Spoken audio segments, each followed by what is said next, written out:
at studentcam.org.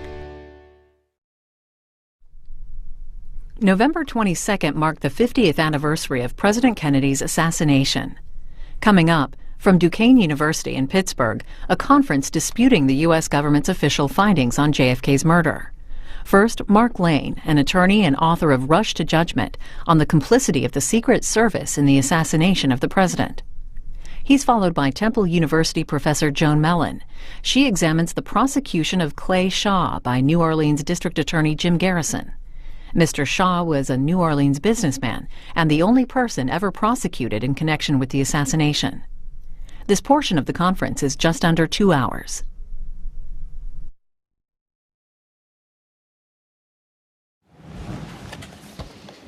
Good morning, everyone. Nice to see you here. And my name is Mark Lane, and I'm going to talk a little bit about the assassination of President Kennedy. I may be the only person here who actually knew John Kennedy. Back in 1960, well, the end of 59, I was running from my office in East Harlem, New York, for membership in the New York State Legislature. And I actually was also, in that campaign, the campaign manager for John Kennedy for president in the New York City area. So I had an opportunity to talk with him and meet with him. More closely than that relationship was my relationship with Bobby Kennedy, because Bobby was running the campaign. And we spent a lot of time, a great deal of time together. The problem was that the liberals in New York did not like John Kennedy. They wanted Adlai Stevenson, someone they thought they could trust, and they said about John Kennedy, because I was at many of those meetings, and they said about John Kennedy, well, other people believe because he's Catholic, he actually should not be elected president, etc. They always said these other people. I never saw the other people. I just saw them and heard them, and I knew the other people were them. And that was disturbing to me. So I arranged a meeting with these liberals from the West Side. I was very active politically then, and I brought together all these guys and women, mostly guys, and with Bobby Kennedy, so they could meet him. And they were only concerned, most of them supported Adlai Stevenson, but they were mostly concerned about what would happen to their clubs. They were reformed Democratic clubs. How would John Kennedy, if he was elected president, treat their clubs? Well, you could not expect that this was a reform movement, an insurgent movement inside of the Democratic Party. I was one of the founders of that with Eleanor Roosevelt and Senator Lehman, and you could not expect the Democratic Party to say, yes, we're going to endorse the insurgents against the rest of the party. So we never expected that. But some of the folks there said to Robert Kennedy at that meeting, what will happen to our clubs if John Kennedy is elected president? What will he do about us?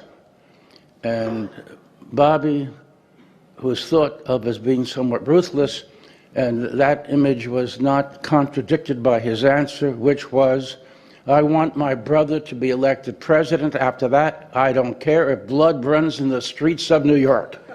And people were horrified, but I met with him in a suite of rooms which were maintained by the Kennedy brothers in New York City, sort of a secret meeting place for, well, whatever.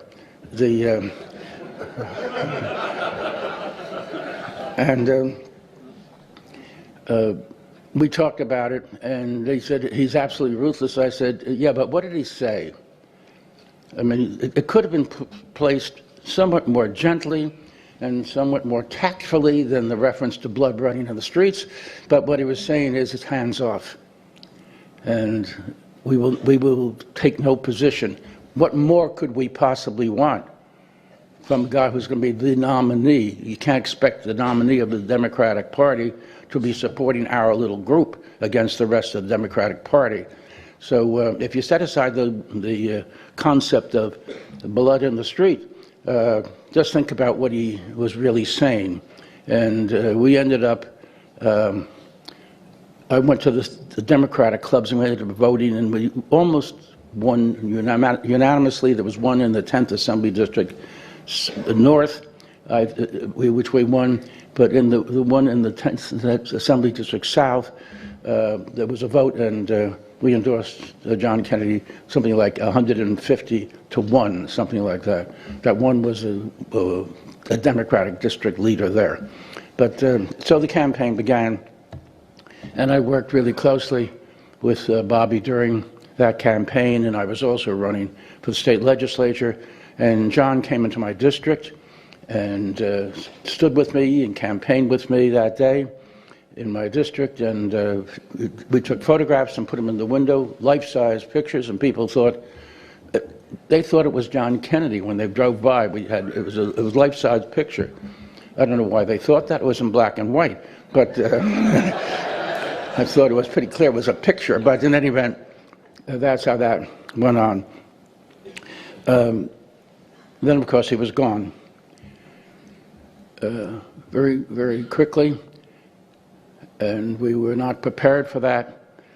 And the media, of course, immediately jumped on the statements made by the government that one man, Lee Harvey Oswald, acting alone, had killed President Kennedy. But they did more than that, those in power. They said quietly to Earl Warren, I have all those documents now. I spent years of my life in the courts bringing Freedom of Information Act actions in which we received actually tens and tens and tens of thousands of pages which had been classified, but now here they all were. They came in 2 trucks to my office in New York, in Washington. And we had assembled a group of students. A lot of them were from Sarah Lawrence, but from other colleges. We had a large number of kids there. And they would take a class to have some understanding about what it is we were looking for. And there they were, sprawling over the whole house with documents. Every once in a while, someone would say, listen to this, and it would be some really important document. And that's the way that worked. So it was a democratic operation in terms of scope, and we uncovered a lot of information which was very useful. The government has 2 ways of doing things with information. They hide it, that's one thing, and secondly, if they decide they have to produce it, and they had to in this case, because I went before the United States District Court, and I said, Your Honor, the government says that Lee Harvey Oswald, acting alone, killed the president. They also say that there are issues of national security, which is why these documents cannot be released. Well, which is it? If he did it alone, and that's the end of the case, how can there be an issue of national security involved? And the judge agreed and ordered that the documents be released, and then we got, not all of them, but enough so that we were swamped. And that's also an effort made by the government. They gave us documents which had nothing to do with anything related to Dallas in November of '63. A meeting about Jack Kennedy's trip to Paris to do this. I mean, thousands and thousands of things. It's like the thing is, if you're looking, this is the story in New York. We always used to say, if you want the address of someone and the court orders them to give it to you, they give you the Manhattan telephone book, It's in there. And so you can be swamped with material and still not get the information. But we had these kids from all over, and they were looking through, and they were finding gems. And that was the first series of breaks on that question.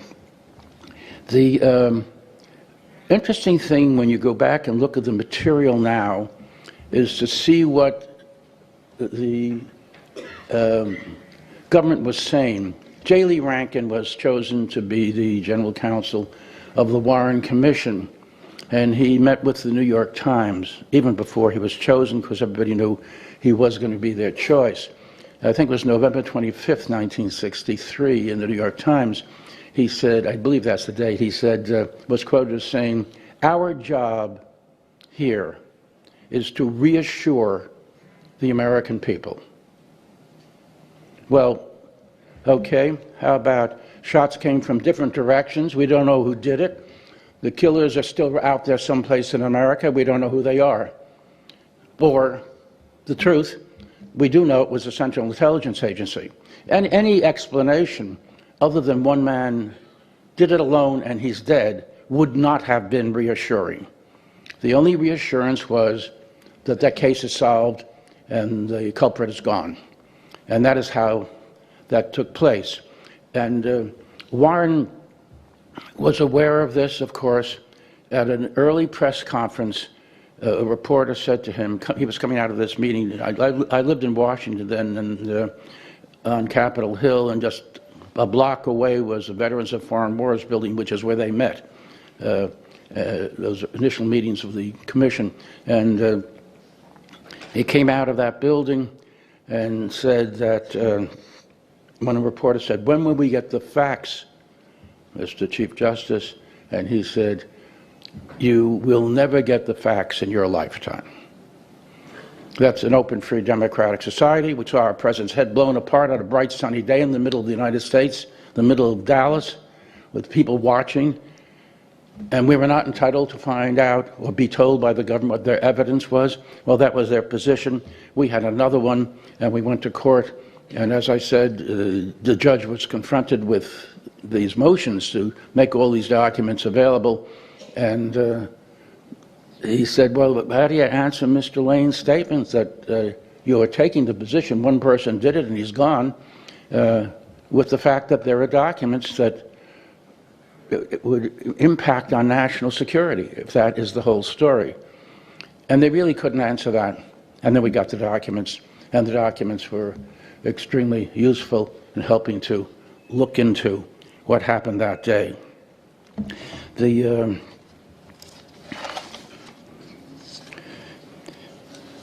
Some of the coverage was really interesting, and some of the things which were published just before the assassination were also interesting. This is the New York Times, Arthur Kroc. Probably nobody here remembers Arthur Kroc. Arthur Kroc was the key to getting into the White House from the news media. Arthur Kroc was very close to John Kennedy's father. Arthur Kroc was a very conservative author, writer, and a reporter, very conservative, and so was Joe Kennedy. So was John Kennedy's father. And they had a political alliance of sorts, and he was, Kennedy's father was always the source of information when Kroc wrote. And this is what Kroc wrote on, published in the New York Times on October 3rd, 1963. A very high American official, and he was talking about John Kennedy,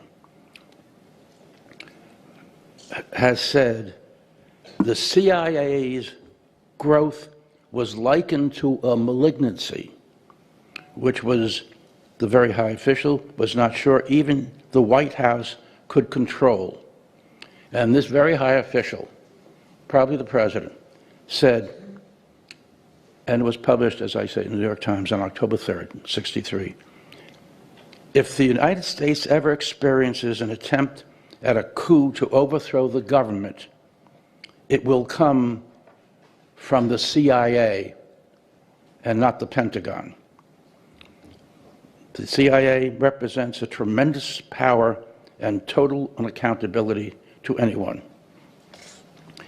That's what was said in October, and the president was killed the following month.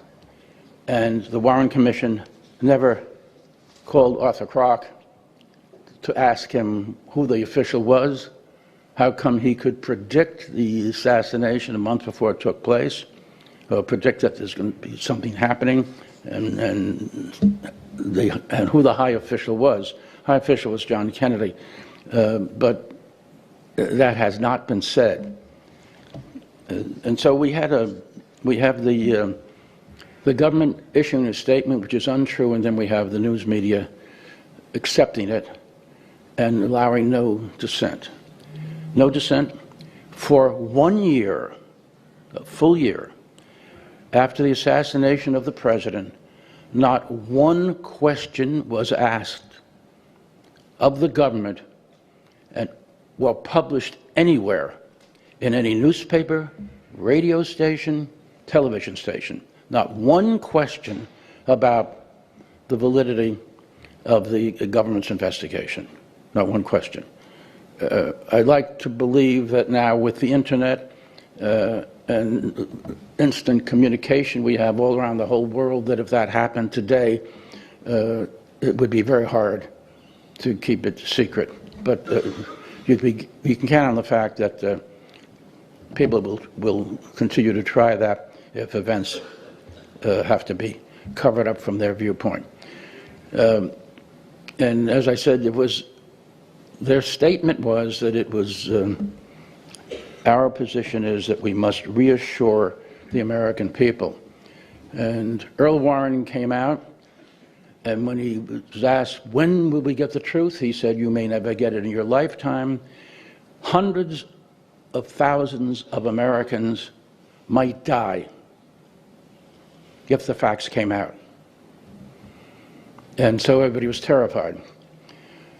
The hundreds of thousands of Americans he was talking about was World War III, which was going to break out if they told the truth. This was what the Warren Commission was told. It took me years to get transcripts of the in-house meetings of the commission, but this is what they were told. That Lee Harvey Oswald, according to the CIA, went to Mexico City in October 1963. He then visited the two agencies there. He visited the Soviet embassy, it was in the Soviet Union, and the Cuban embassy. And it's clear that he was planning, after he killed, this was in October, he was there, they said, he was planning to go to Cuba, and from Cuba, go from Mexico City after the assassination, Oswald was, to go to Cuba from Mexico City and then fly on to the Soviet Union. That's the story that was told to the Warren Commission. And the CIA went on to say, however, we don't believe that the Russians or the Cubans were in any way involved. But if the story gets out, people will not believe us, and that's why hundreds of thousands of Americans will die in a war which is going to take place. That's what they told Earl Warren, and scared him. He really was frightened by this. The problem is the story was a fabrication. Oswald had not been to Mexico City. The person who designed that whole story was a man named David Atlee Phillips, who ran the Central Intelligence Agency for the entire hemisphere from his office in Mexico City. And not long before he died, last several years ago, he said, he spoke at USC, and I was on the program with him, and he said that, in fact, Oswald never was in Mexico City, which destroyed the entire story, which had been told to the Warren Commission. And when that was reported, an apologist for the Warren Commission said, well, it was because Yes, he said it. We can't deny that he said it. But this is very well publicized, his statement. But the fact is that Mark Lane had subjected him to a cruel, grueling cross-examination and confused him, and that's why he said it. It was a meeting at USC. I was on the panel, and he was on the panel. I directed no question to him at all, and a student got up at the end and raised a subject which I had not, and was, can you tell us about Mexico City, Mr. Phillips? There was no cross-examination, and it was just a kid asking the question, and that's when Phillips then said Oswald was never there. And so the cover-up was that I had subjected him to this cross-examination.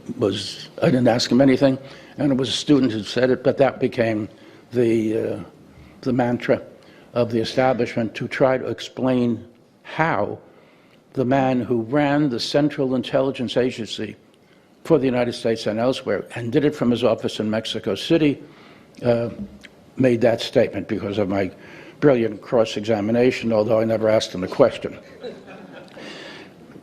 And so here we are now,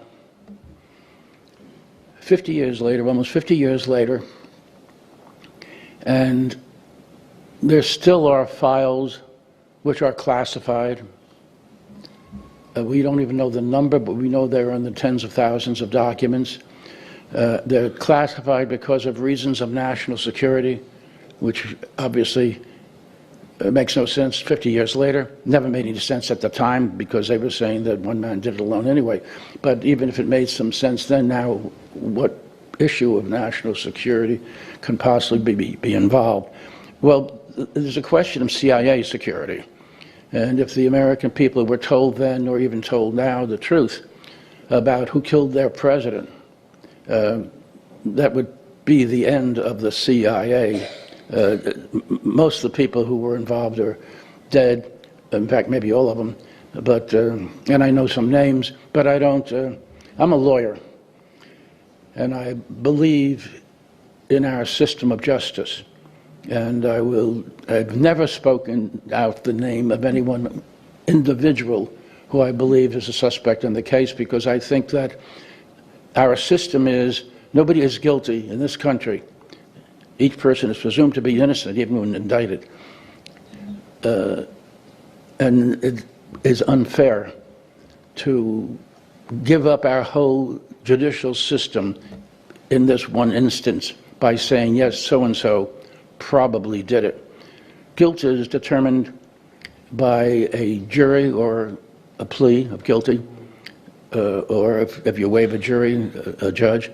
But it's after a judicial proceeding, and that is crucial to who we are.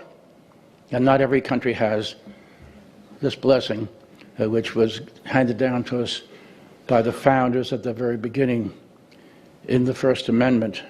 The single most important sentence in American history. And it gives us, it's important to remember the First Amendment gives us no rights. People say, well, it's free speech and freedom from religious oppression and freedom of assembly, right to assemble peaceably. But the First Amendment does not give us those rights. Remember how it begins. Congress shall make no law.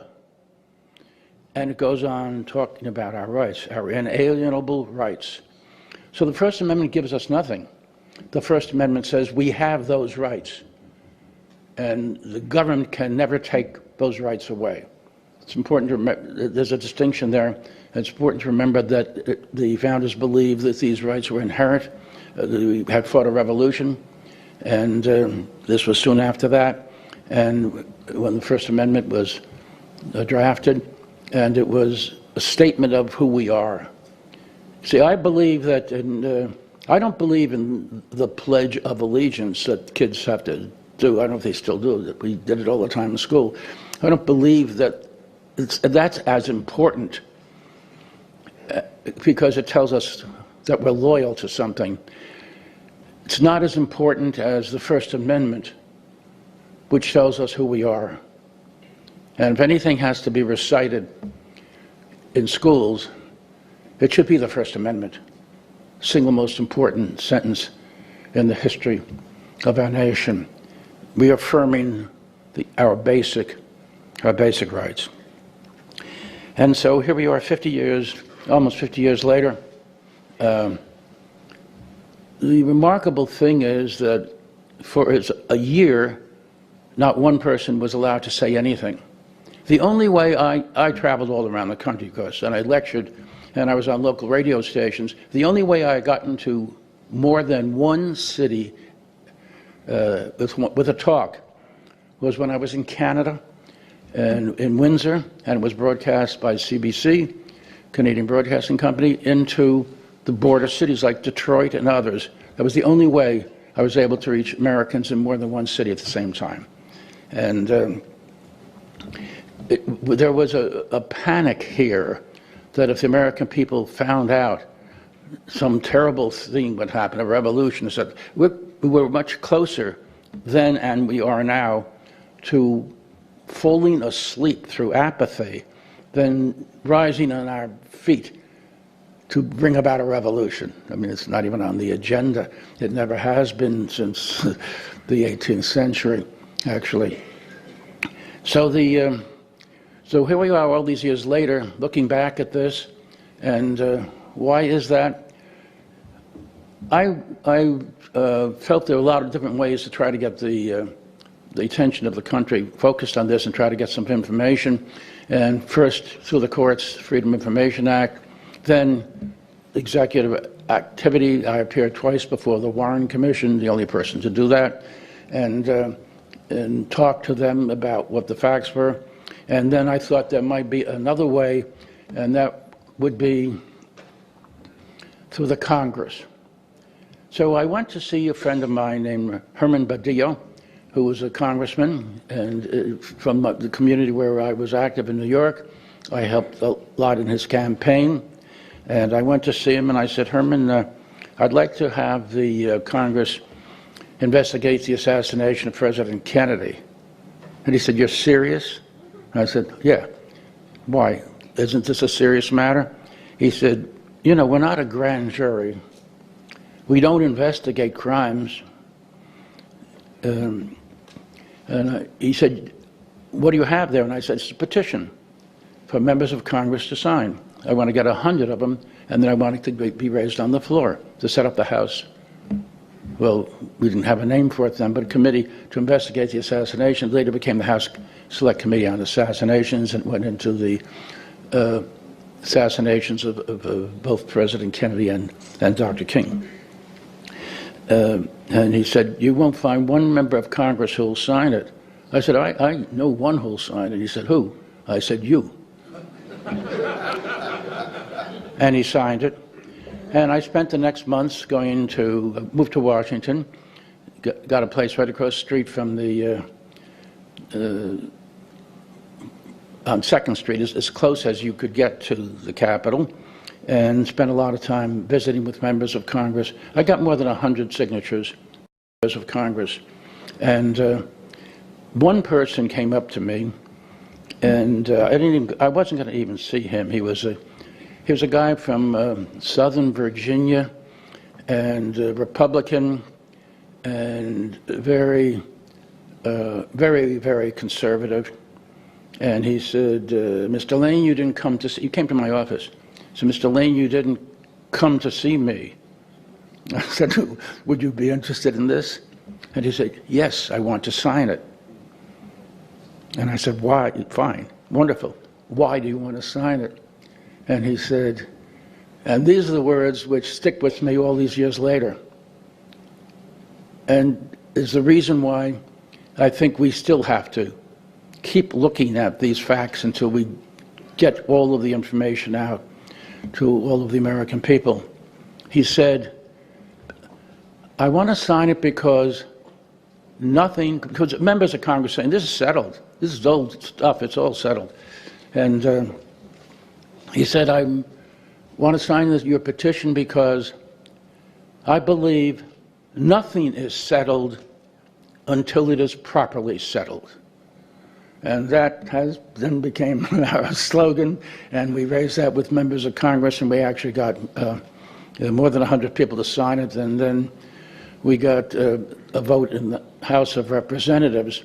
And I was there with my paralegal up in the mezzanine first seat, first row, looking right down on the Congress when they voted. And I gave my wallet and all my personal possessions to my paralegal, and she said, "What are you doing?" I said, "If they defeat this, I'm going to stand up and say, shame, shame on you, and they'll arrest me and take me out of there. I know, so you got my stuff here." And there we were waiting, and the votes came in, and then it passed, and the House Select Committee on Assassinations was set up, and Don Edwards, who had been an FBI, a special agent in the FBI before he became a member of Congress. He was a liberal, but he had worked for the FBI before that. He stood up and said, looking at me, he said, "This should be called the Mark Lane Bill." So it hasn't been called that. And it was good enough that it was called, because then a committee was set up and the Congress conducted an investigation. And the conclusion was that, well, they were afraid of anything too definite, but the conclusion was that by the House that there was some doubt about who killed the president, and probably there was a conspiracy involved. Well, that was a huge, huge step forward. Not the end that we had hoped for, but it was much more than we thought could ever be achieved. And so sometimes democracy works right here in America. I mean, if it doesn't work here, I tell you, it's not going to work anywhere. I mean, even now, when just think about how this country started. I mean, Tom Brokaw referred to my generation as the greatest generation, but of course that's not true. The greatest generation had as its members Thomas Jefferson, John Adams, Tom Paine, and many others who founded this country so that the rest of us could carry on. And when I went to see members of Congress, I wore this pin. I don't wear any jewelry, but I wore this, where is it? This pin. It's the only jewelry I ever have worn. It's those of us who served in the United States Army during World War II, when we were honorably discharged, we were given a document saying we have been honorably discharged, and given this pin, which goes with it. It's what it means. It's a gold eagle, actually brass, but it's a gold-looking eagle, which means that you have been honorably discharged for your service to your country during World War II. And we sometimes see each other in the streets, very few anymore, with this pin on. We recognize each other. In the days just after the war, there were a lot of people wearing this, but people have sort of forgotten and been focusing on other matters. So here we are. What are we going to do now about this? It's hard to say because it's history. It's still an issue for us. But it's history now, and minds have been set. But it's interesting to see that the latest polls show that more people. This is a poll about a month ago, Gallup or Harris, one of those nationally accepted polls, said that more people believe that the CIA was involved in the assassination than believe that Lee Harvey Oswald acted alone. So that's an important step, but and it showed that the majority, sizable majority of the American people believe there was a conspiracy to kill President Kennedy. They don't all believe the CIA was involved, but they believe there was a conspiracy to kill the President of the United States. So we've made a lot of progress over the years, but it's not over yet, because, as the Congressman told us, nothing is settled until it's settled properly. The honor of France was restored when the French government said that Dreyfus was innocent. Until then, its honor was in doubt, as is ours, and as ours has been for all of these years, with the government refusing to disclose its own role in the murder of our president. It hasn't stopped the American people, as every survey shows, from reaching a different conclusion, but it would be good if the government caught up with us. There's always a time lag there, and it's been 50 years now, so it's a long span of this time lag, but it's important still, I believe, because, as we were told, nothing's settled until it's settled properly. The sad part of all of this is that basically no one in the media has raised these issues seriously. There was one person who I had the greatest respect for, of all the reporters I ever met, and I know a lot of them, was Peter Keese of the New York Times, who I think was the best reporter ever in my lifetime for the New York Times, and he was a conservative guy. And he never, I've had many meetings with him, he never really believed that there was a conspiracy, but he really deeply believed that there were important issues which had to be presented to the American people, and that the New York Times should be taking a leadership position in doing that. And he helped a great deal. If you go back over the only decent stories the New York Times ever wrote about the Kennedy assassination, written by Pete Keese. And because he had a concept of what his responsibility was from his discipline as a reporter for the New York Times. As I said, he never even believed that there was a conspiracy, and he was a conservative guy in addition to that, but he believed that the discipline of a reporter required that the facts, whatever they were, be known. And there's still a few people like that around, and that's where we are at the present time.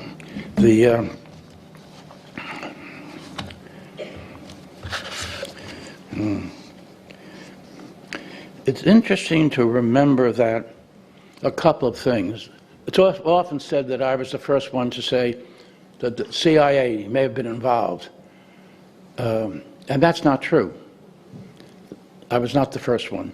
So far as I know, the first person to do that, to raise the issue, was Robert Kennedy, who was on a plane when he was told that his brother had been assassinated, and he said, "Was it the CIA?" Didn't make the charge, but that was the first question that he asked. And then after 1 month after the assassination, see if I can find my, yeah, 1 month after the assassination, Harry Truman, who was the former president, this was not just 1 month later, it was from his office in Independent, Missouri, and it was to be published on December 22nd, 1963, 1 month to the day after the assassination. And of course, Truman was not an expert on the assassination. Nobody was at that time anyway. It was very early. But he insisted that this article that he wrote, he insisted that it be published in the Washington Post. Not the New York Times, but the Washington Post, because he wanted every member of Congress to have that on their desk when they came in, and because they all read the Washington Post. And this is what he said. This is a month after the assassination, a month to the day. I think it has become necessary to take another look at the purpose and operations of our Central Intelligence Agency, the CIA. Now, this is the guy who formed it, if you recall. Harry Truman is responsible for the organization of the CIA. This is what he wrote. That it became confusing with so many different intelligence groups out there feeding information to him.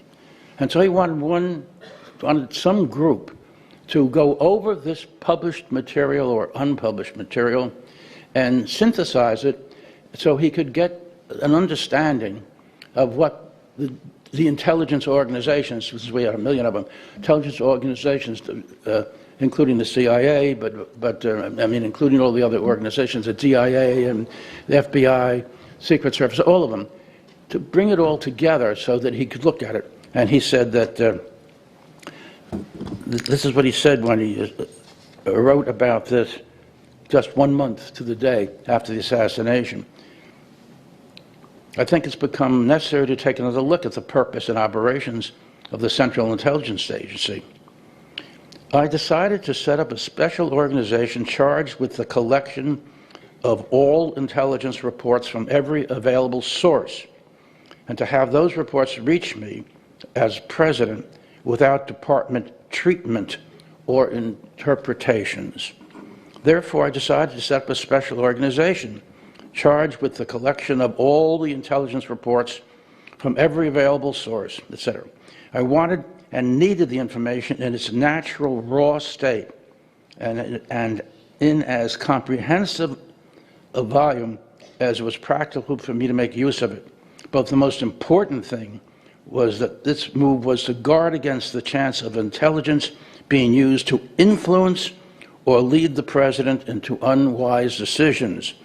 And I thought it was necessary that the president do his own thinking and evaluating. Just wanted a group called the Central Intelligence Agency, pull all the material together and present it to him without an opinion.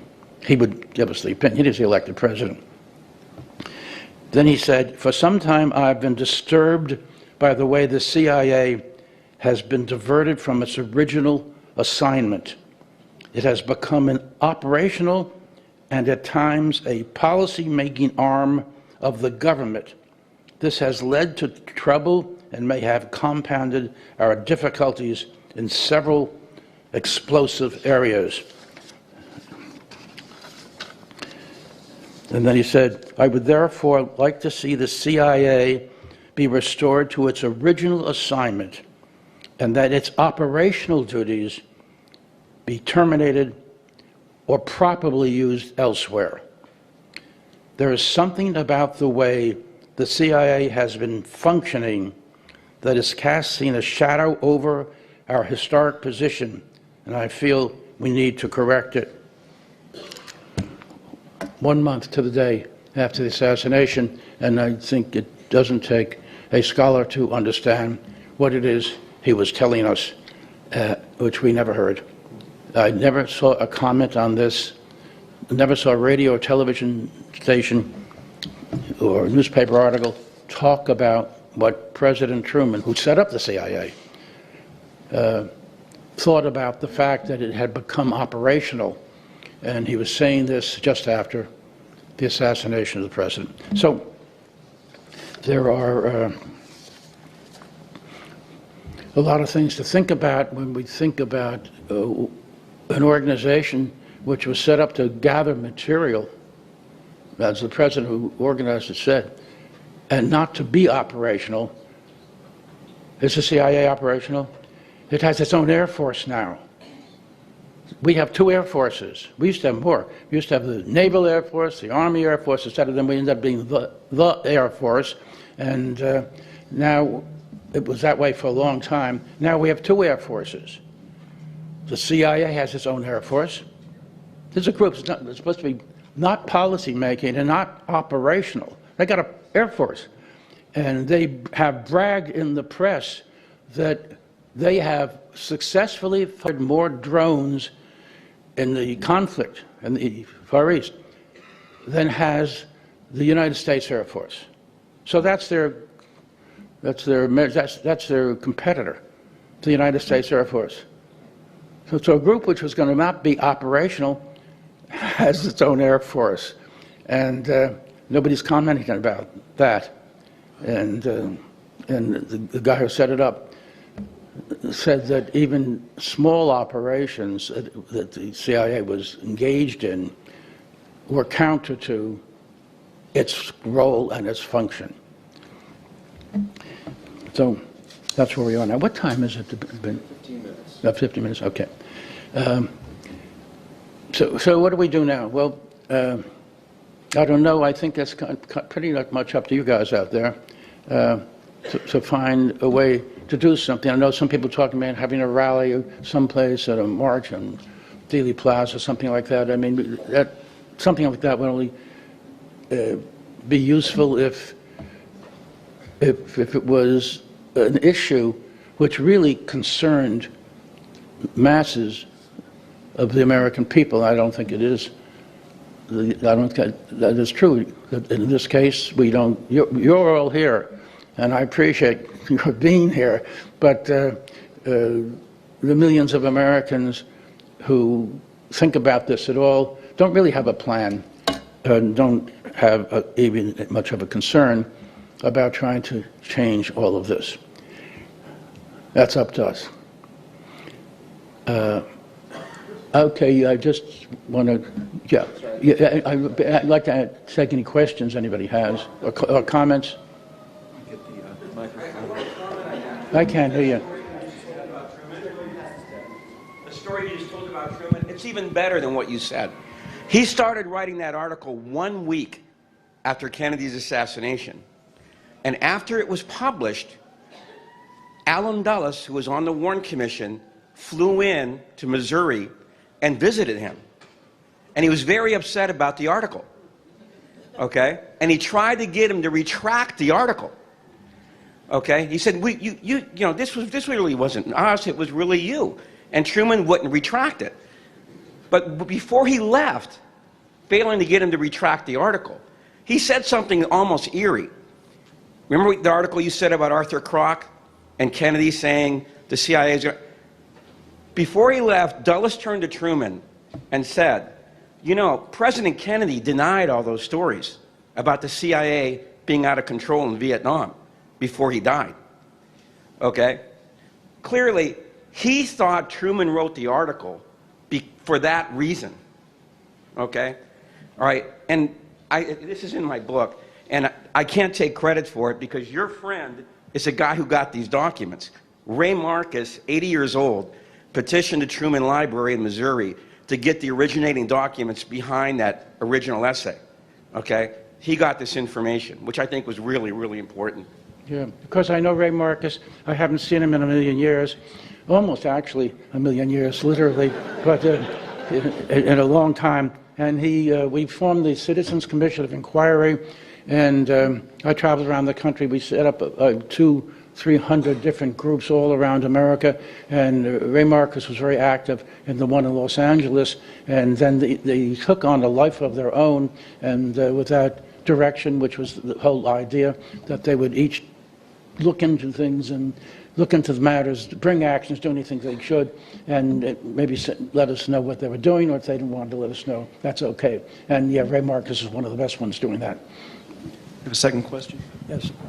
So respecting, of course, your decision not to reveal names for the reasons that you expressed, and I understand that, would it be your opinion, however, that the CIA orchestrated and/or carried out the assassination of President Kennedy? Do I think the CIA was involved in doing that? No, not involved. What? Carried out and orchestrated and carried out the assassination of President Kennedy. Do I think that? Yes, of course I think that. And furthermore, it's important to understand that this was not a back alley killing where you can go out there someplace in the dark and shoot somebody and then it's unsolved because we don't know what happened. This man President Kennedy was surrounded by Secret Service agents. How did this take place? Well, first of all, the credentials for the Secret Service were prepared by the Central Intelligence Agency. This is not a suggestion. What I'm telling you is the facts. We have the documents. And, you know, it's amazing when you think that Secret Service is part of the Treasury Department. Can they print documents? They print all of our money. It's the largest printer in America, maybe in the world. But they couldn't print credentials themselves. It had to be done by the CIA. Well, the CIA did the Secret Service credentials and distributed them. That's why the CIA knew where every Secret Service agent was going to be that day. And the guy who came from behind the wooden fence and stopped by a police officer took out his Secret Service credentials, which were prepared for him and given to him by the Central Intelligence Agency. About that, there's no question. And so the role of the Secret Service is really interesting here because the director of the Secret Service decided to take a vacation just before the assassination. You got to remember that Adlai Stevenson had been in Dallas and warned about how he was assaulted there, warned the president it's very, very dangerous to go to Dallas. Everybody knew this was a dangerous kind of operation. The head of the Secret Service in charge of that operation took a vacation. 11 other members of the White House detail resigned, not from the Secret Service, but from the White House detail. And we have all the names of the people who resigned. The highest role, the highest detail that you can have, if you remember the Secret Service, is the White House detail. I mean, people spend years, many years, in the Secret Service with that one goal. One day, I'll be on the White House detail. 11 of them withdrew. They stayed in the Secret Service, but they left the plum assignment just before, days before the assassination. And remember this, that the only Secret Service, what did the Secret Service do that day? Okay, thanks. The driver of the car, of the limousine, was a Secret Service agent. When the first sound was heard, it could have been a firecracker, it makes no difference. Any sound, his job was to step on the gas, take circuitous route, get out of there as fast as you can. He slowed down. How slow was he going? And the follow-up car was Clint Hill. And he's the only Secret Service agent who acted responsibly of all those there that day. Because in the right front passenger seat was a Secret Service agent. His job was to jump up and cover the president's body. He didn't even turn around. It was like he expected it. Only Clint Hill, who was assigned solely to protect Jacqueline Kennedy, and been traveling with her all around the world, wherever she went, he was there. Only Clint Hill, who was not part of the White House detail, he was assigned just to Jacqueline Kennedy. Only he acted. He jumped off the car, ran up and tried to catch the car, which he was able to do. Remember, he wasn't wearing running shoes, had leather soles, and he was able to catch the car after the shots were fired. The car was slowing down. Instead of speeding up, it was not taking evasive action.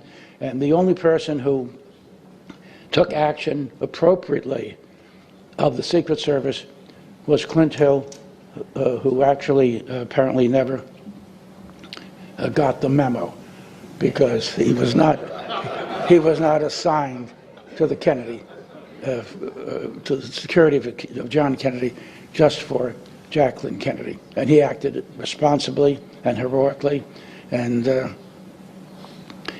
he also, without being the fastest runner in the world, was able to catch the car after the shots were fired. Of course, you can see there's a protofilm. You see the car slows down, but it's the proof of how slowly it was going was that even after the fatal shot was fired, even then, someone could go up and catch it. And it was sometime after that fatal shot was fired that then they picked up speed and got out of there quickly with the dead president in the back. I'm John Judge with Coalition on Political Assassinations, and I'm glad you're going to be joining our annual conference in Dallas. Where are you? I'm right in front of you. Oh. See the value of eyewitness testimony in cases? Hidden in plain sight. I'm having a bit of a dispute with the mayor of Dallas because we hold an annual moment of silence that you've been part of in the past, up on the grassy knoll, and he's decided to take over Dealey Plaza this year and not allow any what he calls conspiracists or crazy conspiracy theory to be on the knoll. And he has a sixth-floor museum. Yes, Sixth Floor Museum is part of the plotting of this, and also the Dallas rich are behind him and big Dallas money. Let me tell you, outside of all of the other feelings I have about the sixth-floor museum people who show no interest in anything which took place that day, is that they sell all the books on Kennedy assassination, hundreds of them. They sell them, except Rush to Judgment. Yes, right. or anything critical, pretty much. I mean, but they hardly have any critical books when I've been in there. But in any case, I told him I got to have a meeting with the mayor at the inauguration and try to propose some alternatives, none of which he's taken. And but I said to him then when we were getting up, I said, because he's a public relations guy, 20 years with a big ad firm in Texas, and I said, if you want to, because he said there's a cathartic event, and they're going to cleanse Dallas of being the city of shame, the city of hate, and it's going to improve their reputation, and he's trying to capture the world press when they come. I said, if you really want to improve the reputation of Dallas, you're the mayor in a city that has a cold case standing. And I told him that Medgar Evers' wife was scheduled to speak at the inauguration, where they had opened a cold case. And I said, you could call for people to come forward who know anything. You could call for documents in Dallas to be released. And based on the evidence, you could call for a grand jury. I'm sure he's really excited about your suggestion. Oh, no, he was. He said, maybe we'll get to that later. Yeah. But, maybe the 100th anniversary would be a good time That's to right. check I it out. think so. But I'm just bringing this up because you talked about France restoring their reputation by, finally saying that Dreyfus was innocent. And if they really wanted to restore the reputation of Dallas, that would do it with the world press and the national press. But I'm wondering what you think about having a grand jury in Texas or elsewhere try to address this. Well, I've tried everything, as I said, in trying to get the Congress to become a grand jury. And they tried, they did some stuff, and as we know, they uncovered some information. A grand jury could do this. I think you could show any federal grand jury can just say it was the president, and the murder has no statute of limitations, so it could be done, but it takes the will of someone who wants to do that. And I don't, the will of someone in authority who wants to do that, and I don't think that we see a lot of that taking place now, evidenced. I'm afraid we're out of time for questions. I'm sure you're going to be around all day, right, Mark? Yes. So please catch up with Mark as you can. Thank you so much for coming, Mark. Thank you. Thank you. Okay. Thank you.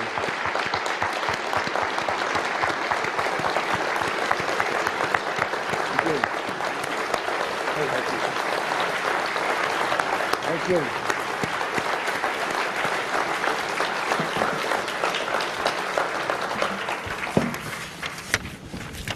Before we move on, someone left a pair of glasses yesterday. They appear to be a woman's glasses, maybe not. Silver frame. I'll just leave them up here on this table if you're looking for a pair of glasses. They're not yours. No, you got yours, okay. Okay. Well, I'm sorry.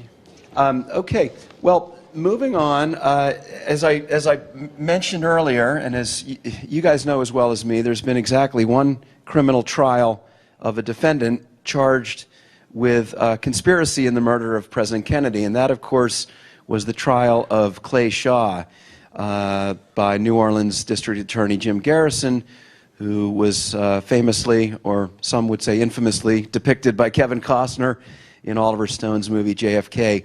10 years ago, when we were planning our 40th anniversary conference, I was contacted by Professor Joan Mellon. I was immediately intrigued because she's a professor of English and creative writing at Temple University, and I'm a recovering English major myself, and I was interested in the fact that someone from that background was so deeply immersed in issues of American politics.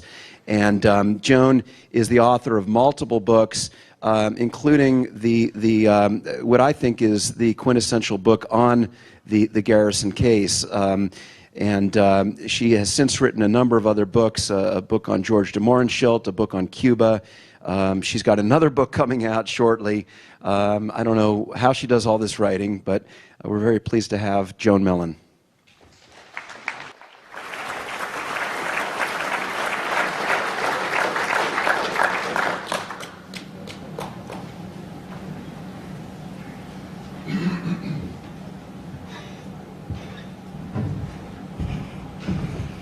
It's an honor to follow Mark Lane and to honor Mark Lane for the courage that he has shown for his whole life and not being afraid to talk about CIA and its role in the Kennedy assassination. I published my book about Jim Garrison, and it's a pleasure to talk to you about Jim Garrison. I published my book, it's called A Farewell to Justice, in 2005. And last month, I reissued the book with a long update, and I put Perry Russo on the cover. And people have been, whoa, Perry Russo, because CIA had attempted to discredit Jim Garrison from 1965 until today, and that's maybe more than 20 years after his death. And I was very pleased to hear Lisa Pease, where's Lisa? Did I just see Lisa? Talk about Jim Phelan last night and his efforts to discredit Perry Russo prior to the trial of Clay Shaw. And also Walter Sheridan, of course, led that operation against Russo and Jim Garrison. So here we are, and here's Perry Russo and Jim Garrison. I'd also like to mention something about Dr. Robert McClelland, to whom I interviewed for A Farewell to Justice, and it appears in the book. And I want to tell you that of all the doctors at Parkland Hospital, Dr. McClelland was so reticent that he never put himself forward, he never sought notoriety. And I had to track him down, and I had to find a friend of his niece, and his niece had to call him before he was willing to talk about the Kennedy assassination. So it was quite wonderful to see him on the screen here. And very important in this 50th year to credit the correct people who are willing to speak out and tell the truth about what happened to President Kennedy.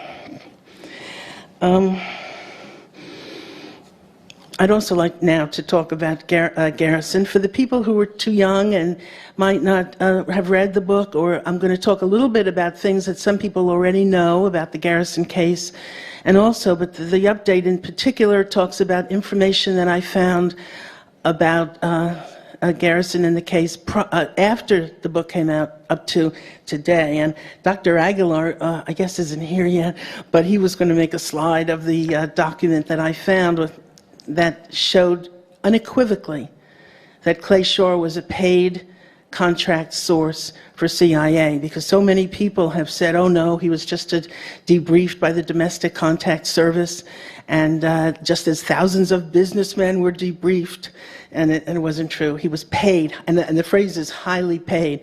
In fact, Ben Weck did a wonderful thing. He put that document in your program.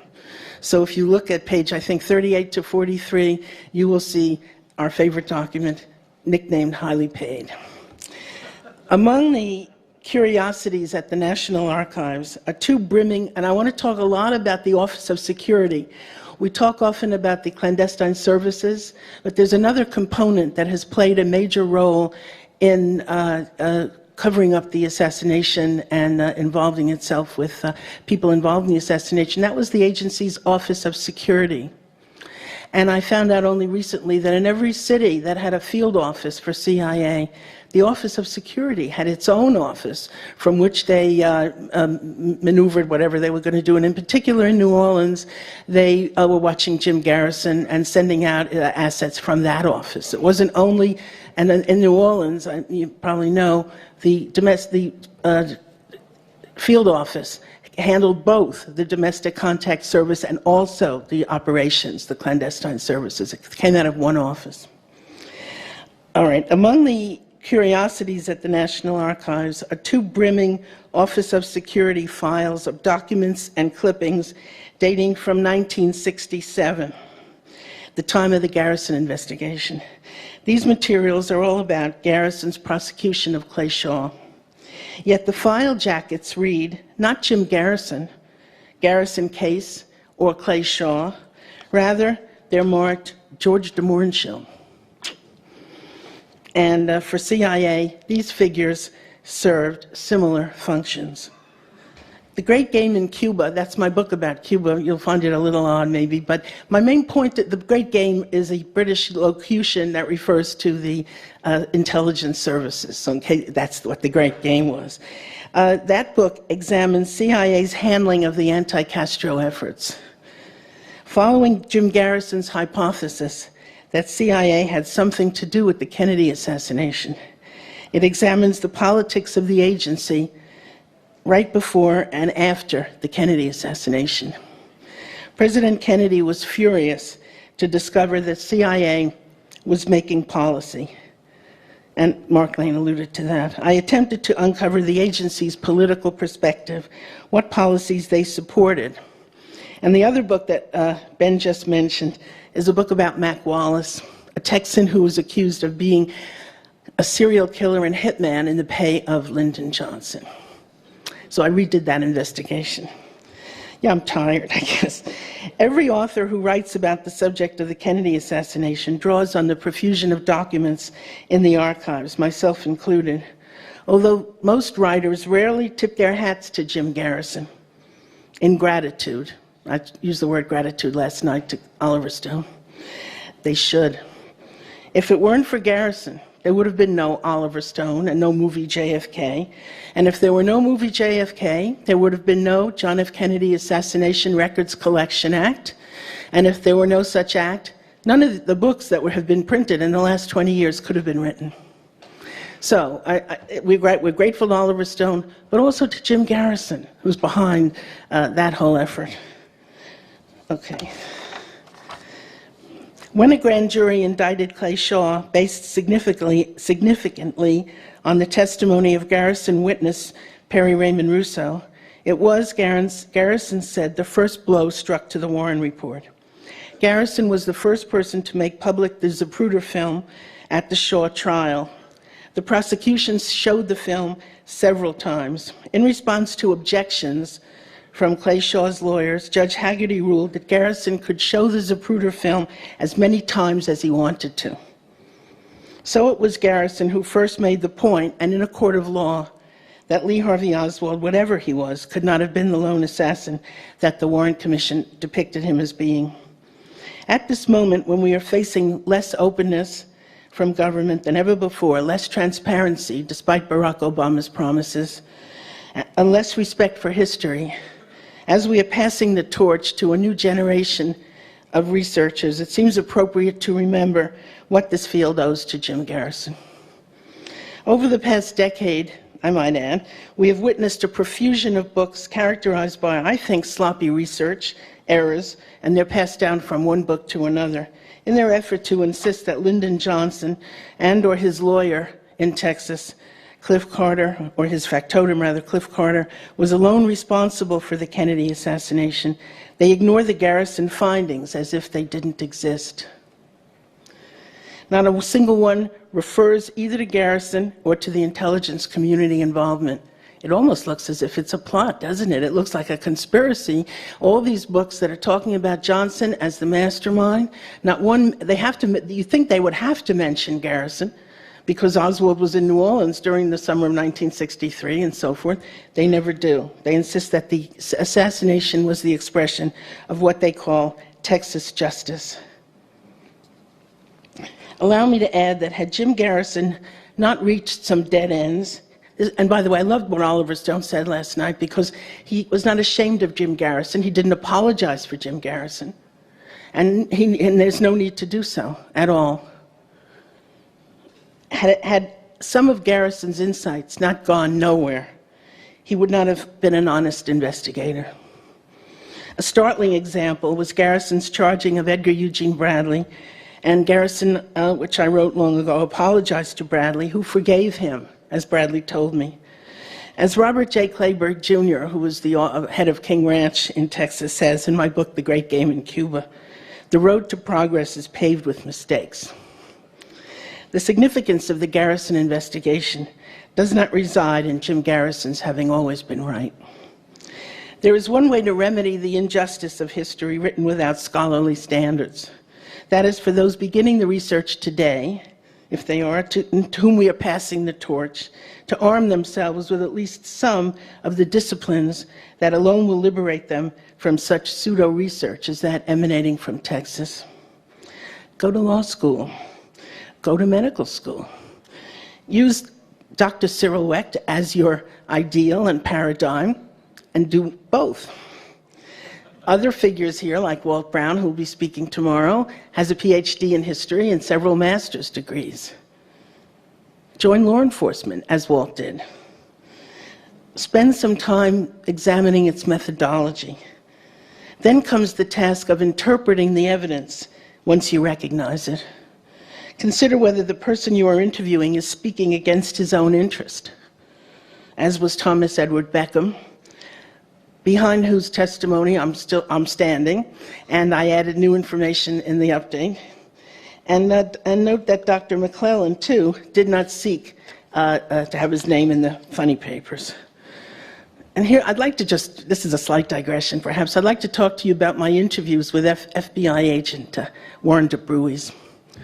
Mr. DeBruys is famous, I guess it's for creating Commission Document 75, if that's correct, and a huge document that was dated December 2nd, 1963.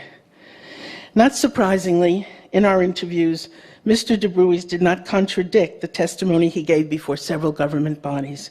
He did not know Oswald. He never met Oswald, he said. I asked him whether he was the person who sent Oswald to Carlos Bringier's store, Carlos Bringier being the Cuban with whom Oswald had an altercation on Canal Street. And that was what Bringier had told me. He had said to me in our interview, Warren DeBruys had come to his store and said, "I can infiltrate you anytime." And 2 or 3 days later, Oswald appears at his door. So I asked Mr. DeBruys, did you send Oswald to Carlos Bringier's store? They never ask a question where you don't already know the answer. We know that, right?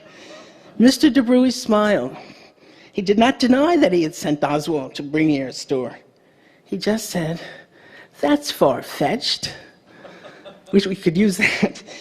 Mr. DeBruys preferred not to lie outright. I take that as a compliment and a courtesy when it wasn't necessary.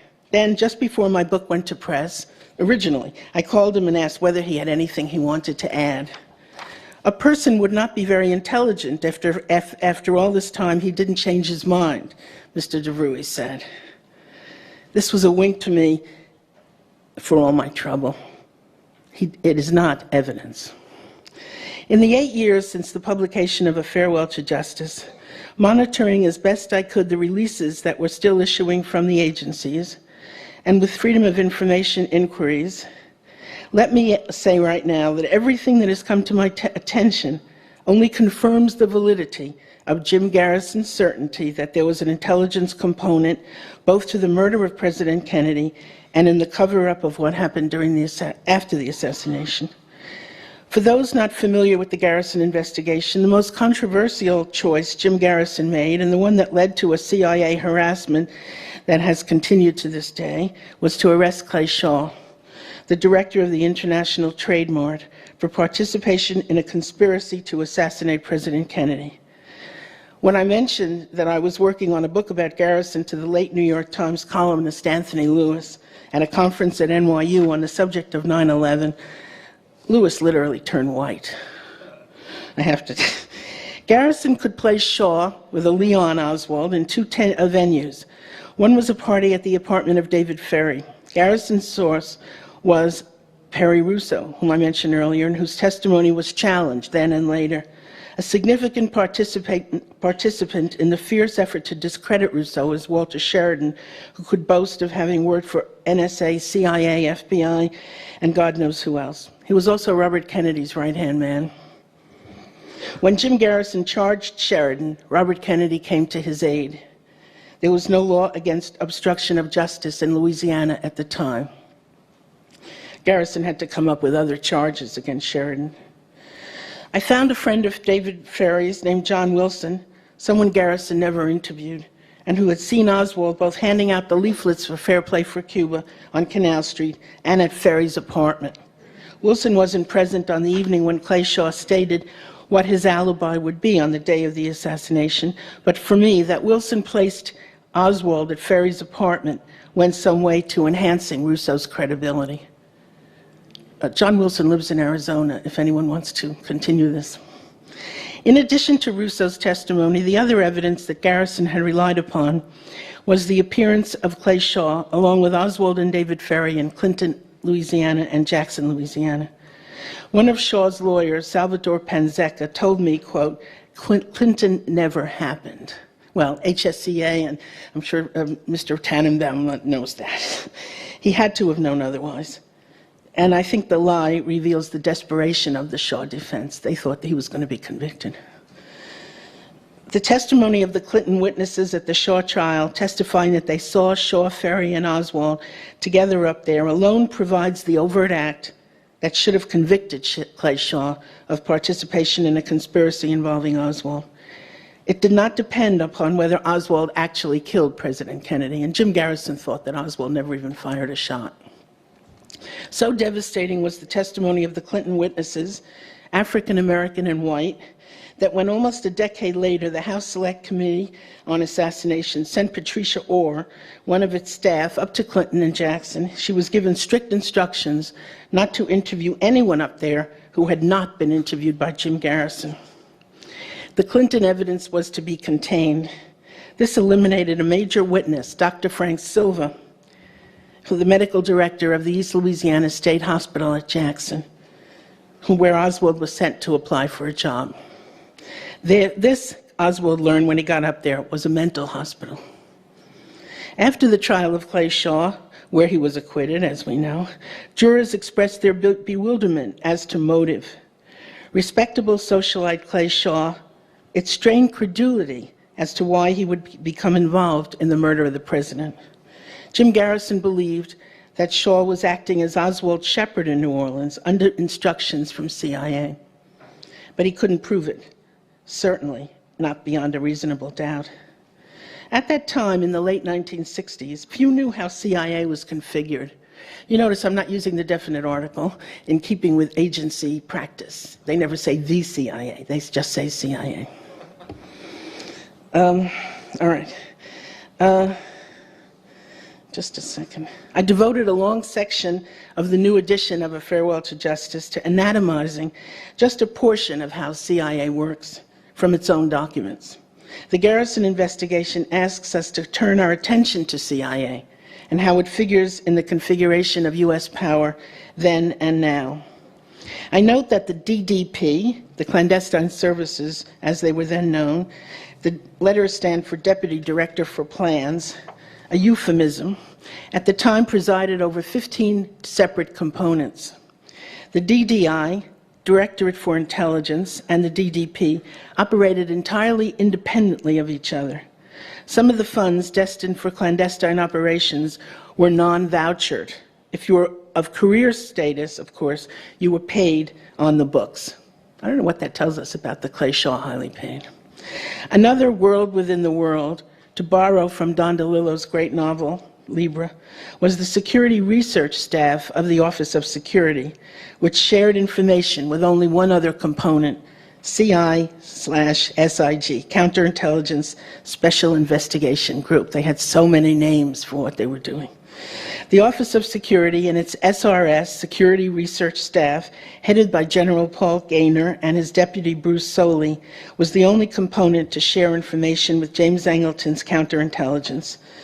It is instructive to look into how CIA avoided compliance with the Church Committee's requests on the Kennedy assassination. One handwritten sheet that I had issued from Bruce Soley at the Security Research Staff of the Office of Security. It refers to, quote, sensitive documents which were pulled from OS files prior to their being reviewed by Frank Church's Senate Select Committee. There were two figures about whom CIA was worried and decided to protect. One was marked Oswald file and contained documents dating from April 1959, prior to Oswald's departure for the Soviet Union, a period for which CIA insisted it had no knowledge of Oswald. The other file CIA concealed from the Church Committee had to do with Jack Martin, who figured prominently in Jack Martin was the person who on the weekend of the assassination knocked on the door of the district attorney's office in New Orleans and said, you know, Oswald knew David Ferry. Just want to tell you that. And so that the Garrison's office immediately went to try to find David Ferry on the Sunday after the assassination. The Office of Security revealed it had denied the Church Committee 4 sets of records from its Volume 6. These files referred to a man named Jack Martin, or John G. Martin, or Joseph James Martin. So many Jack Martins. What is this? Of all the people CIA felt it necessary to shield, they chose these two. They didn't choose Ferry, by the way. They didn't choose Clay Shaw. We see the same CIA protection of Jack Martin in documents included in Russ Holmes' Clay Shaw file. There are pages listing the names of people associated, quote, directly or indirectly, this is CIA's language, with Shaw. Each of the names was then subjected to a name trace through CIA's, quote, Records Integration Division, RID.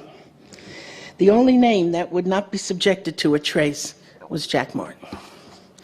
Another CIA document refers to the agency's use of the name Jack Martin, and they use, this is the CIA's word, generic, as a generic. As Louisiana House Select Committee investigator L.J. Delsa, a former New Orleans homicide officer, explained to me, this was so you could never be certain you were dealing with the correct Jack Martin. CIA need not fear that its relationship with the New Orleans Jack would become known. Delsa concluded that Jack Martin was, quote, hardcore CIA. It was Jack Martin, as I said, who first informed Garrison's office. It was Jack Martin who functioned in New Orleans as the handler of a man named Thomas Edward Beckham, who became known to the House Committee on Assassinations. And in fact, Delsa and Burris's interviews with Beckham led directly to their being suspended and their quitting, refusing to be part of the New Orleans team, the Louisiana team, for the House. None of the documents originating with CIA, by the way, were available to Jim Garrison during his investigation. I would urge future researchers to re-examine Jack Martin and investigate some of his assertions. Among them was that Bobby Kennedy's right-hand man, Walter Sheridan, functioned, quote, as a hatchet man, and I'm not saying I know that this is true, but Jack Martin said this, for Kim Philby, the MI6 agent who penetrated high CIA circles before he vanished behind the Iron Curtain. As many here know, the prosecution did not raise the issue of Clay Shaw's relationship with CIA at the Shaw trial. It was Shaw's lawyer, Irvin Diamond, who asked Shaw, have you ever worked for the Central Intelligence Agency? Shaw replied, no, I have not. As recently as last May, a writer self-published a biography of Clay Shaw in which he repeats that CIA utilized Shaw only for debriefings as a source of no greater importance than many others. And now comes the CIA document dated 1992 that tells that different story. This document, issuing from CIA's History Review staff, or Historical Review Group, among its project files, and this group no longer exists. CIA has decided no more internal histories for us, not even those that would not be, because it's possible they'll be released, and they don't want that. This document at once demolishes the defenders of Clay Shaw. Of course, it begins with a disclaimer, the document does. Nothing was found in the CIA records, CIA writes, that, quote, indicates any CIA role in the Kennedy assassination or assassination conspiracy, if there was one, or any CIA involvement with Oswald. CIA's history staff chief, J. Kenneth MacDonald, then continues with the dropping line. These records do reveal, however, that Clay Shaw was a highly paid CIA contract source until 1956. The key words are highly paid and contract.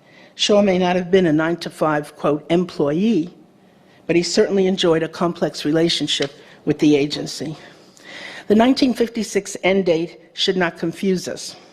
As I showed in A Farewell to Justice, William Gaudet, a CIA asset who was housed at Shaw's International Trade Mart in New Orleans, noted that the end dates CIA gave to his service were always inaccurate. And in effect, there was no end date at all, Gaudet said. And I found also in the document I mentioned last night, it's the Brown and Root document that was issued under the JFK Act, and discusses all the CIA connections of Herman and George Brown, the founders of, well, Herman was the founder of Brown and Root, and all the executives of Brown and Root are listed, maybe 9 or 10 of them.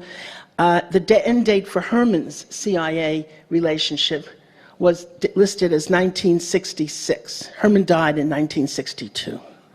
So these end dates are irrelevant, really. And I'd like to mention, too, that several things.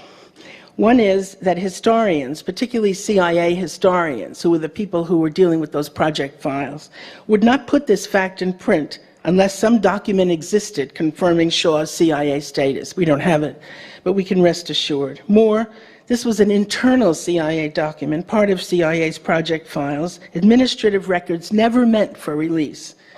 It is evidence against interest, since CIA stated in other places that they had nothing to do with Shaw except for routine debriefings, and nothing, of course, to do with the Kennedy assassination. When Jim Garrison read the December 1967 issue of Ramparts magazine, which featured a story called Building Lyndon Johnson. That's a pun, right? Because the builders were Herman and George Brown, and they were the supporters of Lyndon Johnson and made his political career, Brown and Root. He drew a line, Garrison then drew a line between Oswald, CIA, George Brown, and Lyndon Johnson. It was Garrison's questions and his daring to invoke the name George Brown as a sacred name. And because you know that Brown and Root functioned as part of the U.S. military. This is not just a construction company. This led CIA to release the document. I number these releases, there was a sizable file of them, as among the achievements of Jim Garrison. Many of these documents bear the subject line, possible attempt to embarrass agency. They expose once more how far CIA had moved from being, as Mark Lane had just told you, being the intelligence gathering service it had long pretended to be.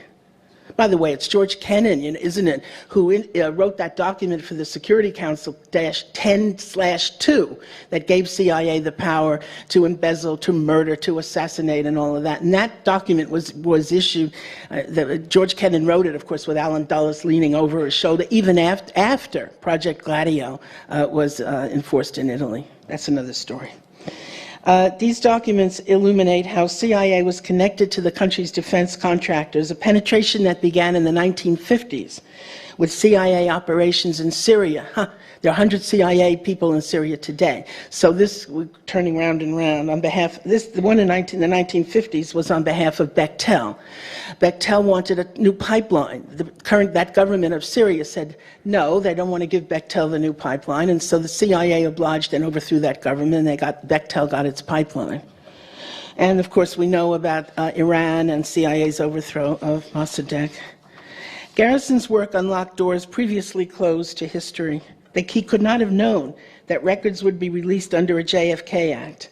These records, peripheral to the assassination, as I said, widen the scope of what we know about the role of the intelligence services in the power structure of the United States. These records also reveal how defense contractors like Brown and Root functioned as members of the U.S. military in a symbiotic relationship.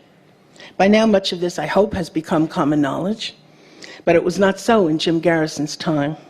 Jim Garrison was so despised by CIA because in the course of his investigation, he was moving ever closer to a more realistic view of how power worked in America, a discovery inspired by President Kennedy's own warfare with CIA. Had Jim Garrison had access to the documents stating that Clay Shaw was, quote, a highly paid CIA contract source, he could have convicted Shaw on perjury on the spot. CIA's admission of Shaw's employment goes a long way to clarifying why Shaw should have been traversing the rural Louisiana countryside north of Baton Rouge in the company of a man half his age who possessed neither the education, social connections, nor savoir-faire Shaw would have preferred in an acquaintance. He was not befriending Lee Oswald based on his own choice or preference, or because Oswald was a potential sexual partner. Clay Shaw was on assignment. I refer to a scene in the earlier version of A Farewell to Justice, when Shaw answered a call from Garrison's assistant, Richard Burns, who asked for a John. He calls up and says, "Is John Shaw there?" And Shaw says, "Who sent you?" Which is not the usual reply that you would give. And there is considerable evidence that Clay Shaw was serving CIA. And of course, we have the famous quote given to us by Victor Marchetti, where Helms turns to Thomas Karamisones and says, "Are we doing enough for that guy down there?" Another CIA document released in 2003 and dated June 28, 1978, describes Clay Shaw's services to CIA as running from 1949 through 1972, which is more realistic. Shaw died in August 1974. It indicates that Shaw was serving the SAG Security Analysis Group of the Office of Security. So now we have Shaw files from at least 3 CIA components: the Clandestine Services, the Office of Security, and Domestic Contact Service. The Office of Security, as I said, okay, I told you that. This 1978 document confirms that Clay Shaw's CIA contact in New Orleans was Hunter Leak, which is also something confirmed by historian Michael Kurtz. And so one day, a source of mine, whose name was Judge John Rarick, who was one of the major racists in the state of Louisiana, but was a classmate of Jim Garrison's at Tulane. And Judge Rarick was helping me, and even interviewing some of the people there. The locals would never talk to me, a New York intellectual, a Jew. It was inconceivable. So I told John Rarick the questions, and he asked John Manchester, the deputy of, I can't remember, what was he, deputy sheriff or whatever down there, the marshal, town marshal. Leak's son, Rob, has talked about, then he met John Rarick at one of these, like the Lions Club or one of these meetings, and he told John Rarick his father had given so many reminiscences of his relationship with Lee Harvey Oswald. And so I called Rob Leak, and I tried to get him to tell him to me, but he just wouldn't say a word. Nothing. Jim Garrison was certain of Oswald's intelligence connections. It remains difficult even now, 44 years after the Shaw trial, to really pin these down. And I told Rex, yesterday, we're waiting for the church committee testimonies of the people from the Immigration and Naturalization Service, like Wendell Roche, who said when the church committee contacted him, "I'm waiting 12 years to tell somebody about Oswald."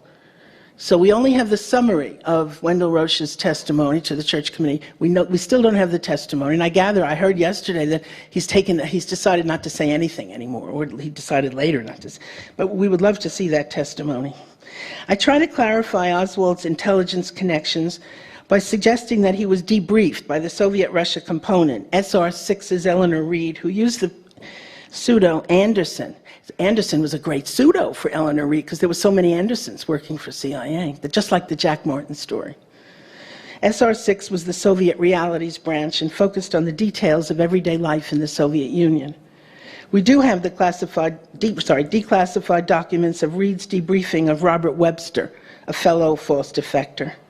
The language of Eleanor Reed's reports of those debriefings of Webster bear a remarkable resemblance to the Warren Commission's language in the descriptions of its lone assassin. Webster is described as, quote, a self-centered and shallow person who was unequipped to handle the stresses of everyday living. Tension and time tend to overwhelm him. Reed concludes that Webster is a sociopath. Doesn't the Warren report say sociopath? Jim Garrison observed that not only was Oswald never alone during his time in New Orleans, but he was never with anyone who was not with CIA. This sounds like hyperbole, but it isn't.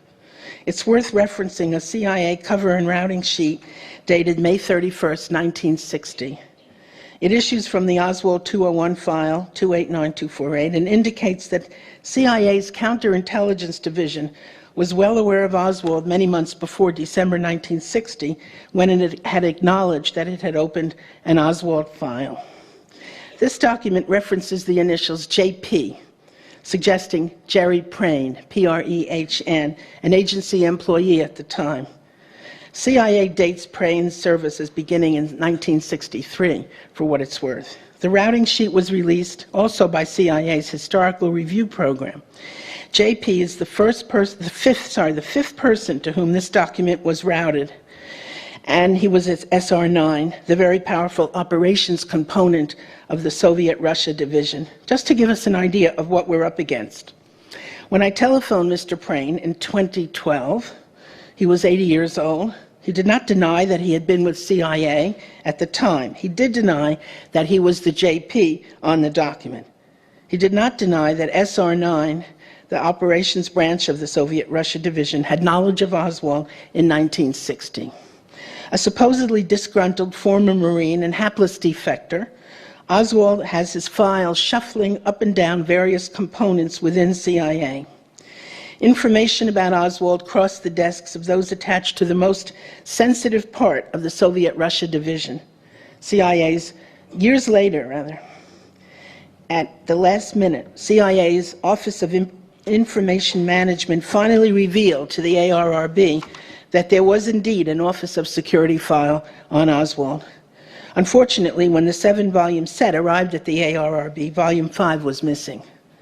CIA twisted itself into a pretzel trying to explain the missing volume, including in one explanation that, quote, it may never have existed, and it was absent due to faulty numbering.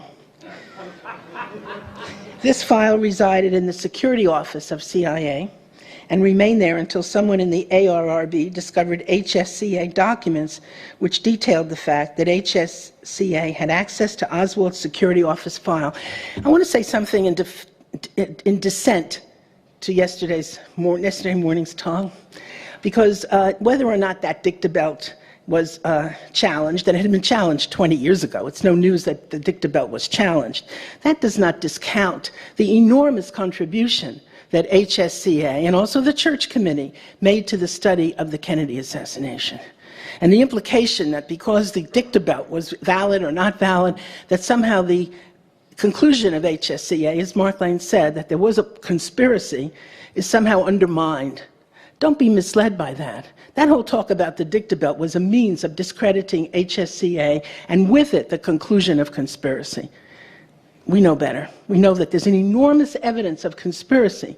Came from the Garrison investigation, came from HSCA, came from all the lies that top CIA officers told to the Church Committee. One of them was James Angleton. He sat there and he denied that Oswald was ever debriefed. No, never. It had to be the military. Of course, we know that CIA debriefed Oswald. And there were many other lies by Lawrence Houston and other very, very top CIA officers. All right. I also discussed in the new update the fact that, and I'm sure many people know this, that a CIA employee named Donald Dencelia had seen a document came from the radio factory in Minsk, from a person, unnamed. And of course, who could that be? How many American CIA people were in the radio factory in Minsk? Only one. CIA releases. I want to just talk a few minutes about Fred Lee Chrisman now. CIA releases allow us to connect Thomas Edward Beckham's handler, Fred Lee Chrisman, with Clay Shaw, the Louisiana investigators for HSCA, L.J. Delsa, and Robert Burris were forbidden to investigate. I guess it was Gary Cornwell. Who shall we name somebody that did it? To investigate a figure in whom Garrison was interested, named Fred Lee Chrisman. And Burris said to me recently, I hate to think about those days because we had no chance. It was a corrupted investigation at HSCA. It was heavily controlled by CIA, by someone called Scott Breckenridge, who was assigned to do that job, and he sat there and looked over not only the final reports, but the questions. And Gaten Fonzie, whose wife is here today, Marie, told me, as he was sitting there listening to the questioning of Bernardo de Torres, Gaten said, to think of all the hundreds of thousands of Cubans, you would never know that why, you would never know why, of all the hundreds of thousands of Cubans in Miami, they chose this one to depose. And CIA had come in the morning to control what questions the HSCA asked de Torres. And then the FBI came in with another time period. They were not to ask him any questions about that. If anybody wants to do the investigation further, Bernardo de Torres walks around in Miami. You can find him at Publix supermarket, and he's been spotted. Garrison remained interested in Fred Lee Chrisman after A Farewell to Justice was, remained interested in Chrisman. After A Farewell to Justice was published, the distinguished Freedom of Information lawyer Daniel Alcorn, sitting over there in the front row, wonderful figure, and he'll be chairing a panel this afternoon, please attend. He requested of CIA on my behalf what they had on Jack Martin and Fred Lee Chrisman. It was said that the first person Clay Shaw telephoned after he was arrested by Jim Garrison was Fred Lee Chrisman. Reason enough for further inquiry into the character of Chrisman. Dan Alcorn requested, quote, all records related to Jack S. Martin and name variations and aliases provided. Joseph James Martin and Fred Lee Chrisman, who was an acquaintance of Martin. Alcorn told CIA that Thomas Edward Beckham had claimed that Martin and Chrisman were his CIA handlers. Alcorn included for CIA's central cover staff records that reflected 3 CIA-connected Jack Martins, and he listed their agency identification numbers, AIN, I guess, which we had from the National Archives. All intelligence people are good con men, L.J. Delsa remarked to me. That we are associating con men like Beckham and Chrisman with CIA could not surprise anyone in law enforcement. CIA sent a medium-sized file in response to Alcorn's FOIA request. I call your attention to one official routing slip dated February 16, 1970, contained in this file. It suggests that the Soviet Russia Division's counterintelligence component, Lieutenant Bagley, that is, and his book is coming out in November, had set up at least one file on Fred Lee Chrisman. He was hardly a stranger to the agency. Many of the documents were already available in the National Archives. There was one document that I had not seen. Others might have seen it. I hadn't, although it had been approved for release in 1993. It is stamped CIA Historical Review Program, which we know about, and a 2-page single-spaced letter to a Mrs. Banfield from a writer who is an agency employee but prefers not to sign his name. The letter is dated September 13, 1969, the year of the Shaw trial. Shaw was already acquitted. Some have said it is a forgery. I don't see why. It's interesting to me because it demonstrates that Jim Garrison was on the right track in zeroing in on Beckham and Chrisman. The letter to Mrs. Banfield comes with an official routing slip on which the author has written, OP's setup file on Fred Lee Chrisman, send file to me. Apparently, Mrs. Banfield has requested a trace on Chrisman. The author has had difficulty in accessing the appropriate files. This man, Chrisman, the author writes, is a man that is dangerous to the future of America. He terms Chrisman a, quote, disruption agent. The writer of the letter suggests there was disagreement within the agency regarding assignments tendered to operatives domestically. They said they didn't operate domestically. They operated domestically from day one. You look at the Frank Wisner file. CIA never obeyed that stricture of its charter. The author says of Chrisman, He represents no one but a section of the CIA. In response to the Garrison investigation, CIA issued a denial that Christman was one of their own, a disclaimer we take with a grain of salt. This disclaimer came from Howard J. Osborne, then the director of the Office of Security. Where else? Contradicting itself, knowing there would be no accountability, and Mark Lane made that point this morning, CIA included in the FOIA release a document referring to, quote, copies of DCD information pertaining to F. Lee Christman, referring to activities during 1966 to 1968. Another document offers a list of 10 agency-connected people that includes, with Christman, known CIA contract personnel, people like Frank Bartes and Lawrence Laborde, whom I discuss in the Cuba book. Okay, by the way, in the Cuba book I discussed Laborde, whom Garrison tried to subpoena as having a monthly CIA salary. A person who contacted me after the publication of A Farewell to Justice was an Alabama judge named Charles McKnight, recently retired. Do I have more, where's Ben? Do I have more time, or should I finish? I'll finish. You can always ask me questions later. Depends on whether you want to take questions. You have 15 minutes. How much do I have? There's so much that I found out even since the publication of the book. Well, a little bit more, and then we'll have questions. Okay. McKnight had represented Thomas Edward Beckham on a wire fraud charge regarding concert. He was a con man, there's no doubt about that. Concert proceeds not paid. At the time, McKnight had just completed a clerkship with a federal judge and was practicing law. He decided to check out everything Beckham told him. Everything checked out. Thomas Edward Beckham told McKnight something he didn't tell me during our interviews. He had been in Dallas on November 22nd, 1963, and he had seen Oswald there. A year after McKnight represented Oswald, his office was what he called sanitized, and Beckham's file was taken. Judge McKnight involved the FBI to help him. He liked Beckham. He involved the FBI to track down Beckham. The agent said this, "Let me tell you something, he doesn't exist." Shortly after that, Beckham sent McKnight the gift of a chess set. I mention all this to suggest that the Garrison investigation bears further study as we pass the torch. The Clinton-Jackson visit by Clay Shaw, David Ferry, and Lee Harvey Oswald all suggests further opportunities for research.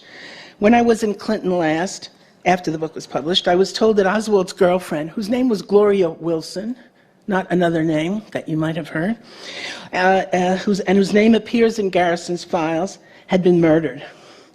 A local resident named Hadley Hudnall knew that Oswald had sometimes stayed with Gloria on St. Helena Street, 3 blocks from Clinton Courthouse, where we were talking. What do I want to do? I heard from Al Crouch, who owned Saturn Aviation and who had fired David Ferry. When Crouch received calls from both the FBI and CIA, he knew enough to put David Ferry's logbooks in a floor safe. Indeed, the logbooks survived the break-in. After that, Crouch contacted Garrison's office. Here, luck intervenes, bad luck. Crouch reached the traitorous William Gurvich, who you might name you know, or perhaps his brother Leonard, whose daughter perished in Jonestown, because both of them arrived at Crouch's office. The Gurviches told me they worked for Jim Garrison and he needed the logbooks turned over to them. Crouch believed they would go to Jim Garrison, and of course, they were never seen again. And then Crouch received an anonymous telephone call. "You have my logbooks," the caller said. Then the person added, "Do you have a little girl about 3 years old who rides a bicycle?" That's why we haven't heard from Crouch. After that, Crouch kept silent. "I felt like a dead man," he said. Such were the obstacles Jim Garrison faced, and he faced trouble even after his death. I have to tell you some of this. Judge Dennis A. Barry, who had been Garrison's law partner before he became a district attorney. Judge Dennis A. Barry had served the district attorney's office for a time. He told me a major personality from a major news organization had telephoned Orleans Parish Coroner Frank Minyard, whose picture you might have seen because he identified many of the corpses from Hurricane Katrina, and offered him money to say that the autopsy of Jim Garrison revealed that he had died of AIDS. And so I was desperate to get that death certificate in my hands from Minyard. He wouldn't give it to me. I said, "I'm entitled to it. It's a public document." "Oh yes, you sue me and then I'll appeal." That was what he said. But he told me the cause of death. And the cause of death of Jim Garrison was a blood poisoning, septicemia, caused by unhealed bed sores. He'd been in bed for a year. And if you don't deal with those bed sores, it seeps into the bloodstream, and that was what. And Mignard said he insisted on doing an autopsy despite the objections of the Garrison family, because precisely he knew that the issue of what Garrison died of would come up. Ben says 10 minutes. Would you like to have questions? Maybe questions. Is that good? I have so much, but I can't do it all. This gentleman over here. Oh, sorry. I want to make 2 comments about questions real quickly. They should be questions, not speeches, okay? Number 1. Number 2, from here on, I'm going to give priority to non-speakers. Nothing against our wonderful speakers, but you guys have microphone time of your own, so I'm going to focus on attendees. So we got one here. Hello. In regard to all of the CIA characters, and I've heard nothing about Howard Hunt. He didn't figure in the Garrison investigation. Correct. I'm not saying he was innocent or of anything or whatever, but I was a little skeptical about Howard Hunt's deathbed confession, because he put together people who in the agency would never have even talked to each other. The agency had strict protocols, and it was just like Clinton and Jackson, Louisiana. The African-American people and the white people did not speak to each other. They didn't even walk on the same side of the street, so they could not have created a conspiracy saying that Shaw, Ferry, and Oswald were up there as a planned fantasy, because they never spoke, and we had black and white witnesses there. So the same thing in CIA. And Hunt put together all his enemies and all people he hated, and leaked. I think it's useless.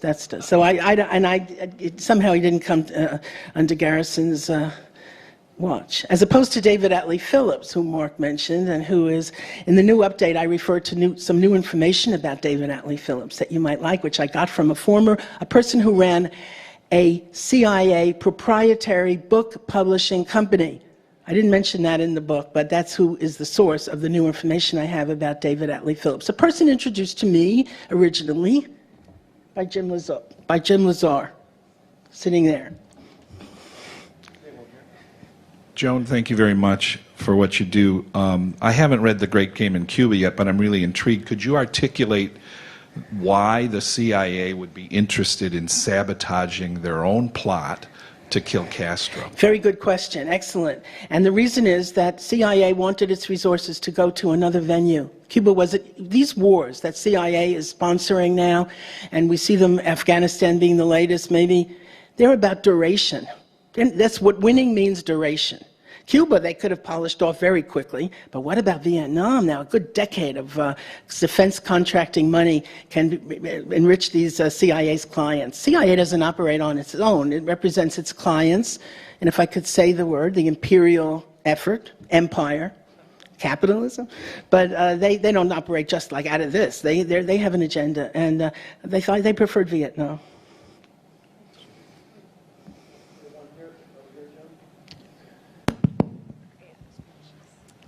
Hi.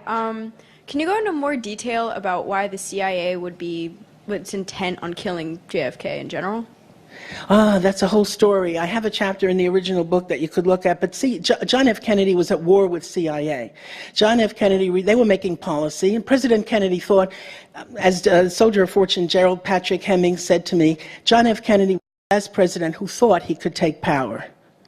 He's not going to cede power to a CIA the way Barack Obama has. Not in your lifetime. So Kennedy was starting to cut their budget, cut their mandate, what they could do, what they couldn't do, took away the U-2 program from them, and a whole list. There's a whole long list of things, efforts that John F. Kennedy was making to tame CIA, as per the op-ed piece that Mark Lane referred to that was published in the Washington Post. Oh, he was their bitter enemy because, as has been suggested here, really, what CIA needed was to keep itself as an institution as powerful as it could possibly be, keep its unlimited budget. I think it still has the unlimited budget. And anything that challenged that was like, it was a death threat to them. And President Kennedy got in the way, my opinion. Joan, we have one over here to your left. Oh. Hi, Joan. I see your upcoming book is about Mac Wallace. Do you believe that Mac Wallace was involved in JFK's assassination, and do you go into any detail about that? I did. I redid the entire fingerprint investigation. How's that? You have to get credit, because you know that Jay Harrison, the researcher, they found one unidentified print in the Warren Commission records, and so Jay got the idea, well, it was Mac Wallace. He was up there on the 6th floor. There's his print. So I hired a certified latent print examiner who happened to be an officer in the certifying organization and who had been in the organization when the two people that were hired to identify that print identified it in false affidavits. They weren't even certified at the time. They said they were. And he did the kind of computer, what is the word? Digital analysis of the fingerprint. Thank you to the FBI that provided a magnificent photograph now in the National Archives of that photo of the print. Who would know? And the print examiner said, I'm not saying anything until I see a photograph. I'm not looking at all these tracings. No. And so what I call up, I had no idea. Out comes this magnificent, with so many levels of gray and intensities, and it proved without a doubt that that was not Mac Wallace's print. I can say that here for the first time. Joan, here's one right over here. Hi, John.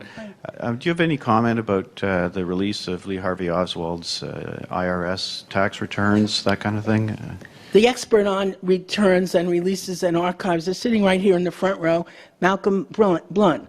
And you might ask him about the IRS records, since he's the person in this world that knows those archives best. He's from the UK. And he helped me, and I dedicated my 2 books to him, Cuba and Haiti, my best friend. I think we have time for one more. Is there one? No? Okay. Well, thank you very much for listening to me.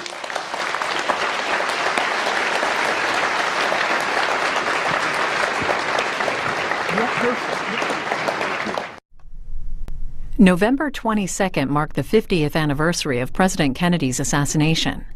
Coming up, more from the Duquesne University Conference on JFK's murder. Next, Rex Bradford, the Vice President of the Assassination Archives and Research Center. He looks at the findings of the Church Committee, headed by Idaho Senator Frank Church. The panel investigated abuses by U.S. intelligence agencies from the 1950s through Watergate. This is 50 Minutes. Hello. My talk is going to be a little bit different. I want to start with a kind of a history lesson that hopefully will show some of the context of what we're talking about. It's not directly about the Kennedy assassination, although I'll be moving into that as well. For the old hands in the audience, I apologize if some of this is familiar ground. Okay, I would like to start by painting a picture of a time. Imagine this, if you will. There's intense partisan rancor in Washington. A controversial war abroad recently wound down, and in the midst of all this, a steady drumbeat of revelations about intelligence agency abuses, wiretapping, spying on Americans, and even targeting of foreign adversaries abroad for assassination. Oh wait, I'm describing 2013. But the year I want to focus on is 1975. And this picture actually is from a few years before, but it may give you a little bit of a flavor of the times. 75 is the year after President Nixon resigned over the Watergate cover-up, although his paranoid governing style had earned him many enemies, not just liberal institutions and democratic leaders, but also on the other side. For example, in 1971, Nixon discovered that he was being spied upon by no less than the head of the Joint Chiefs of Staff, Admiral Moorer. A Navy yeoman named Charles Radford had been stealing documents from Henry Kissinger, his Secretary of State. Anyway, Nixon's resignation in 1974 was followed by a heavily Democratic so-called Reform Congress. Some of the names you may recognize, Henry Waxman, Thom Hartman, and Patrick Leahy were elected in that Congress. And they immediately voted funding restrictions on the Vietnam War, which was already winding down, but wound down much more quickly. The new Congress was also determined to make government more open and passed the Government and Sunshine Act towards that end.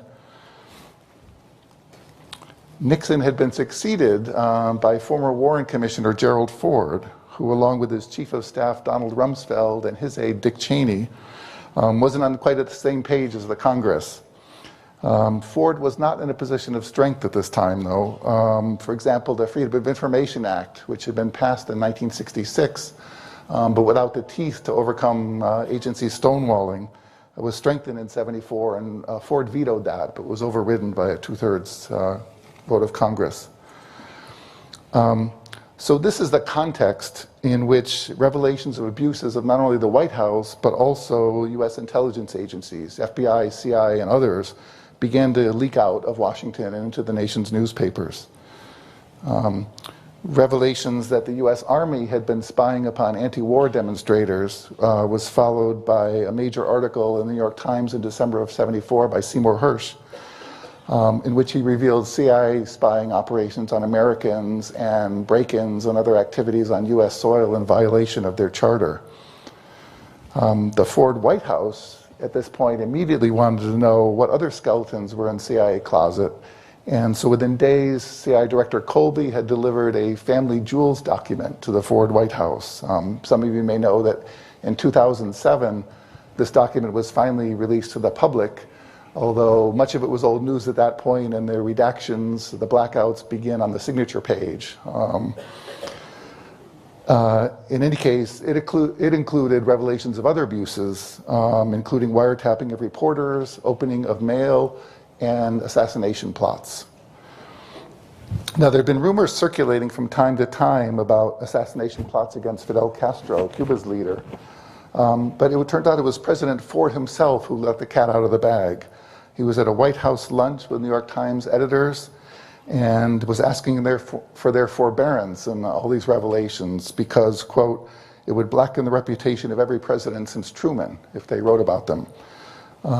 When quizzed about what he was talking about, he said, like assassinations. And the New York Times editors actually didn't publish this comment, but it got leaked to Daniel Shore, who soon did. So what happened next is that Ford appointed his vice president, Nelson Rockefeller, and created a commission on CIA activities in the United States. But both houses of Congress also quickly followed suit with their own investigations. Now, the Rockefeller Commission did receive evidence of the CIA assassination plots, but didn't take that on as an issue. In general, they conducted a pretty circumscribed probe. Former Warren Commission staff member David Bellin was their executive director. They did publish a report about CIA domestic spying and mail opening, and they actually took on 2 questions related to the Kennedy assassination. One was whether now famous Watergate burglars E. Howard Hunt and Frank Sturgis were 2 of the 3 Dealey Plaza tramps in disguise. And they also took on the somewhat more serious question of JFK's rearward head snap as seen in the Zapruder film, which had been recently shown for the first time on national television. Some of you may know that Dr. Cyril Wecht testified before the Rockefeller Commission in that regard. But the limited focus Rockefeller Commission was quickly superseded by a body with a lengthy name which came to be known as the Church Committee after its chairman, Idaho Senator Frank Church. And they really opened it up. They took on a full review of U.S. intelligence agencies, history and rationale, as well as the excesses and abuses. The Senate committee was much more aggressive than the Rockefeller Commission had been, although their style contrasted with the much more confrontational House of Representatives. My green clickers, oh, there you go. I can only imagine what Dick Cheney thought of New York Congresswoman Bella Abzug taking on the National Security Agency. So in the end, the House's committee report was actually suppressed by the House and only printed in the Village Voice when Daniel Shore again leaked it. But the Church Committee went on to do a 1.5-year-long investigation, published 14 thick volumes of reports, some of them quite thick. And the bland titles here don't begin to cover the range of topics that they really took on. This includes things like the FBI's counterintelligence program, domestic disruption called COINTELPRO, their harassment of Dr. Martin Luther King Jr., joint FBI and CIA mail opening programs, warrantless electronic surveillance and black bag jobs by the FBI, a CIA domestic spying program called Chaos, covert operations, this is coup plotting in Chile, abroad, and other topics. In this talk, there's a lot to get into there, and we're not going to. I'm going to cover two of the reports and the investigations behind them here. The first is their uncovering and documenting of foreign assassination plotting by the CIA. And the second is a limited review they conducted of some aspects of the Kennedy assassination. And before we get started, I want to say that I think that what they did was very valuable work, doing the detailed documentation of the plots to kill Castro and others. Because I have no doubt that if not for what the Church Committee did, the whole idea that the CIA plotted against these people would be one of these conspiracy theories you hear about with pros and cons and reminiscent of some other matter that's before us this week. It's also striking how much I think things have changed in America since 1975. Nowadays, the US openly conducts drone strikes against foreign adversaries, who senior officials call, quote, bad guys. And along with the collateral damage of family members, the associates who may or may not be themselves bad guys, and the occasional wedding party. In 1975, by contrast, it was a national scandal. The very idea that the executive branch of the US government would contemplate targeted killings abroad. Okay, so who are our targets here? The Church Committee, right off the bat, took on the CIA assassination plots as a priority, conducted over 100 interviews to try to piece together the story of executive action.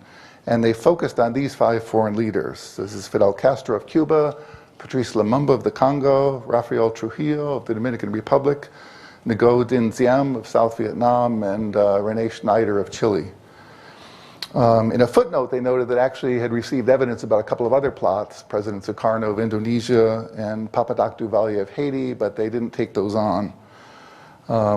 But to its credit, unlike many other congressional investigations, they were dogged in pursuit of the facts on these 5 cases. And we learned a great deal about the genesis of the plots, who was involved in them, and the command and control, or lack thereof, in some cases. The Church Committee reached, in some areas, some pretty solid conclusions, and in other areas, the full truth was quite elusive, and they were willing to admit that in their report. Sometimes you may hear, I've seen this sometimes on news programs, the idea that these were sort of zany ideas, you know, exploding seashells, or the coat Castro was supposed to put on that would make his beard fall out and embarrass him. And the impression is that these are sort of zany things that were done Keystone Cop style, never came to fruition. And I'd like to counter that a bit by saying that most of the plotting involved machine guns and rifles and very deadly poisons. And 4 out of the 5 people on this list are dead. Only Castro survived. But actually, the committee itself absolved the CIA and US authorities of direct responsibility in all 4 of those deaths. And I want to go into that a little bit. They concluded the following: that the CIA did dispatch poisons to Congo to try to kill Patrice Lumumba, but he was killed instead by Congolese rivals. We'll see there's a bit more to that story. Rafael Trujillo's Dominican enemies were supplied with pistols and carbines by US State Department diplomatic pouch, but the committee said, quote, there's conflicting evidence concerning whether the weapons were knowingly supplied for the assassination and whether any of them were present at the scene.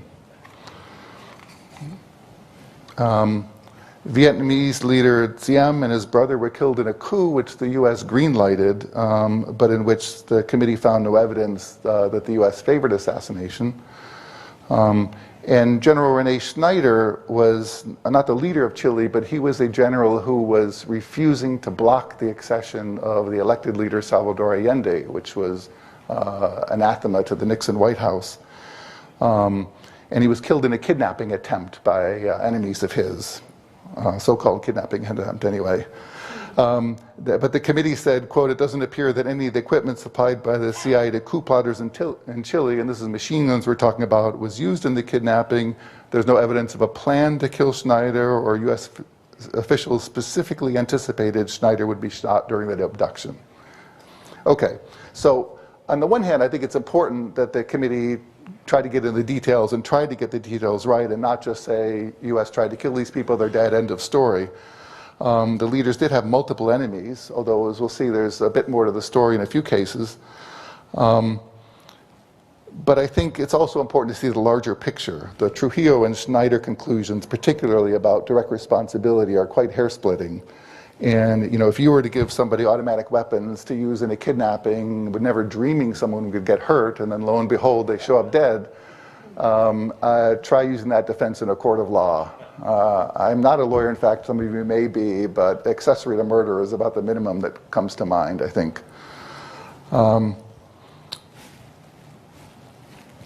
The committee did something also important in laying out the details of the plots, which is to try to answer the question of who authorized them. And that was not an easy one for them. And also the command and control down to lower levels as to how they were executed. And here they ran smack against what we call plausible denial. The committee wrote, if I read the whole thing, they find that the system of executive command and control was so ambiguous that it was difficult to be certain at what levels assassination activity was known and authorized. So maybe plots were taken without them really being explicitly authorized. Maybe there's plausible denial and the committee just wasn't able to penetrate that. And they basically, in the end, this was in large part their answer to that question. The paper trail was somewhat thin, which was one of their difficulties. They had to rely mostly upon interviews with various people. One of the few contemporaneous documents is this one from William Harvey, who ran some of the assassination plots at CIA under the codename ZR Rifle, Executive Action Program. This document is fascinating to read. It includes some choice quotes such as "never mention word assassination" in a document he left behind. It also contains this amazing little piece that I don't think you can read here, so I'll read it for you.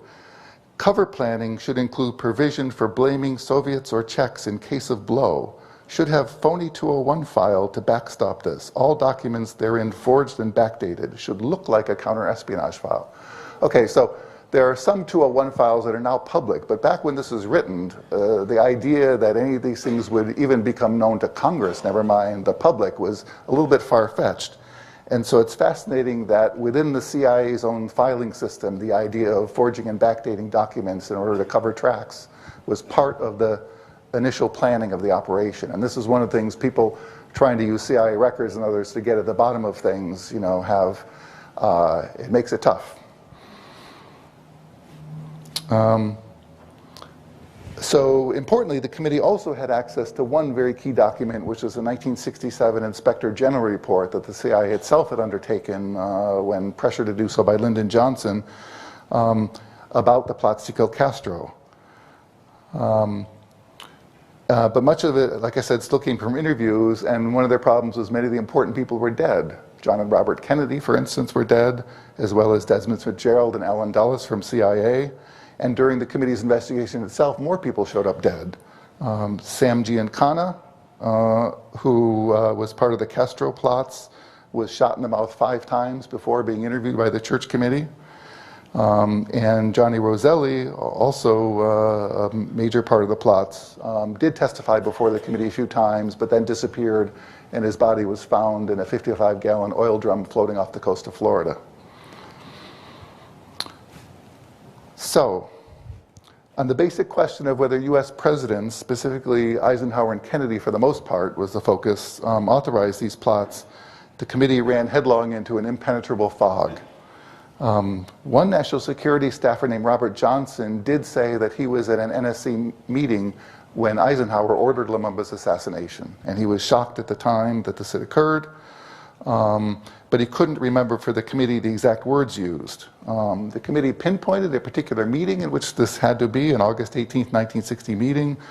And indeed, within a month of that meeting, a man named Sidley Gottlieb of the Technical Services Division at CIA had been to Fort Detrick, selected the appropriate deadly virus, and was off to the Congo. But the minutes of the meeting, of course, don't reflect any of this, and even participants said, of course, the minutes wouldn't. And his account was also disputed by others, or for the most part, people said, well, they just couldn't recall any such thing. He wasn't really disputed quite so directly. Participants in the plot, like Deputy Director of Plans Richard Bissell, swore that they had authorization of the top, but of course they had no proof to offer the committee of that. So in the end, the Church Committee said there's basically a few possibilities here. You know, Eisenhower ordered the assassination, but it's not in the record. Maybe he used a euphemism like getting rid of Lumumba with a wink, wink, nudge, nudge to CIA Director Dulles, who was at the meeting. Maybe he said something like that, and oops, but he didn't really mean assassination, and oops, Alan Dulles misinterpreted him. In other words, they failed to resolve the issue completely. And compared with the ambiguity over whether Eisenhower ordered Lumumba's assassination, the idea of whether President Kennedy was part of the Castro plots is positively labyrinth. The discussion of several plots to kill Castro in the committee's report is the largest section of the report. And the first one they documented, although there are indications there may have been earlier plots, but the first one they documented started in August 1960, when CIA Deputy Director Richard Bissell contacted Sheffield Edwards, who contacted an ex-FBI agent named Robert Mayhew, who got in touch with Johnny Roselli, who got in touch with his pals Trafficante and Giancana, and the rest of the so-called CIA mafia plots, which you can read about all over the place in many books, is history from there. Church Committee also wrote about some of the zanier plots that I mentioned, the exploding seashells and so forth. It's also worth noting, I think, there's a set of plots that they might have investigated but never took on. There's a famous incident called the Bayo Pauli raid, which was ostensibly in the summer of '63 about trying to get supposed Soviet military personnel out of Cuba, but which many people think was a cover for an assassination team. And that wasn't part of the committee's work. Fidel Castro gave George McGovern a black book of 24 plots against his life. And this book was passed along by the Church Committee to the CIA, who basically said, yeah, we know a bunch of these guys, we work with them, we don't know nothing about no assassinations. And the Church Committee essentially took them at their word on that and may have not have gotten the full story on what was going on there. The last Castro plot the committee discussed in their report, the so-called Amlash operation, is intriguing and is perhaps the poster child for the dilemma that the committee faced on the issue of authorization. I want to give a little background first. In 1963, of course, it's the aftermath of the Cuban Missile Crisis and Kennedy's no invasion pledge, and Cuba policy changed again. 1962's Operation Mongoose of overthrow from within was disbanded. William Harvey, who was heavily involved in that and had ran afoul of RFK during the missile crisis for dispatching sabotage agents into Cuba during the crisis itself, was demoted and eventually sent to Rome. And the FBI began conducting raids on Cuban exiles who were conducting operations from US soil. In particular, after in March of '63, Alpha 66 attacked a Soviet vessel off the coast of Cuba. It's interesting, the Church Committee didn't really get the full story on the second half of '63, and we know a fair amount more, although some of it still remains a bit mysterious, and I'll discuss a little bit of that later. Amlash is a cryptonym, or pseudonym, whatever, I'm sorry, I should know, for a man named Rolando Cubella Sacates. Cubella had achieved some fame in 1956 for assassinating the head of Batista's security forces in Cuba, and by the early '60s was an official in Cuba's government. In 1961, he first approached the CIA about defecting and was persuaded to stay in place. And importantly, some CIA officers were very concerned that Cubella was a dangle, a double agent who would report back to Castro, just being offered for that purpose. But strangely, nevertheless, in September of '63, after a year of no contact, a CIA officer met with Cubella in Brazil, and there were discussions about overthrowing Castro, which turned into assassination discussions. Cubella, however, warned that he really needed assurances from the higher level and requested a meeting with Robert Kennedy. Now, on September 7th, on the very same day that Cubella's case officers are cabling headquarters with this news from Brazil that Cubella is willing to attempt an inside job, Fidel Castro shows up at the Brazilian embassy in Cuba and gives an interview with an AP reporter and says, quote, oops, sorry, backwards. U.S. leaders should think that if they are aiding terrorist plots to eliminate Cuban leaders, they themselves will not be safe. A coded message, perhaps? In any case, what happens next is extraordinary. Special Affairs Staff Head Desmond Fitzgerald in October met personally with Cubella and represented himself as a personal emissary of Robert Kennedy. Cubella told Fitzgerald he wanted a high-powered rifle. In the end, what he got was a poison pen, which was delivered to him on November 22nd, 1963. The Inspector General report says that they were probably meeting and getting the pen at the very moment Kennedy was shot. Cubella refused the pen. And it gets weirder. I mean, who authorized Fitzgerald to represent himself as the personal emissary of RFK? According to the CIA's Inspector General report, Richard Helms and Fitzgerald had a meeting, and Helms decided it wasn't necessary to talk to RFK or seek his approval. And when questioned by the committee, Helms said he didn't really recall the discussion, but he believed he had pre-existing authority for all this sort of thing, and so he wouldn't need to. And so this was the committee's nutshell, and a dilemma in a nutshell. You know, for some people, it's obvious, well, the Kennedys and the CIA are all in this together, and they might have talked off the record, et cetera, et cetera. But it's also true that Cubella's reactivation occurred right at the time when John Kennedy had begun opening back channels to Castro, using William Atwood and others as emissaries to seek a rapprochement of some kind.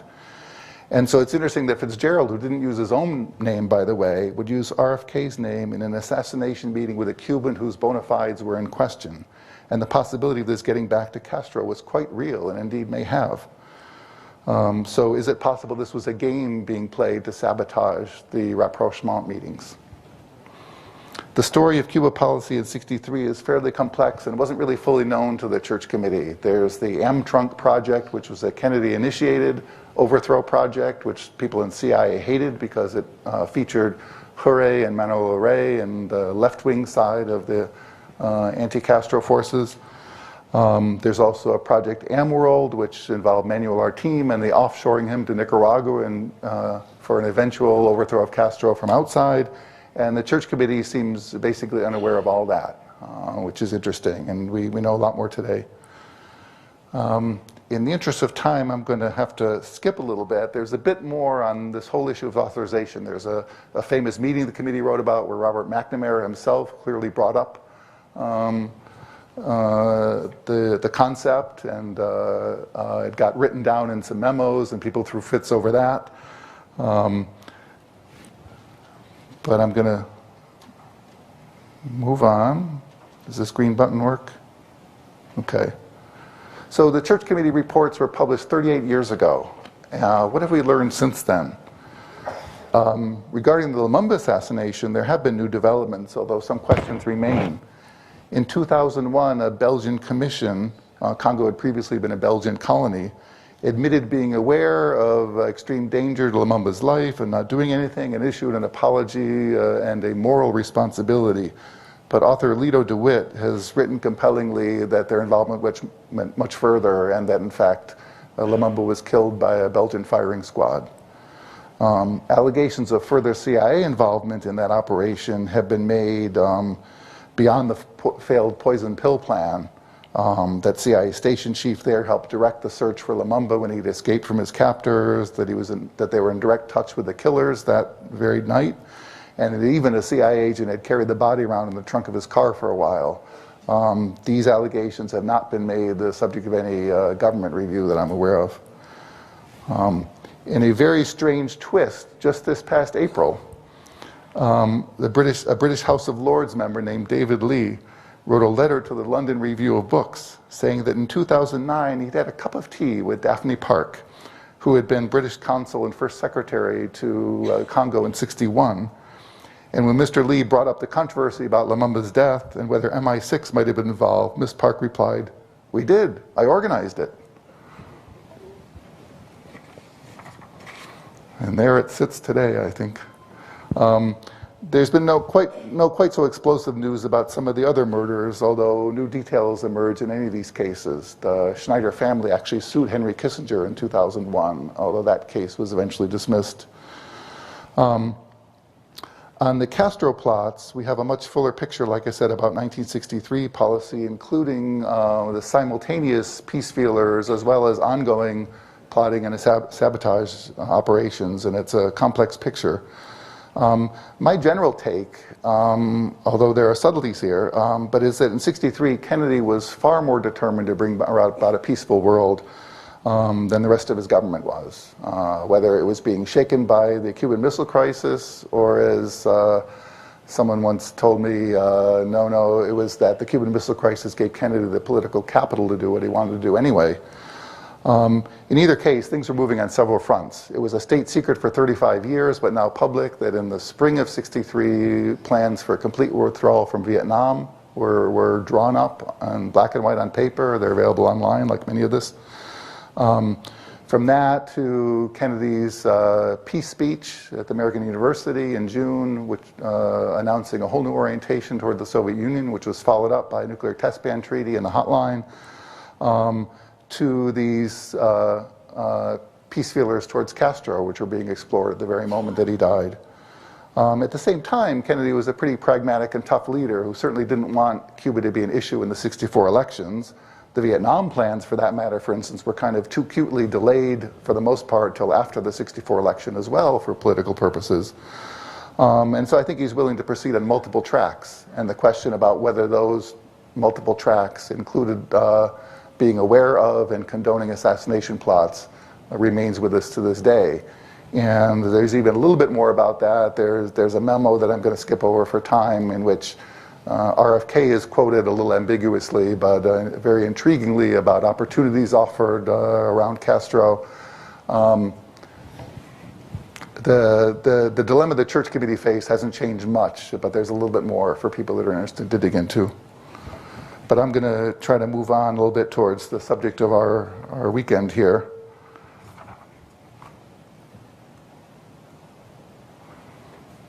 Okay. The second topic that I want to talk about is another aspect of the committee's work undertaken by a subcommittee of theirs, headed by Senators Richard Schweiker and Gary Hart. The full name of the resulting report is The Investigation of the Assassination of President John F. Kennedy, Performance of the Intelligence Agencies. And the context here is this. By 1975, it's 12 years after the assassination, 11 years after the Warren Report. A number of books critiquing the single bullet theory and many more aspects have been written that are critical, and they had an impact, but there was no federal re-review yet. The momentum hadn't built for that. But in July of 1975, a story emerged that Lee Oswald had been to the FBI office in Dallas and dropped off a note, which then had been destroyed by Agent Hosty under orders from his boss after Oswald was killed. And testimony was taken in the House of Representatives surrounding this. And one question remained, which was whether the contents of the note was an innocuous complaint in Hosty's version or a threat to blow up the FBI building in the words of the secretary who received the note and gave it to Hosty. But in any case, this was one more chapter in sort of an ongoing story of serious questions about the Warren Report, and in particular whether the Warren Commission had been served well by the FBI and CIA that they used as their prime investigative arms. And this was the question that the Schweiker-Hart subcommittee took up. For obvious reasons, one of their focuses was why didn't anybody tell them about the plots to kill Castro? Maybe that was relevant. And in fact, J. Lee Rankin, the Warren Commission's executive director, said yes, that would have been very relevant. But they did more than that. They dug in. It was a partial probe, as we'll see, that didn't really get into the assassination controversy, the details per se, but covered some important ground, particularly around what we might call the cover-up. We've learned a lot about the federal response to the aftermath of the assassination over the years, particularly with the release of Lyndon Johnson's phone calls in the 1990s.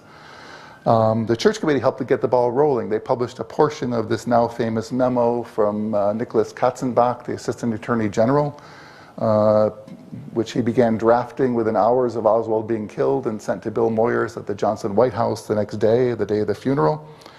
And it says in part, the public must be satisfied that Oswald was the assassin, that he did not have Confederates who were still at large, and that the evidence was such he would have been convicted at trial. Now, some defenders of this memo will point out that it does open by saying, well, it's important that all the facts about the assassination be made public. And Katzenbach himself was questioned about this later during the House Committee and fumbled a bit and then finally said, well, I don't think it's too artistically worded. But artistic phrasing or not, it doesn't change one basic fact, which is that on the Monday after the assassination, there's not a single person in the world who's in a position to truthfully say that Oswald was the assassin and there are no Confederates. I mean, with Ruby's shooting of Oswald the day before, the smart money is on the opposite conclusion. And so this is not a statement of any facts at this time. This is a policy statement. And even Katzenbach's memo admits this. He goes on to say, unfortunately, the facts on Oswald seem about too pat, too obvious. Marxist, Russian wife, etc. So, the Church Committee also revealed that in the aftermath of the assassination, Director Hoover disciplined secretly 17 FBI personnel for their failures in regard to it.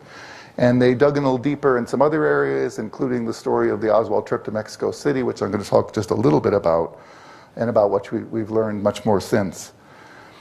In general, though, I think that the stories told by the committee aren't as visually important as the overall picture that they were able to paint through them. And they were careful to say that they didn't dispute the Warren Commission's conclusions per se, having not reviewed them, but they were pretty stark about what they thought was going on. The committee has developed evidence which impeaches the process by which the intelligence agencies arrived at their own conclusions about the assassination and by which they provide information to the Warren Commission. The evidence indicates that the investigation of the assassination was deficient. And on a Face the Nation TV program in 1976, Senator Schweiker went further. He said, the Warren report has collapsed like a house of cards. The investigation was snuffed out before it even began, and the fatal mistake the Warren Commission made was not to use its own investigators, but to rely upon the CIA and FBI, which played directly into the hands of senior intelligence officials who directed the cover-up. It's been a while since a US senator spoke on national television about the Kennedy assassination cover-up, but it did happen. By the way, on the subject which has been brought up about what's missing from the records we now have, a subject near and dear to my heart, it's clear that the 50,000 pages of released Church Committee records is pretty woefully incomplete. For one thing, actually, what's public now is only the stuff directly related to assassination plotting and the Kennedy assassination, not the huge universe of Church Committee files and all their other investigations, which remain sealed to this day. But even within that more narrow focus, I took the exercise one time of going through those two reports and looking at all the footnotes in them and counting up the ones that the transcripts for those were not public, and there were 40 of them. And many of them completely directly related to the Kennedy assassination and things that should be public.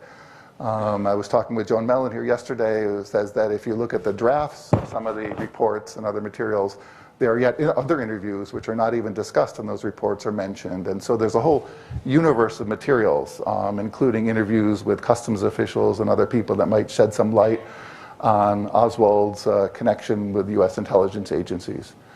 So there's more there.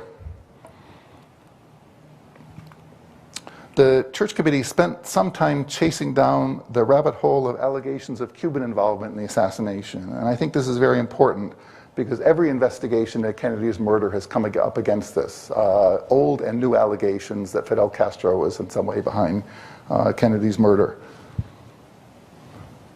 Some of those stories are listed here, if you could see them. They include Gilberto Alvarado Ugarte. The Warren Commission called him D, the Nicaraguan undercover agent who said he saw Oswald take $6,500 in the Cuban embassy in Mexico City to kill Kennedy. They include Pedro Gutierrez Valencia, a credit examiner who saw saw Oswald take money to kill Kennedy outside the Cuban embassy. There's a story about a twist party with the secretary and the Cuban consulate who dealt with Oswald, where they were seen together, and more stories, some more laughable than others, including the Pedro Charles letter, which was supposedly written to friend Lee from inside Cuba on November 10th, before the assassination, but was actually postmarked 5 days after the assassination. So the committee writes about some of these stories, and there are many more that were unknown to the committee that have been the House committee a few years later dealt with. So, obvious question is, are any of them for real? I mean, it's pretty hard to believe that Oswald was taking money both inside and outside the Cuban embassy to kill Kennedy. So are they all after-the-fact propaganda operations, simply taking advantage of JFK's death to try to finger Castro and get an added benefit?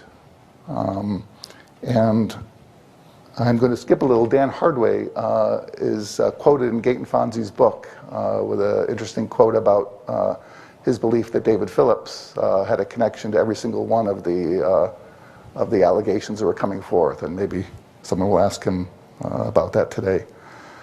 I'm going to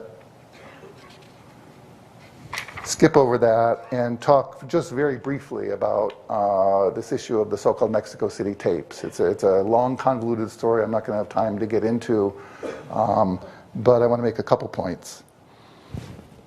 To summarize, in October of 1963, the Mexico City CIA station reported to headquarters the visit of an American to the Soviet embassy based on tapped telephone conversations of a man calling himself Lee Oswald. And after the assassination, the transcripts of these tapes would cause great consternation in the halls of power in Washington, because in one conversation, Oswald made reference to a prior meeting with a man named Kostakov. Valery Kostakov was KGB, naturally, but much more ominously, he was in the FBI and CIA files as being Department 13, Sabotage and Assassinations. And also captured on tape was a cryptic comment that this Oswald made that led some later to believe that the Cubans were housing him in Mexico City while he was there on his visit. And this is the context in which Lyndon Johnson put together the Warren Commission and bandied about the figure of 40 million Americans who would die in a nuclear exchange with the Soviets. So, transcripts of Oswald's call, what about the tapes themselves? Well, the received story is that the tapes were erased, routinely recycled before the assassination. But the recycling story itself only developed after FBI Director Hoover told the White House and the Secret Service in writing that on November 23rd, these tapes were still in existence. FBI special agents listened to them. They had Oswald right there in the jail cell in Dallas, and they determined it wasn't his voice on the tapes. So Oswald, the loser who nobody ever heard of, is impersonated on tapped telephone lines in a foreign country before the assassination in a manner which connects him to Soviet and Cubans. Interesting. Anyway, it turns out that back in 1976, this is one of the memos that went to the Secret Service about this. Impossible to read. It turns out the Church Committee was actually onto this story, although only pursued it a little ways, back in 1976, regarding the FBI's assertion that, like the CIA was saying at the time, oh, the tapes had been routinely recycled and it was all a big mistake, nobody ever really listened to them. Staffer Paul Wallach wrote a memo saying, the staff submits that the matter is not as simple as the Bureau asserts. Not as simple indeed. Much later, two Warren Commission staffers would say that they listened to these tapes in April of 1964 when they went down to Mexico City as part of the Warren Commission's investigation, although the idea of whose voice was on the tapes was not even a question that was on their minds. The Church Committee also didn't have access to the recordings of Lyndon Johnson, declassified only in the 1990s after the passage of the JFK Records Act, and some of these calls are quite enlightening. The very first call President Johnson had with FBI Director Hoover on the morning after the Kennedy assassination at 10 o'clock, Johnson asked about Mexico City, and he got this answer. No, that's one angle that's very confusing for this reason. We have up here the tape and the photograph of the man who was at the Soviet embassy using Oswald's name. and the picture and the tape do not correspond to this man's voice nor to his appearance. In other words, it appears there's a second person who was at the Soviet embassy down there. And it turns out there's actually a little problem with this tape too. We have the transcript, but this presidential phone call has itself been erased, as I discovered when I made a bit of a pest of myself at the LBJ Library in Austin. And I'm wondering if somebody could click the little speaker icon. I don't know if we're able to hear it. Volume, maybe?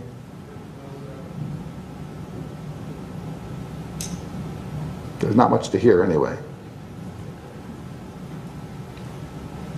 Well, maybe the erasure's been erased.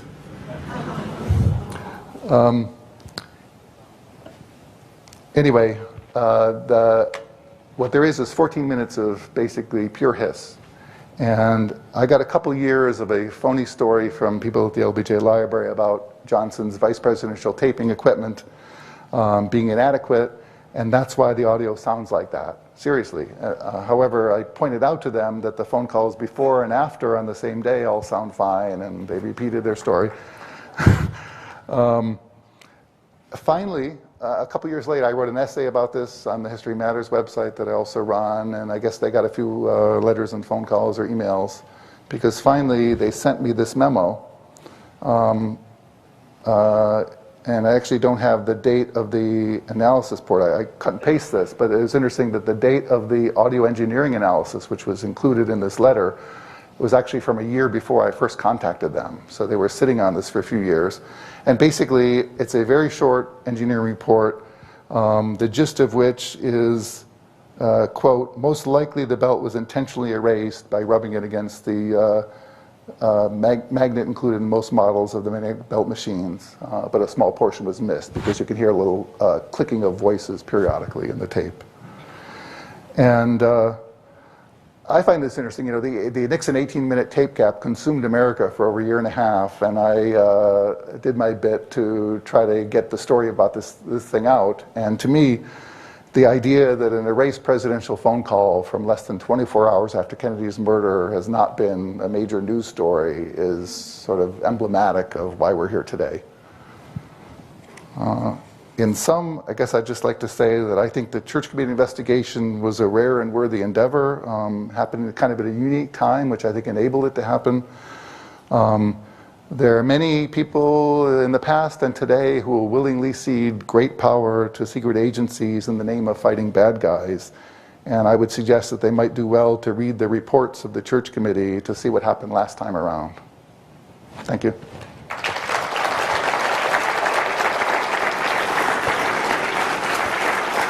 Any questions? Sure. Questions? Leonard Maharowski is my name. I'm a licensed private detective here in Pennsylvania. Has anyone considered John Kennedy's executive orders may have contributed or been the nail in the coffin for the decision makers to finally decide to take him out? Are you referring to a particular executive order? Or? I understand there was one that may have begun the dismantling of the Federal Reserve. Yeah, I mean, you know, I guess I'll say two things. One is that working strictly from motive for murder when you have somebody like John Kennedy or any president is problematic because you can find it everywhere. You know, we have mafia theories, CIA, Joint Chiefs of Staff, you name it. But I do agree in general that it's been striking to me how, you know, I follow a lot of the story of the declassified records and what new things come out, and the amount of stuff related to Kennedy foreign policy decisions, you know, some of it known at the time, but it's come out in drips and drabs over the years. And the picture, you know, if you read books now on Vietnam history from that era, they've all been subtly changing over time. It was all like Kennedy and Johnson were like, you know, cut from the same cloth for years and years and years, and there was a funny gap in the Pentagon Papers, you know, during the transition. And the story has emerged that regardless of the sort of, I guess, unknowable question, I suppose, of what might have happened had Kennedy lived, it's absolutely clear now that there were black and white withdrawal plans on the books. Kennedy was serious about them. They actually began them in October of '63. And the I talked about the April of '63 plans for withdrawal of Vietnam. In November 20th, there was the last meeting while Kennedy was alive, on his trip, and there were no change in those plans at that time. So I'm not trying to say Vietnam is the answer. That's one of many areas in foreign policy where the landscape was changing, and the people who look for motive for murder there, it's a rich field.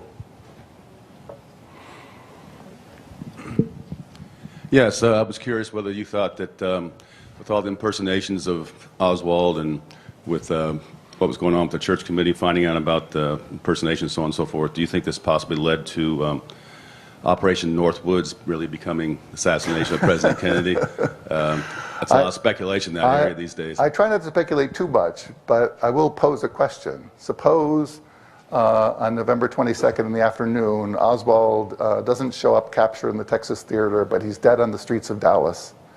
And maybe there's a visa in his pocket or who knows what. And there are now tapes of a man using his name down in Mexico City, and he's dead. And nobody's going to do voice comparisons on these tapes now. The whole landscape of what happened in the aftermath might be a very different, scarier thing than actually happened. Hi. We'll take this. If we have time, we'll come back to you. I wondered, Rex, if you've heard about the Charlie Battaglia, who was in charge of the Select Subcommittee on Intelligence at the time of the Review Board investigation. And the name rings a bell, but no. And the fact that both NARA and the Review Board both suffered extreme roadblocking for access to a lot of these documents. And in the end, they came up with a very temporary, it was a very poor compromise, because they were allowed just 3 days with interns to do the research, to look at the extra material. And in the end, I don't think they got anywhere near. I mean, we talked yesterday about the eight binders, the indexing to the church committee, which in my opinion should be released. And I know Joan asked Judge Tunheim, I think the last time you had a conference, Ben, about whether, when was the church, why wasn't, the balance of the church committee files, why weren't they released? So that took that. I agree. I mean, there are 5 or 6 million pages in the so-called JFK collection, so a huge universe of documents were released. But depending on where you draw your umbrella, and even a conservative drawing of that, there's many areas in which stuff is still not there. Of missing documents from the church files, and they sought to explain 50 pieces of missing testimony to me, and in the end they acknowledged, yeah, there were 33 pieces of missing testimony.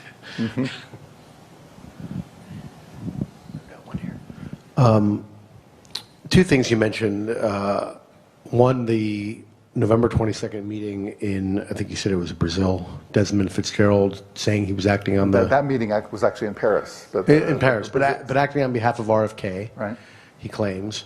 And then the memo from Katzenbach on the 25th, which obviously suggests very quickly the desire for a cover-up or a desire to sort of smooth this over. Yeah. I'm wondering, is there anything in the documentary trail that shows what RFK is doing, saying, thinking during those few days immediately after the assassination? I mean, he's still the Attorney General. Should probably talk to the guy next to you, but in general, in terms of official actions, he was pretty hands-off. He's grieving, and Katzenbach is running with the ball on that. But behind the scenes, there's the afternoon of the assassination itself, he's at Hickory Hill. John McCone comes up, and they talk for a few hours. He makes a phone call to Haynes Johnson and Harry Reeves Williams, who are part of this whole Cuban operation stuff that he's involved in, and says to them, one of your guys did this. And the precise meaning of that could still be debated. But the whole question of Robert Kennedy's reaction and his general silence on it, I think, is a fascinating topic, which I'm not sure it's anybody's ever gotten quite to the bottom of it, but you know, I don't know. Read Brothers though for a good overall overview of that.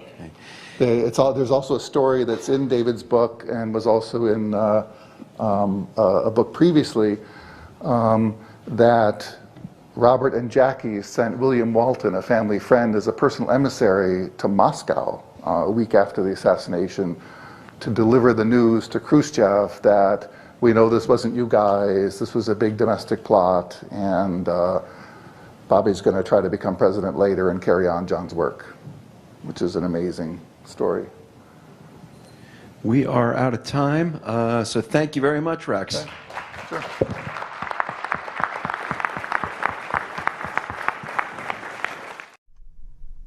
Thank you very much, Rex. Okay. Sure.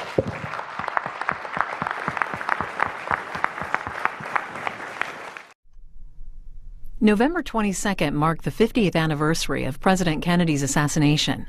Coming up, more from Duquesne University in Pittsburgh and a conference disputing the U.S. government's official findings on JFK's murder. Next, Robert Tenenbaum, the former Deputy Chief Counsel of the U.S. House Select Committee on Assassinations. He gives his analysis of the government's conduct in the investigation of President Kennedy's death.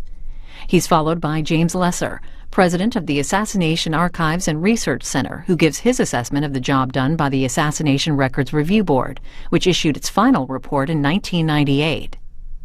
This is 2 hours.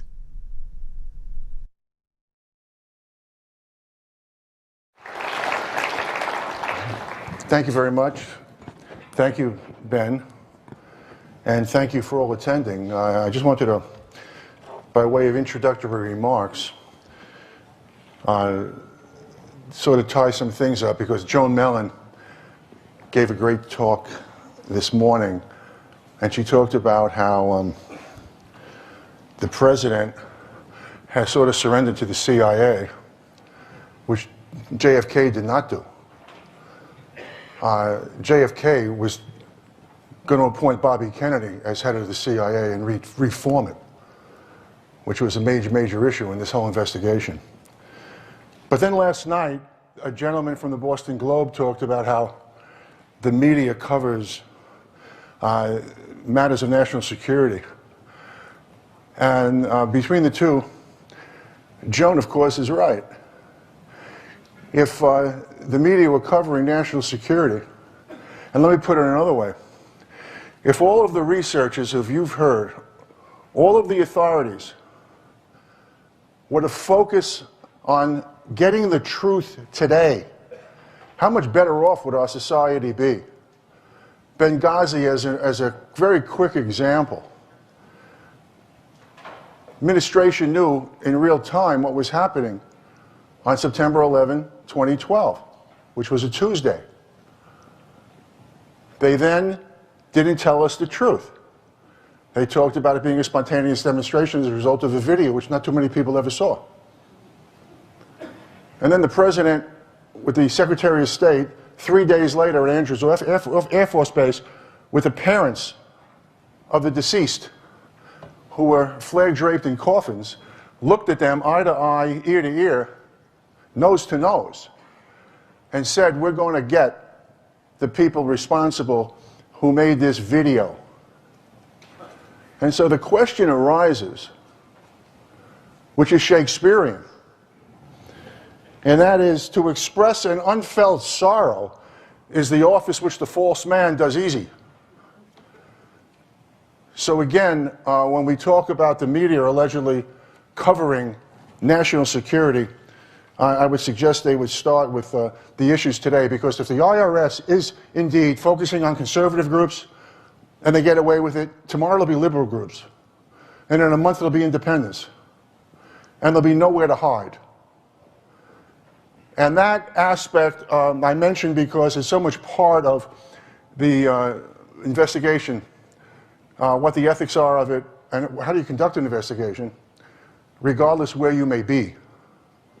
As an assistant DA, I will tell you, in Manhattan, I worked in an apolitical office, if you can believe that, My boss was Frank Hogan, and he was a lifelong Democrat, but always had Liberal Party. That's the party of David Dubinsky of the International Lady Garment Workers. John Lindsay ran as a Liberal and was elected mayor. The Conservative Party and the Republican Party. He didn't know the political affiliations. And so the only thing that we were concerned about was a search for truth. And if the major issue that we were always concerned about was to exonerate the unjustly accused. And in the kind of trials, high-profile trials that I had, lasting 5 months, 10 months, major murder cases, I spent a good part of the trial, particularly in summation, in debunking the big lie, defense. There's an old saw around the court, and it goes something like this. If you have a weak case on the facts, try the law. If you have a weak case on the law, try the facts. If you have a weak case on the law and the facts, you try the DA. When I came to Washington, I realized, after investigating the case and coming up with some very, very important evidence, I now had the big lie offense to deal with that was pursued by the government, that Oswald acted alone without foreign intervention. I could tell you from my experiences having tried several hundred cases to verdict and being responsible for thousands of cases as head of the criminal courts and running the Homicide Bureau, that I don't believe there's any courtroom in America where Oswald would have been convicted on the evidence that was presented before the Warren Commission. I also wanted to make mention of my dear friend Mark Lane. I was very honored when he asked me to do an introduction to his book, which is entitled The Last Word. And I wish you'd all read it. Isn't that nice that I could tell you to read other authors? And the amazing thing about Mark Lane is that I knew of Mark Lane when I was in the DA's office. When he was an assemblyman, I was in high school. And when I came into the DA's office right out of law school from Berkeley, college and law school at Berkeley, that was pre-revolutionary Berkeley, revolutionary Berkeley, and post-revolutionary Berkeley, Mark Lane was the scourge of DAs. And I try to explain to everybody that you want to try cases against the very best defense attorneys. Why? Because it's not about the win. It's about ensuring that in the case, justice is done, and you never want to win a case, have it reversed because of some faulty error that never should have been made. And Mark Lane, you should pray that you try a case against Mark Lane, who will press the government so that the evidence ultimately is trustworthy and relevant, and no appellate court will reverse the case from the trial record. When and the other book that I was asked to do an introduction to was Dr. Crenshaw's book, which they have now retitled, I understand. But I do want to leave you with this thought about that. Dr. Charles Crenshaw was in Trauma Room 1, as most of you may know, when the president's body was wheeled in to Parkland Hospital. Dr. Crenshaw is a renowned trauma surgeon. And Dr. Crenshaw indicated that the wounds came from the front and the right side. This is before there was a one-bullet theory. This is before there was a Warren Commission. And there was that kind of evidence that I thought would be very important to present to the committee, because if people want to know, when people say the Warren Commission didn't do a fair and honest job, you have to ask them, why wasn't Crenshaw called before the Warren Commission? That's what you would, if you had the theory, which they did regrettably, that is to say the Warren Commission worked from conclusion backwards. In the course of conducting investigations, the facts take you to conclusion. The evidence, legally admissible evidence, take you to conclusion. Warren Commission did exactly the reverse. And that's exactly what should not happen, because as I was telling our committee members, we are not a grand jury. And we want to present all sides. So if you work from conclusion back, the Warren Commission, particularly with Earl Warren, formerly DA of Alameda County, Attorney General of California, Governor of California, he knows about exculpatory evidence. He's responsible for Brady v. Maryland. And that exculpatory evidence is any evidence that would show that the accused is not guilty. That's a serious burden on prosecutors. It's not something you wait to give them at the last second, 10 seconds before summation. You give it at the earliest opportunity because we want to exonerate the unjustly accused. There's a big inventory in criminal justice. You don't have to worry that you have no work to do. So the whole Charles Crenshaw thing, to me, is a prime example. And what I remember very distinctly when I first came to Washington, and I'm a Johnny-come-lately to all this, because the only book that I ever read prior to going to Washington was Mark Lane's book, only because I knew of Mark Lane. And that was 1966, Rush to Judgment. So the Crenshaw piece, though, which was very revealing to me, was a diagram he made in circular fashion, indicating that the back of the president's head was blown out. And various people signed on to that. And yet it was ignored. And it was ignored by the Warren Commission and ignored by the media. Now, when I went to Washington, I was very impressed by some of the people who were there. And I think that the most impressive person I met in Washington, who I literally drove crazy, having him show me film after film, frame by frame, working around the clock to catch up, was Robert Groden. And are you here, Robert Groden? Let's give him a round of applause for the work that he's done in this case.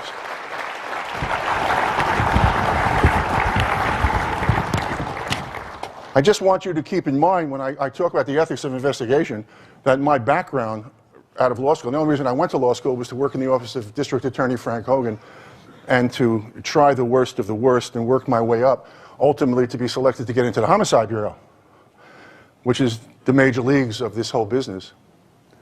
And when I met Bob Groden, he got all of these pieces together.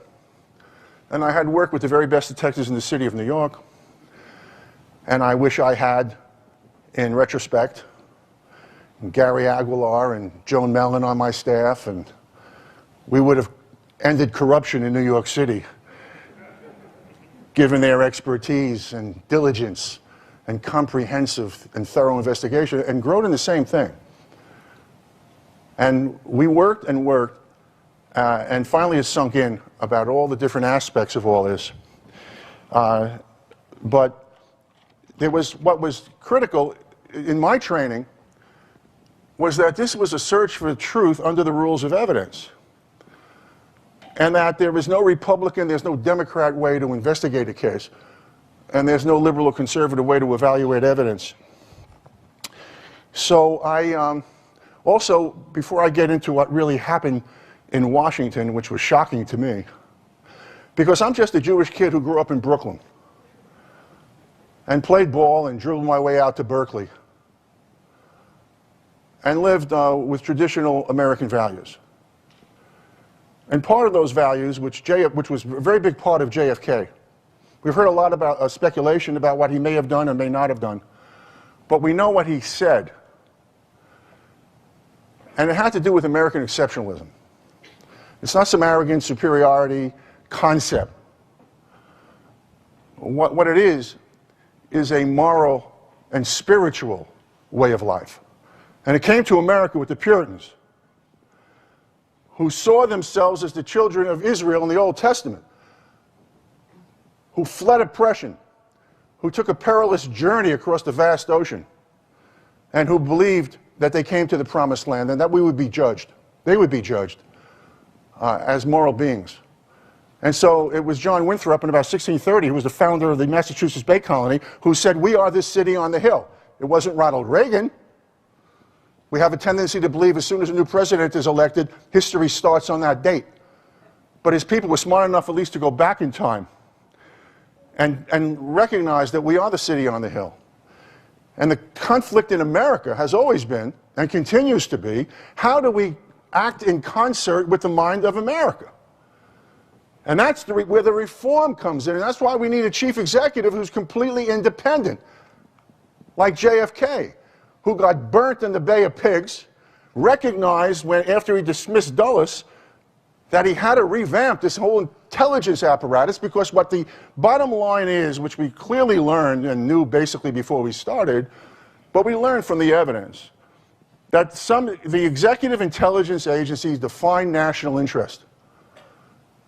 And that the elective process is a temporary thing, isn't it? Some people are elected to Congress for 2 years, the Senate for 6, the President for 8, maybe. But they're there to keep and define and maintain what they find is our national interest. If there's a conflict between the President and the Executive Intelligence Agency, then you have this tension. And to show you how hard we worked at the committee, I was called in one day by Bob Grodin's assistants, and they said, you have to see this film, it's very important. And I went into the room, and it wasn't a video room, it was just a room. And there was a screen, and the camera went on. And there was JFK. It was a 1960 West Virginia primary. And he was dressed there in his Brooks Brothers suit. He had on cashmere muffler and coat, his wingtip shoes. And it was a real moment to show that he was a people's person, not just the junior senator from Massachusetts who was the son of a rich man. And so he was greeting the coal miners. And it had just rained, and it was drizzling, and he was on the mud flats, and he was shaking hands with the coal miners in anticipation of this West Virginia primary that was conducted by Matt Reese, who was his campaign person then, who I met when I ran my boss's last campaign while I still was trying murder cases, only working after 6 o'clock at night. And one of the coal miners stopped right in front of JFK, and he said, as Kennedy extended his hand, he said, "Senator, I understand you haven't worked a day in your life." And Kennedy immediately glanced to see if anybody heard that, and everybody in the media had stopped. Kennedy looked at him and said, "I guess you can say that's true." To which the coal miner responded, "Senator, I want to tell you something. You're not missing a goddamn thing." Now, the reason I mention American exceptionalism, and the part of American exceptionalism, is we try to institutionalize virtue, and we recognize that evil exists. It has to be confronted and defeated. And the reason I mention that to you is not only to tell you where I'm coming from, and you will evaluate what I have to say about what happened at the committee, but JFK said it in his inaugural address, and I urge you to read it. Because what he said was, he took up all of the Puritan exceptionalist claims. He talked about how the rights of individuals come from the hand of God and not from legislative or executive fiat. He talked about how this torch is going to be passed and it will light up the universe. He talked always in moral terms. And he talked about that we will be doing God's work here. And that's when he went into that famous refrain of, "We will bear any burden, endure any hardship, and make any sacrifice to assure that the blessings of liberty are here at home and around the world." That was the JFK that I knew. And when he wrote out that last line of his last speech that he never gave in Dallas, he said, "Except the Lord from the city, and the watchman waketh but in vain." With that, and my own background, Patty and I went to Washington. And I'm reminded of a story that Mark Lane told me, that when, having read all this in preparation before I went down to Washington, that, and by the way, I have to confess, if my boss Frank Hogan were alive, I never would have gone to Washington. I would have stayed in the DA's office, and I didn't seek this job. I was asked to come down to Washington, and after listening to the committee members who spoke to me, I said, look, don't hire me. And they said, why? I said, because there's no, I can't compromise on finding the truth. I'm not an expert at all. I just read one book. I'm a non-entity here. But if we find that Oswald did it, and he did it alone, we'll say it. If we find otherwise, we're going to have to say it. I don't know you're built to do that. After all, the Congress is geared to make compromise. As a matter of fact, what they do today, if they compromise at all, is they recover a ball beyond the line of scrimmage. They call that progress. So they said, no, whatever it is, based upon the investigation, we will do. Unfortunately, that was an insincere comment, as we will now learn. The first time, during the first week when I was in Washington, as I said, I'm reminded of this Mark Lane story that I heard during this first week about him, not from him, because I hadn't met him yet. And that was that in September, the executive committee, there was an executive committee report from the Warren Commission that laid out its conclusions, but there was no evidence to support it. In November, the 26 volumes came down. And it was a helter-skelter, I just said that, helter-skelter, presentation. And it wasn't organized with respect to this volume has ballistics and other evidence, medical and other witnesses at Grassy Knoll or wherever, what the Secret Service were doing and so on and so forth, and why the Mafia had nothing to do with it, or Lyndon Johnson, and these are the reasons why. That's what one would expect from this whole thing. Instead, it was just thrown together. And Anthony Lewis, who Joan mentioned, was waiting online with none other than the infamous Mark Lane. And they got the 26 volumes in the afternoon. And the next day in the New York Times, Anthony Lewis had an op-ed piece saying, well, here it is. The evidence now supports the executive committee, the executive report from the Warren Commission. And Mark Lane wrote him a letter and said, it's going to take me about 1.5 years to read all this material. How is it that you were able to do it overnight? Mark Lane still hasn't heard from him because he probably hasn't finished the letter. So I get called after hearing these stories about Mark, and again, you can't say enough about him because he was responsible for the committee to take off. He was also responsible, as I will indicate, by doing great work with respect to the Freedom of Information Act. He's like Menuhin is to the violin.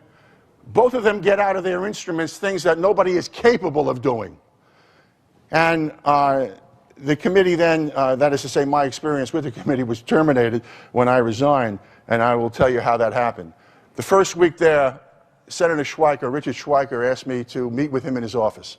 I came with my chief investigator, Cliff Fenton, who was a detective, grew up in Harlem, who had worked with me, a top detective in New York City, and there are about 9,000 detectives on the NYPD.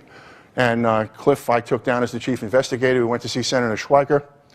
I had just read that report, the executive committee responses to the assassinations of Martin Luther King and President Kennedy, which is about 90 pages. I mean, every American should read that. And from the church committee. And he told me he has a file for me. And it was put together by Gayton Fonzie. Gayton Fonzie and Bob Groden were two of the most outstanding people, in my judgment, who worked in this committee. And Gayton, yeah, it's well deserved. Gayton Fonzie was incredible. And again, having investigated all these murder cases and so on, I wished I had Gayton in the DA's office in Manhattan. But in any event, it was a file that he had put together, and it was handed to me by Senator Schweiker, and he said, you're going to get stonewalled by the CIA. And I believe that the CIA somehow was involved in this assassination. Well, that was pretty chilling commentary coming from a United States senator. You see, I went to PS 238. I didn't go to a fancy in Brooklyn, and then public high school, and then I chose to go to a public university. And what I learned was that we have a tripartite, co-equal branch system of government. And the United States Senate, he told me, couldn't get documents from an executive intelligence agency. I found that absolutely incredible. Well, that night, Cliff came home to the house that Patty and I were living in, and we went down into the rented house in, near on Wisconsin Avenue near American University, and we went into this finished off basement office. And we finished reading this file at about 4 o'clock in the morning. It was all about anti-Castro Cuban activity, about CIA involvement with the anti-Castro Cubans, about Clinton, Louisiana, and everything you said is 100% true. As a matter of fact, what you didn't mention, or I didn't hear, and I'm accused of not being able to hear these days, was that I found out that, as Mark Lane indicated, there was more than one Air Force. Well, there was more than Army, Navy, Air Force. There was CIA Army who had film of various mercenaries who were a private army for the CIA. But it was about Anthony Vesciano, who some of you may know, who was hired to kill Castro and all these kinds of nefarious activities. And when we finished, I escorted Detective Fenton to the door. Some of you who read my novels will know him as Clay Fulton. And for the first time, in all the cases we've been involved in, brutal murder cases, with vicious, depraved killers who enjoyed the killing, regrettably, he hesitated as he went through the door. And he was glancing around, and he turned to me and he said the following: "Tanny, we're way over our head here. And there's no Hogan to protect you. Go home, get some sleep. I'll see you in the morning." Back I went to see Grodin. And more film. Thereafter, the following occurred. It dawned on me from the evidence we had. We were coming across a person whose name was Maurice Bishop. But there was no file on Maurice Bishop. And then I realized from the evidence that Maurice Bishop was David Phillips, who was in charge of Western Hemispheric operations for the CIA. He was the third person in command. He was right below Richard Helms.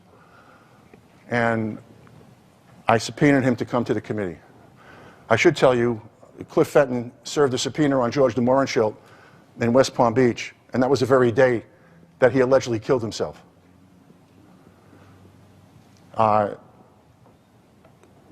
So Phillips was served. He came to the committee in executive session, and I asked him the following. But before I tell you that, I want you to know the following.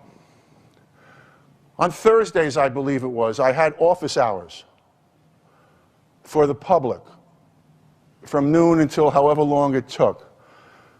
And people would come in. I wanted the pro-Warren Commission people and the anti-Warren Commission people to have an opportunity. Having particularly read all these books, some of which were absolutely through the roof outstanding. Sylvia Meagher comes to mind as just one, but there were many, many, many.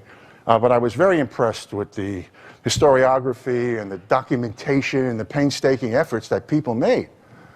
And a gentleman comes in, and there was no time, and on my own dime, I had coffee and donuts for people, and they were lined up. And in walks this gentleman who was introduced to me, Mark Lane. The first time I had ever seen him in the flesh. And he had striking dark hair. I can testify to that. And he walked in, and I get up to greet him, and he hands me an envelope. And he walks out. I said, "Wait a minute, where are you going? Don't you want to have a seat and tell me what's in the envelope?" He said, no, I know all about you. I know you'll do the right thing. And he left. Well, I opened up that envelope, and the following occurred.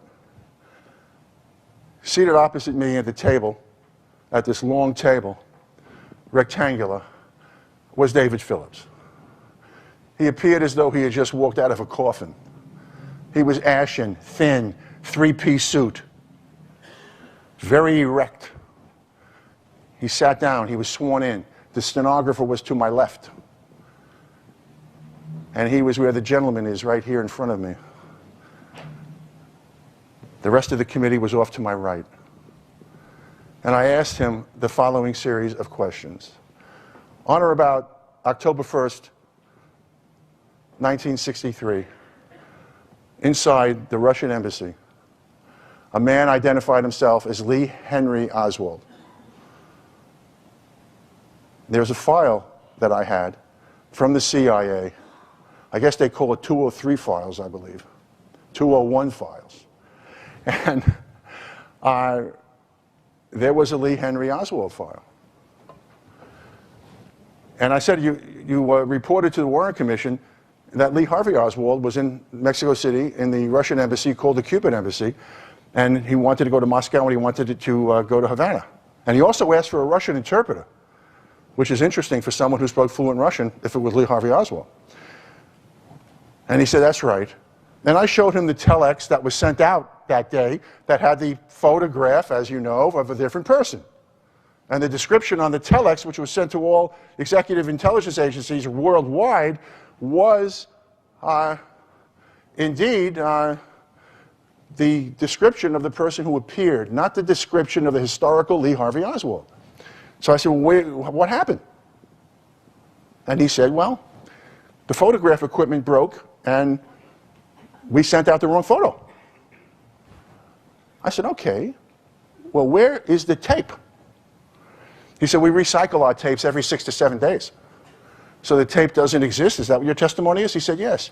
I said, well, why do you do that? Is that because of economies?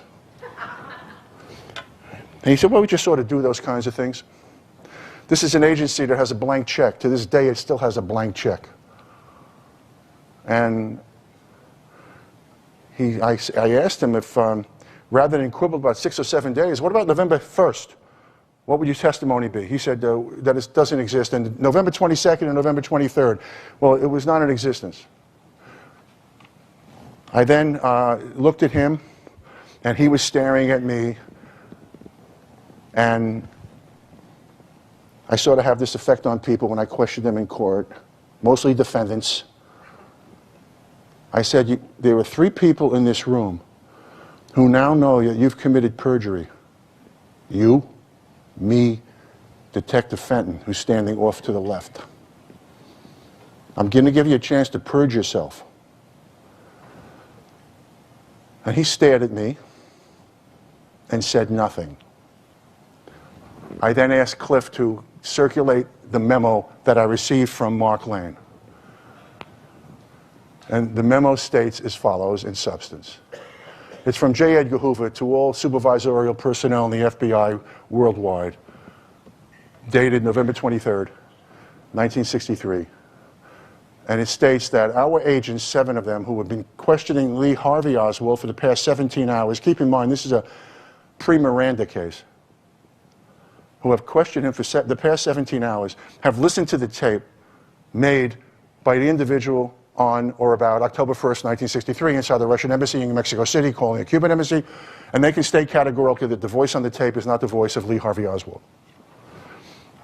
So he now read it. This is your chance. And in his, what we call demeanor evidence, appellate courts, Judge Wecht, do not have the benefit of demeanor evidence, do they? He looked at me, and I will give you the cleanest version I can, and that is to say that in his mind, his staring at me and my having the gall in his alleged mind to ask these questions of him would be the equivalent of him obliterating my presence.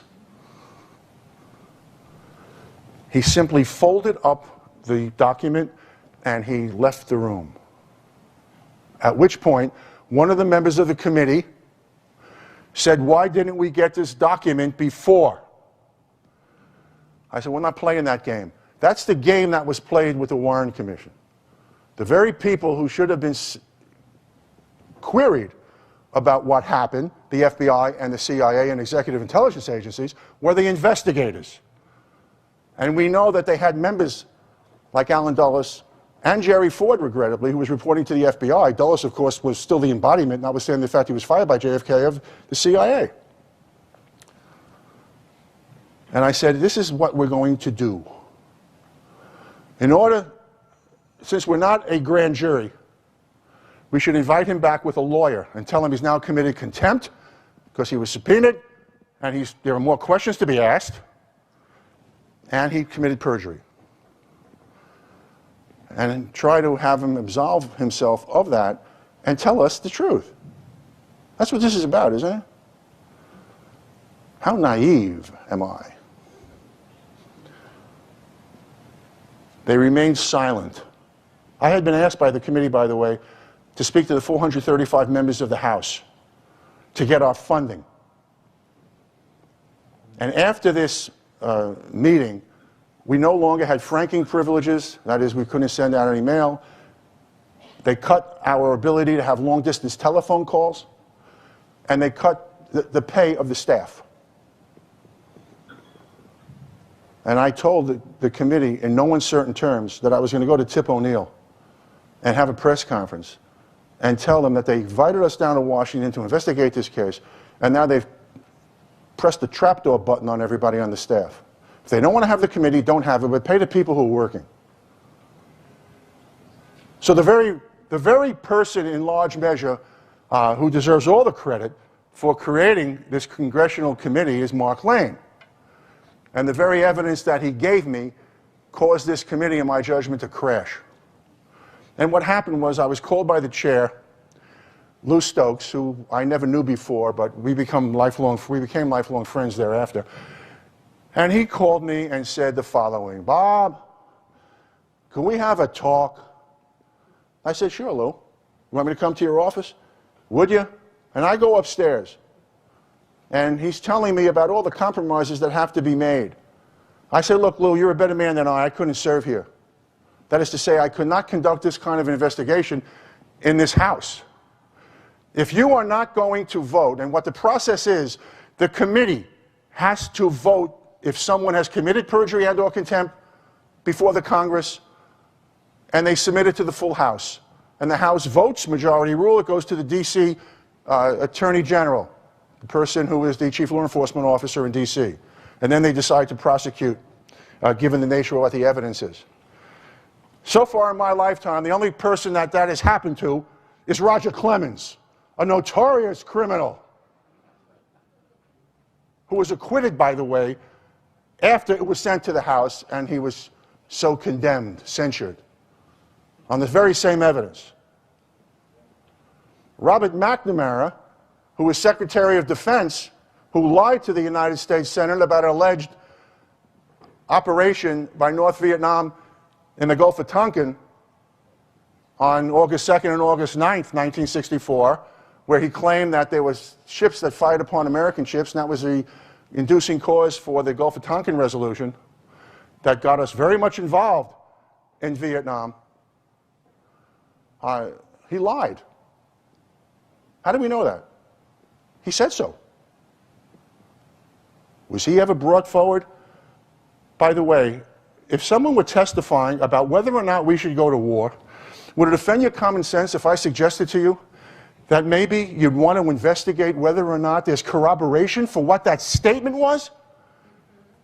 How difficult would it have been with the McNamara case to simply ask our commanders in the 5th Fleet and the 6th Fleet and so on, all the fleet commanders, what, if anything, happened in the Gulf of Tonkin?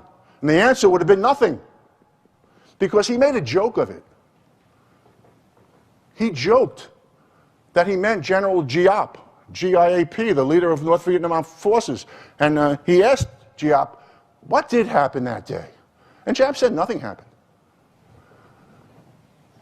And no one ever thought, to this day, this media we have in this country, to write the truth about what happened. The 59,000 kids are not here because someone lied to the Congress in large measure to establish the predicate. If there is a predicate for war, we need to corroborate it. We have to understand it involves our national interest. And as a last resort, we go to war. I'm taking my family, as a matter of fact, as a side note, to Normandy on the 70th anniversary. Just like I think this may be the last anniversary of this kind of a convocation, I think that Normandy on the 70th will be also the last time we'll have those veterans there.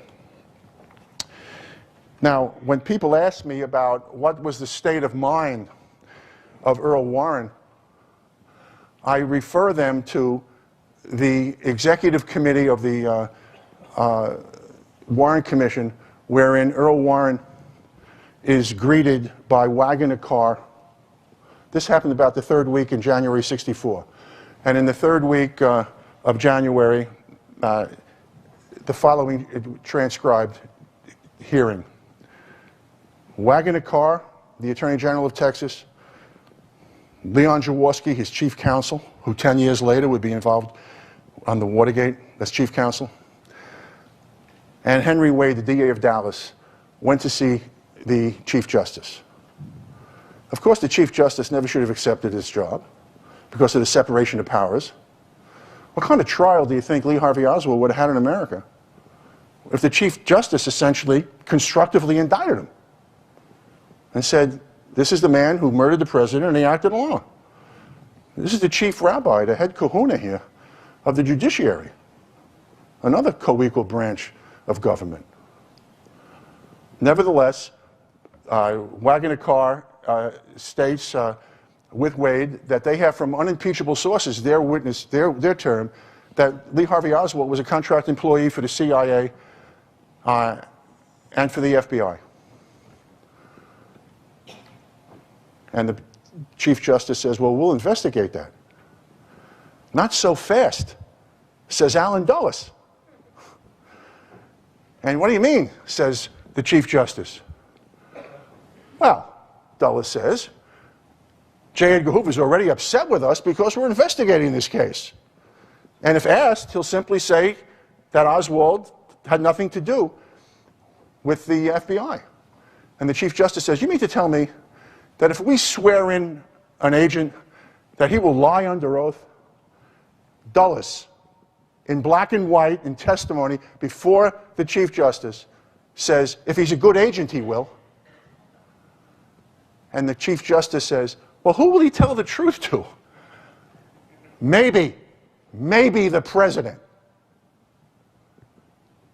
And what happened was I told Lou Stokes that if the committee is going to do nothing, which I expect they will, that he has my resignation, and I'm going to speak with Dick Sprague, who was in Philadelphia.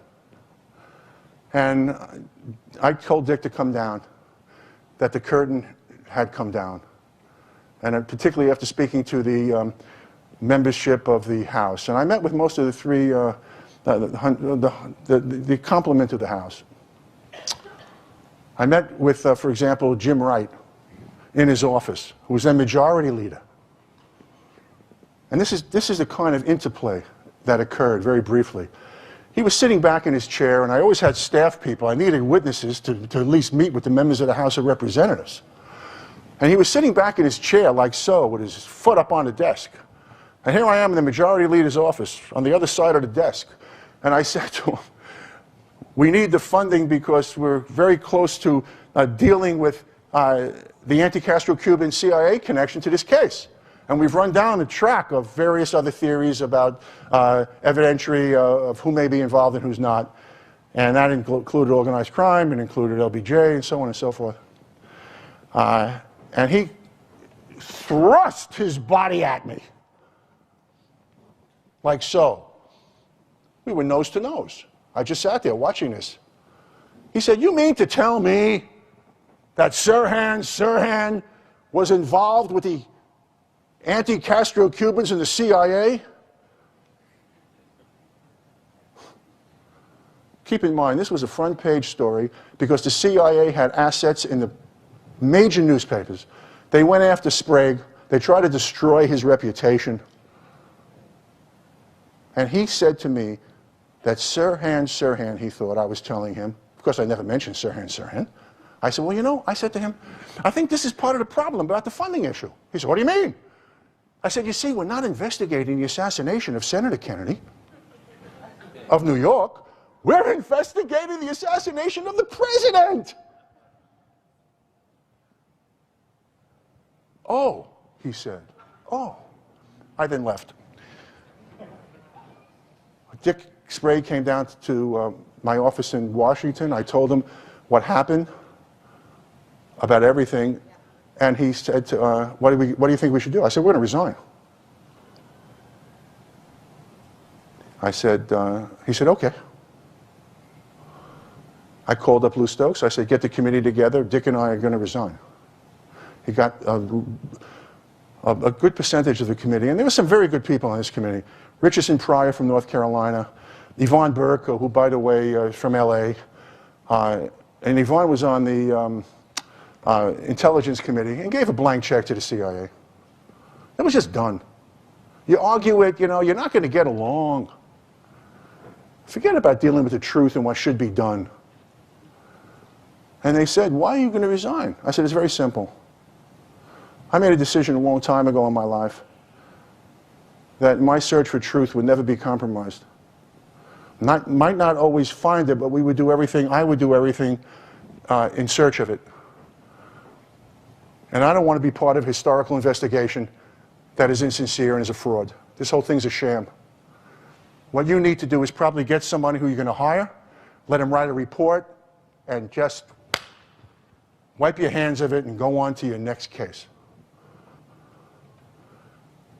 At which point they said, well, if Sprague, I'm getting a hook here from Ben. This happens to me in court all the time, Judge. They carry me out during summation. I'm not done, you know, I'm not done.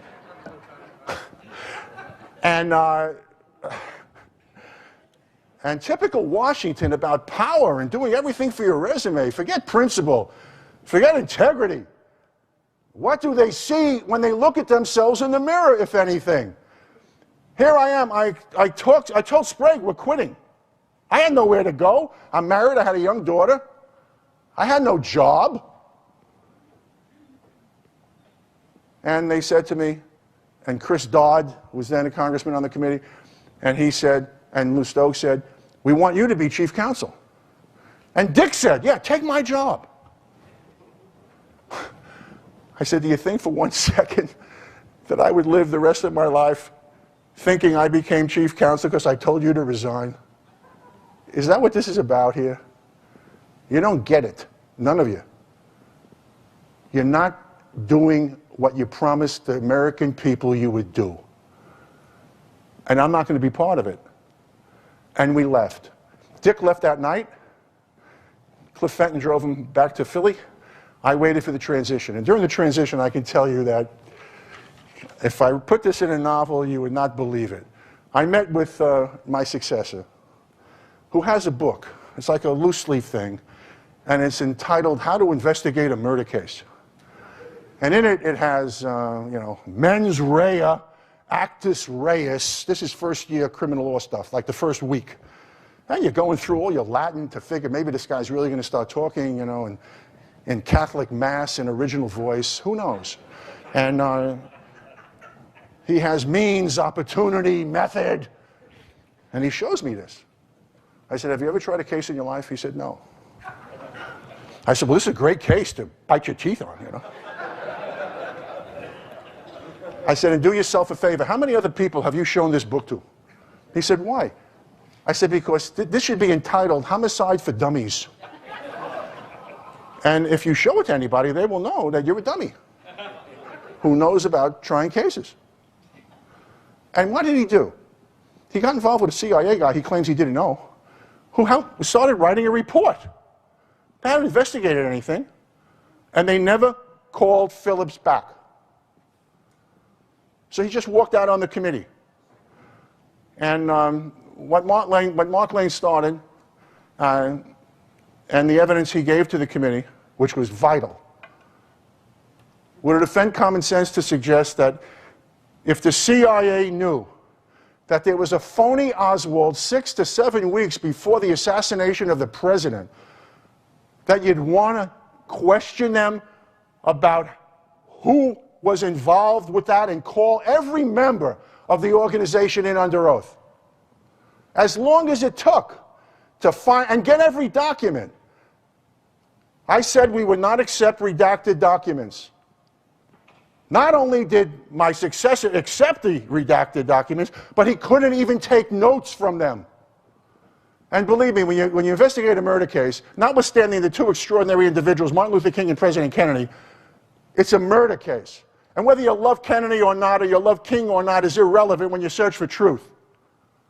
There are no sources and methods in these documents. And yet, there are people who do not understand, they don't even understand it today, regrettably, that this tripartite, co-equal branch of government is meaningful. And I agree with Mark Lane when he talked about the greatest generation. Hamilton and Jefferson and Adams, Washington, they gave their lives, their sacred honor, and their fortunes for freedom. And that's what we're about. Freedom. If the DNA of America is about freedom, and the institutions of government have to respond to the needs of the people.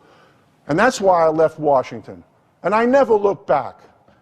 And that's all I have to say about that. Thank you very much.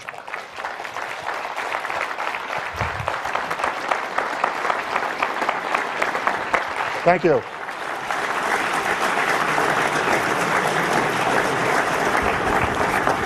Thank you very much. Sure, yeah, absolutely.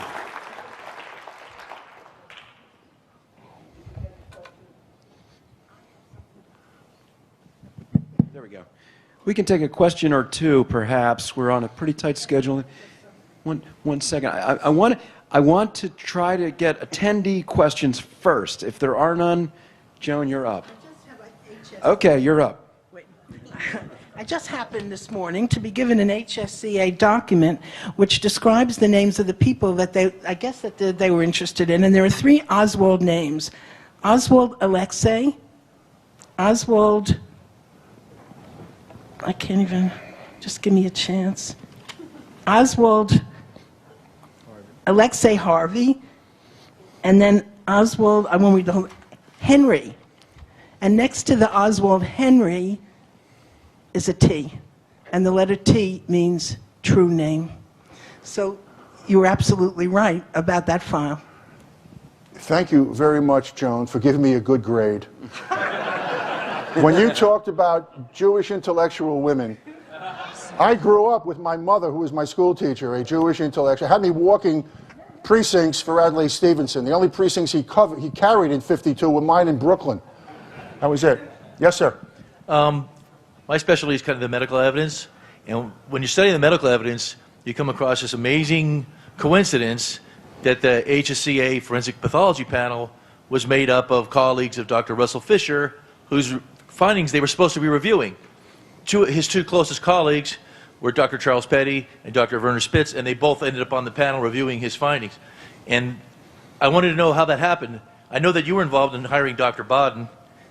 Was Dr. Bodden given the full leeway to hire his own people, or was he instructed to hire people that were supposed to bring a balanced view on the medical evidence? Thank you for asking that. Mike Bodden I've known for many, many, many years when I was in the DA's office. He was I wear my glasses because I can't see very well, you see, so I will now take them off and not trying to be Jack Nicholson Jr. I knew Mike because he was Deputy Chief Medical Examiner in the city of New York, and the medical examiner's office was under the legendary Milton Halpern, who was the chief ME. And I worked with both Dr. Halpern and with Mike Bodden. Mike was assigned to Manhattan, New York County, As you know, the city of New York is made up of 5 counties. Each borough is a county, and they have a DA in each borough. So Brooklyn is Kings County, Queens, the Bronx, and Staten Island is Richmond County. And the medical examiner's office is one office, and they service all 5 of the counties. And Mike, I would meet with once a week, particularly when I was running the Homicide Bureau, and we would go over all the cases. Then, when I went to Washington, I told Mike to get the best forensic people in the country. And I didn't, it was totally my trust in him to do it. But the only person I told him to make sure was on the panel was Dr. Cyril Wecht, who I did not know, I had never met. But from my research on the committee at that point, I knew what Cyril was about, and I wanted his opinion at the table. When I was still at the committee, I will tell you this, I had a demonstration for the entire staff. Bob Groden knows this because he was a participant in what happened. We broke down the Zapruder film frame by frame. My assistant, my chief assistant, Kenny Klein, was sitting as Kennedy, and Mike was then narrating the shots. When I was there, the shots, according to Mike, came from the front and the side. And when I left, things radically changed. Too bad. But that's what happened. I also want to very briefly mention something about Richard Helms. And that is to say the following. I got a call from Dan Rather. I did not want to have a press conference when I left. I didn't want this to be about me. After all, the committee could have still done, performed their duties after I left. I'm just one person. I'm fungible, like they come and go. And I didn't want to have a press conference, and I told Dick no press conference. Let this committee go forward, and it's not something we're going to get involved in thereafter. And I was asked by Dan Rather at the 30th anniversary in '93 to go to the grassy knoll. I said no. I had not done anything with respect to it. That was from his assistants. Then he called me. He said, "Why won't you come?" I said, "Look, I don't want to waste the time going there. It's going to be up and back. I'll wait." But he said, "I guarantee you, we'll pick you up at the airport. We'll take you to the knoll area. I'll question you, and we'll take you right back." I said, "Fine." I go there, and there was a filming going on with Richard Helms, where I was being held for a few moments. And the following was asked and answered of Helms by a producer. And for once, there was a follow-up question. Instead of asking the question, you see this all the time with the president. They ask the question, then he goes through a filibuster answer, everybody's exhausted from the answer, and there's no follow-up.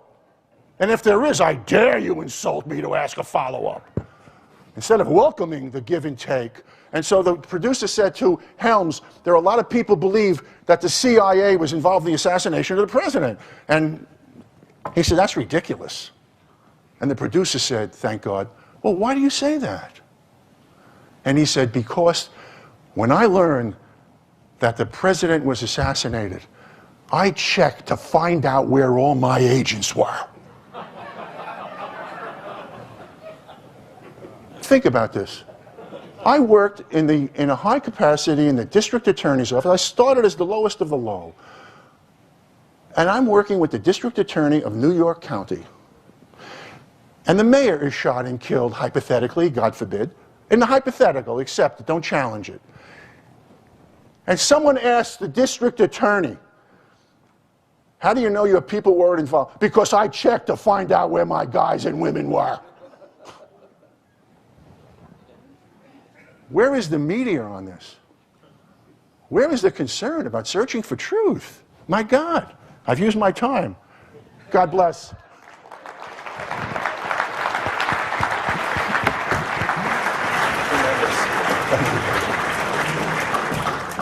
Okay, for those who want to continue following the House Select Committee on Assassinations, Dan Hardway, who was an investigator for the committee, is here. He's going to be speaking specifically about his attempts to gather information from the CIA, some of which you heard about here. Dan was doing a lot of that legwork. He's going to be speaking in the Africa room momentarily, within the next few minutes.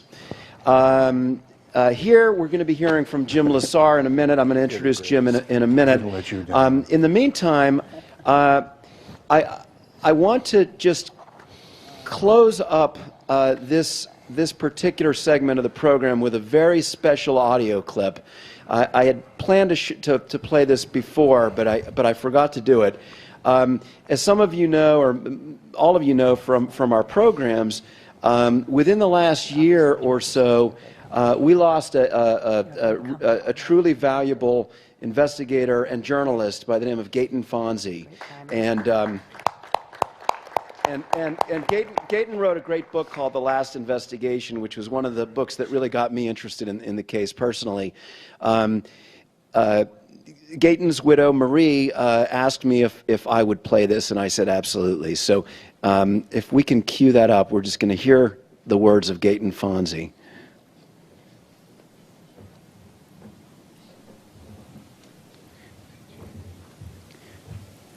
And there may be two versions of that clip on that thumb drive. Yeah.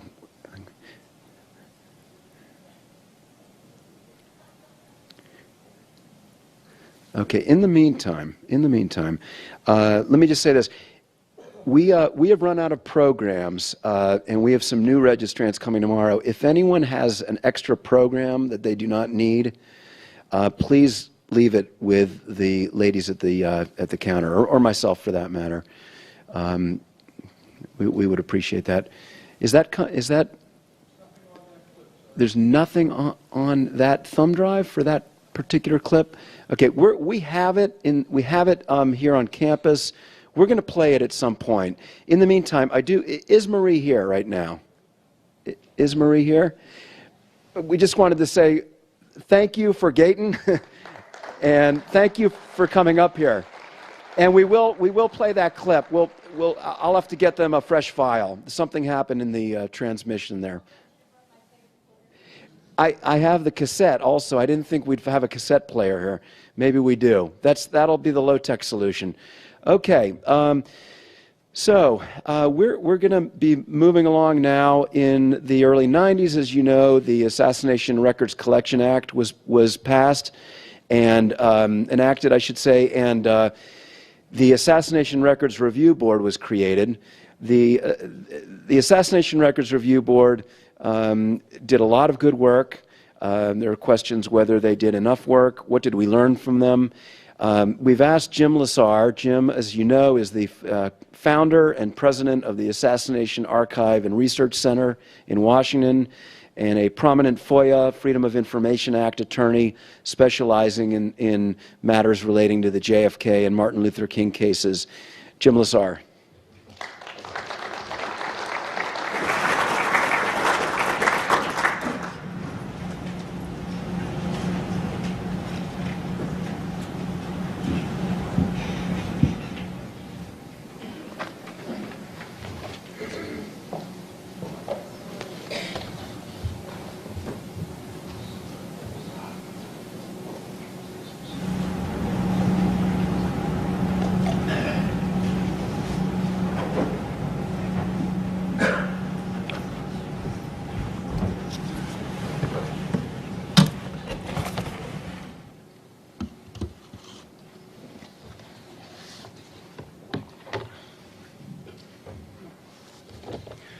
Good afternoon.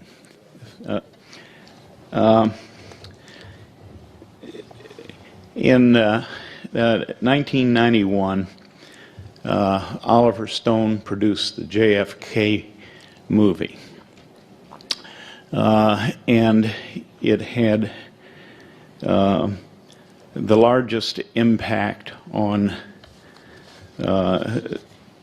American disclosure law that any law has ever had. The impact came because Stone had included as a tagline to his movie the fact that the Kennedy assassination records were being held secret until the year 2039. That occasioned an enormous outpouring to Congress. I've been told that it was the largest response that Congress had ever received on any subject. And that set in motion the process of enacting the JFK Act. That ultimately produced the Assassination Records Review Board, which was the enforcement arm of the JFK Act. Before I get into the JFK Act and a very preliminary evaluation of what it accomplished and what it failed to accomplish, I would like to sketch a bit of the history of American disclosure law. I think that you need that in order to properly evaluate the accomplishments of the Assassination Records Review Board. There are a number of phases to the history of American disclosure law. And basically, they reveal a continuing struggle between the concept of disclosing government information and suppressing it. In the latter case, the forces that are favoring suppression of the information are closely attached to the national security state that has developed since the end of World War II. The first phase is simple and the longest phase. The Constitution was enacted in 1789. It provided for a First Amendment right that you could not restrict freedom of speech and freedom of religion. And logically, you could extend that to the receipt of government information, because your speech is really limited if you do not have access to government records, particularly after the advent of the Industrial Revolution and the growth of the state, the federal system of government. But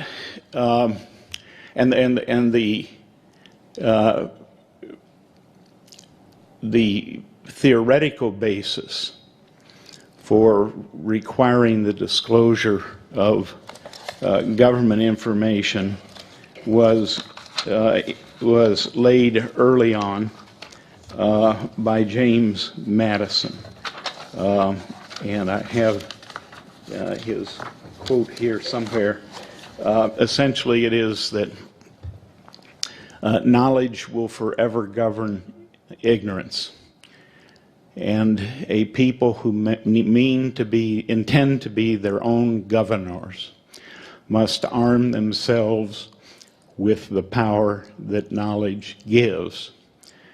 A popular government without access to information, to popular information or the means of acquiring it, is a prologue to a tragedy or a farce or perhaps both. But for over a century and a half, there was essentially no disclosure law in the United States. Then in 1946, the Congress passed the Administrative Procedure Act of 1946, and it included a provision that was very nebulous and limited, basically a records housekeeping statute that was also proved unenforceable. The second thing that happened the following year was the passage of the National Security Act of 1947. And that contained the power to protect against the disclosure of intelligence sources and methods. A phrase that has come to mean, with the aid of interpretation by the Supreme Court, the ability to protect anything that the CIA decides is an intelligence source or method.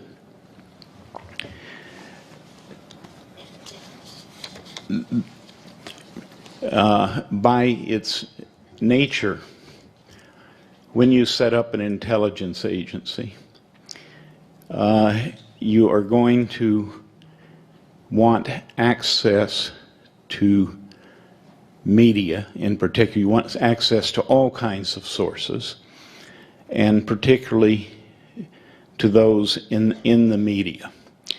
And there is a symbiotic relationship which develops between the media and the government intelligence agencies.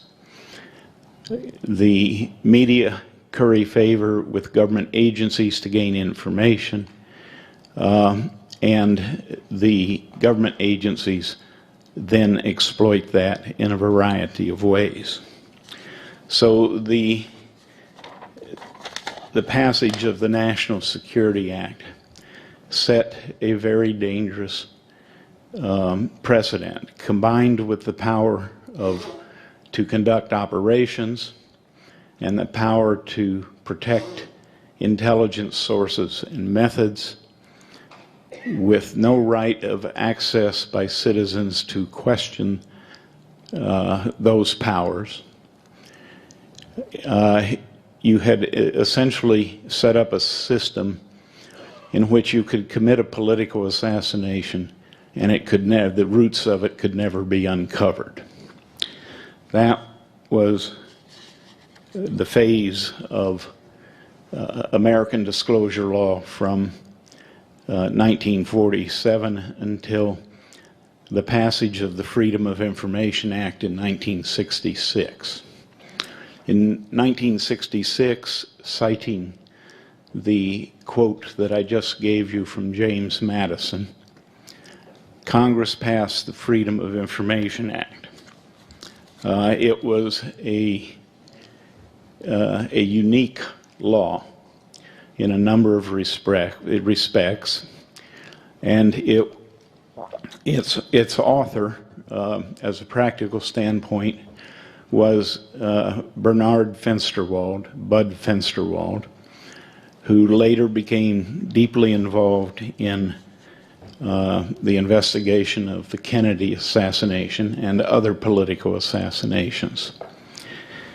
The Freedom of Information Act was novel in several respects. One, it provided that any person could have access to government records, and any person meant anyone in the world, a sweeping proposition that only someone like Bud Fensterwald could imagine. I'm surprised that it became the law. It's not restricted to citizens. It doesn't exclude permanent residents. A person in a yurt in Mongolia could make a FOIA request. Unfortunately, the law was passed in July 4, 1966, became effective July 7, 1967. It passed in 66, became effective in 67.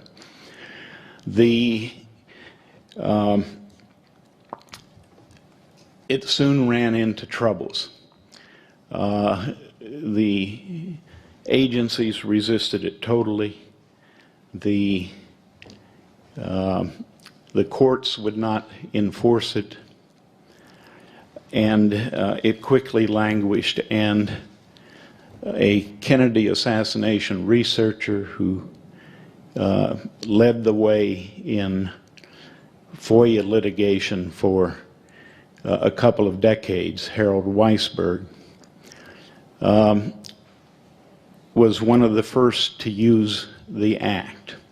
And he was successful in some respects, even under the original act, getting access to records on the King assassination, some of them, a limited amount, getting access to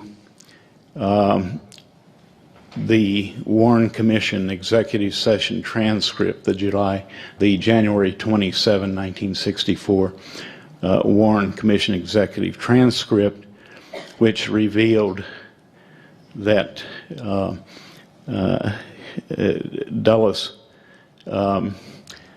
said that the CIA would lie about whether or not Oswald was an agent.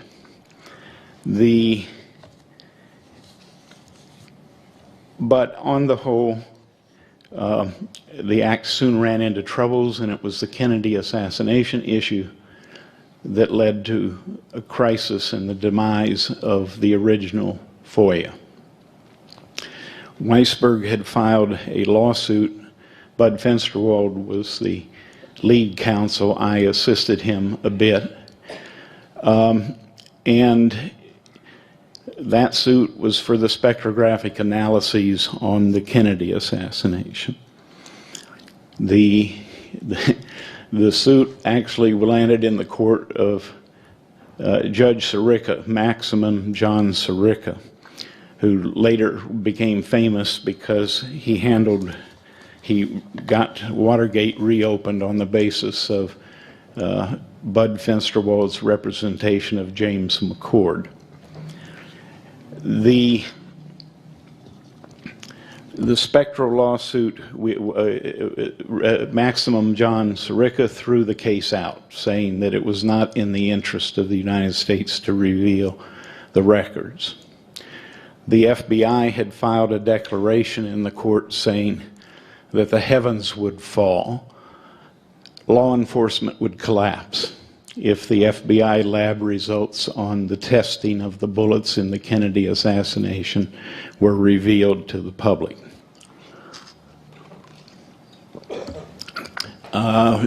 We appealed. On appeal, we initially won a victory, but that was reversed by the Court of Appeals sitting en banc in a 9-1 decision in which Weisberg was referred to as some party off the street who had had the gumption to ask for records.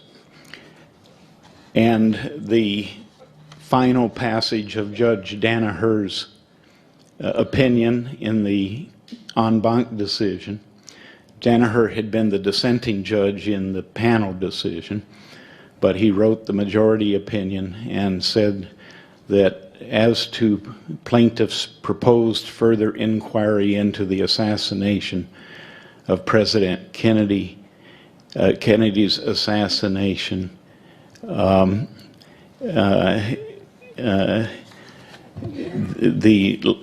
law forfends against this, and then he concluded his opinion in all capital letters, requiescat in pace, rest in peace.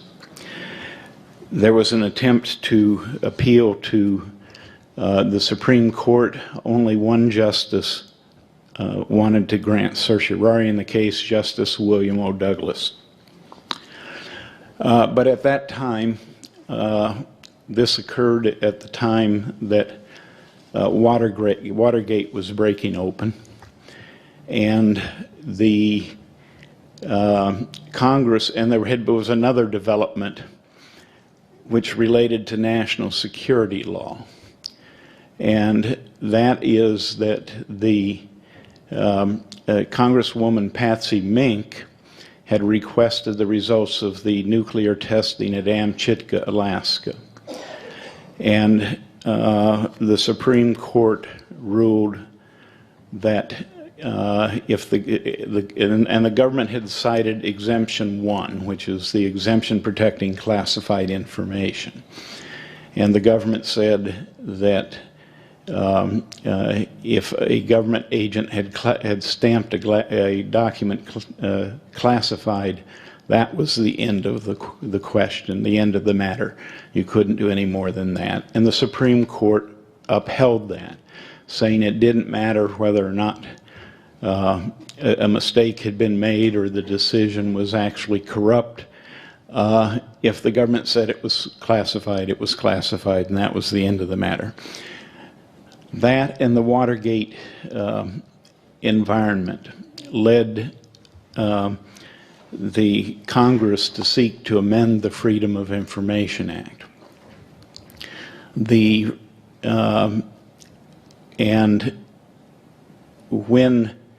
it was really Exemption 1, the national security exemption, that caused the act to be amended.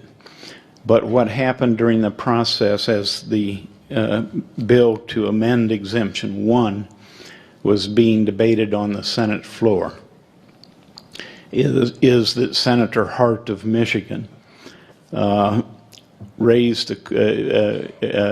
introduced it.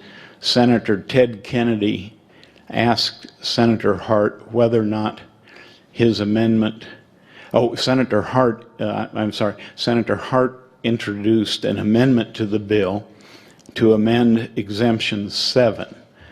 Exemption 7 is what had been relied upon, which to protect investigatory files compiled for law enforcement purposes. And that had been used to shut down the attempt to get the spectrographic results. Senator Kennedy rose and asked Senator Hart whether or not that amendment would override the Weisberg decision and 3 other cases subsequent to Weisberg that had effectively ended the Freedom of Information Act. It was, for all purposes, dead after the Weisberg case. Senator Hart said, yes, it will. And Senator Kennedy said, in that case, I support it. So with the support of Senator Kennedy and Senator Hart, the bill became the amended Freedom of Information Act, effective February 19th, 1975. The amendments were important in several respects. First of all, it amended Exemption 1, which dealt with national security classified information. The problem is that, and the Exemption 7 amendment restored the ability to get files from law enforcement agencies such as the FBI. That was exceedingly important, of course, for the Kennedy assassination and other political cases. And a considerable amount of information began to be released as a result of the 1974 amendments. But ironically, the decision to amend Exemption 1, which was the main thing Congress had been concerned about, has, ever since 1974, been very seldom used. And while you can't say that the decisions on classified information are rubber stamps of the government anymore, they are still overwhelmingly in favor of the government and overwhelmingly deferential to the government, in violation of what I think was the clear intent of Congress in passing the amendments. As a result of the 74 amendments, however, records did begin to become available related to the assassination of President Kennedy.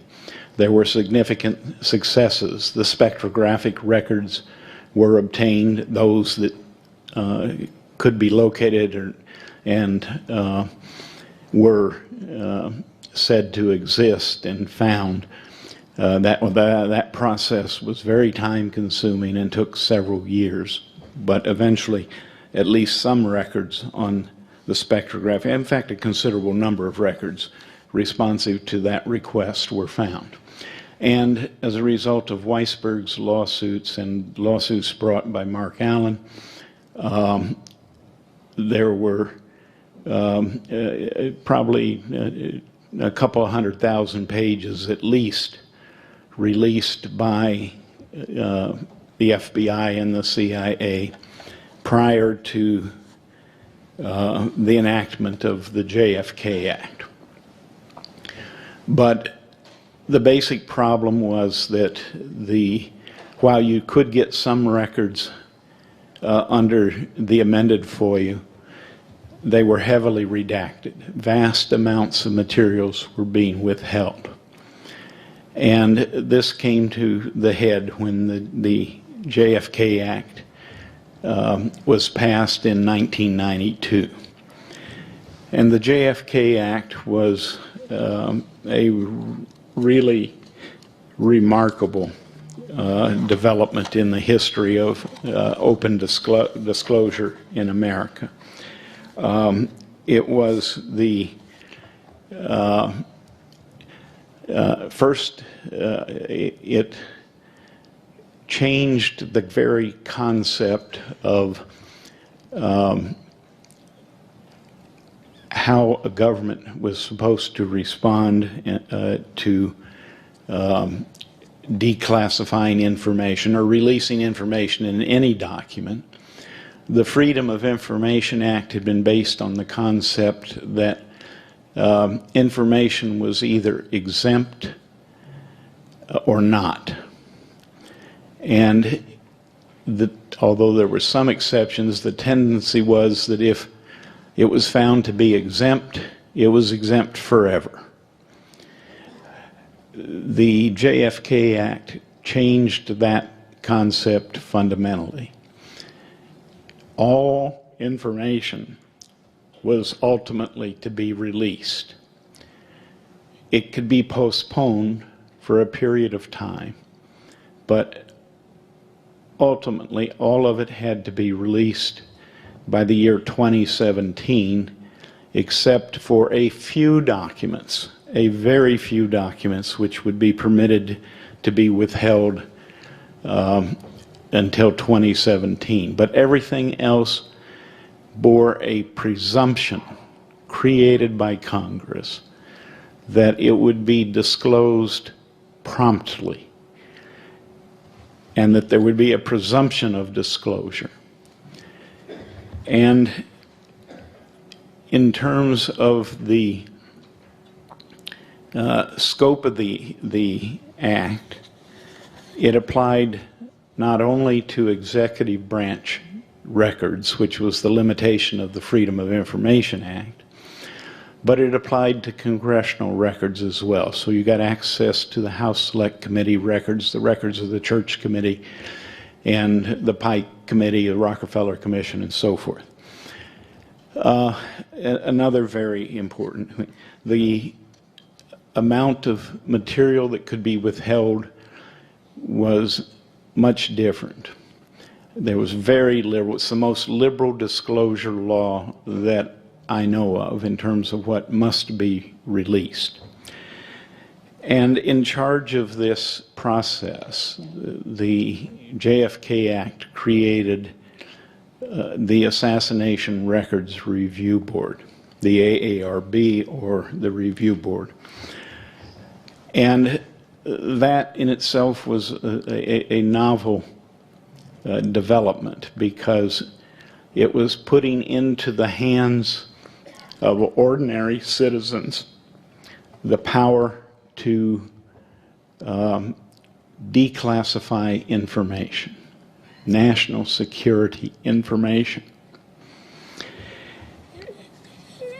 Then this was the panel of 5 citizens that had that power for a brief period of time. Well, several years, but so the JFK Act also included another very important provision. I omitted a phase in my outline here, which I referred to as the Empire Strikes Back phase. And I don't know whether anyone wants to make a guess as to what that dealt with. But in 1984, George Orwell's year, the CIA and the ACLU got in bed together and whomped up a law called, with perfect Orwellian title, the CIA Information Act of 1984. The purpose of the CIA Information Act of 1984 was not to disclose information, it was to withhold it. And it did that by creating an operational files, an exemption for operational files. Operational files would no longer be subject to search under the Freedom of Information Act or review under the Freedom of Information Act. If it was an operational file, it was exempt. There were, however, 3 narrow exceptions to that provision. And they have seldom been employed. But again, the Kennedy assassination came to the fore, and they were applied in the case of Jefferson Morley versus the Central Intelligence Agency. And in that case, we were successful in getting the Court of Appeals to rule that the records on George Ioannidis had to be searched. And as a result, a couple of thousand pages of records pertaining to Ioannidis were released. Now, the history, and this is a success of the JFK Act and a success of the Assassination Records Review Board, because the records that the existence of Ioannidis had been concealed, and the records.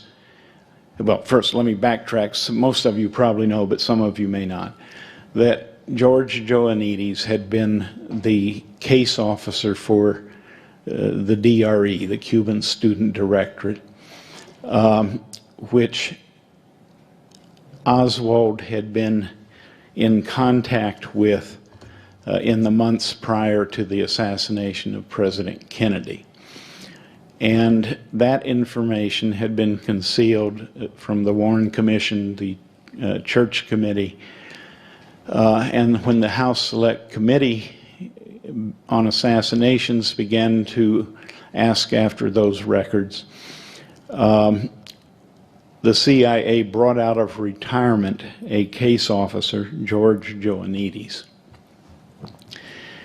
and placed him in as the liaison with the House Select Committee on Assassinations. Neither Ioannidis nor the CIA told the House Select Committee that George Ioannidis was the guy they were looking for to answer questions about who had been the case officer for the DRE. They didn't provide records relating to the relationship between Oswald and the DRE. So they left, they misled Congress. They fundamentally subverted the Congressional Committee trying to investigate the assassination of President Kennedy.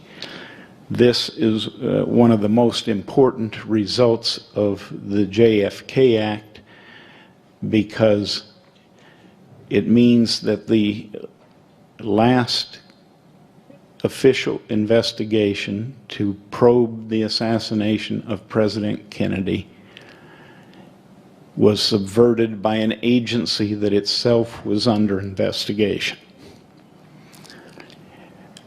Professor G. Robert Blakey has, in filings he made in the Morley case, denounced this, saying that it was a violation not only of the House Select Committee's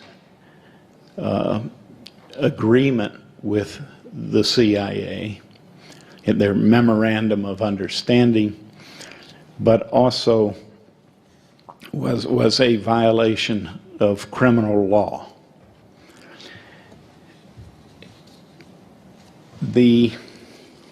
So that is one of the most important successes of the review board. Another extremely important success was the disclosure of Operation Northwoods.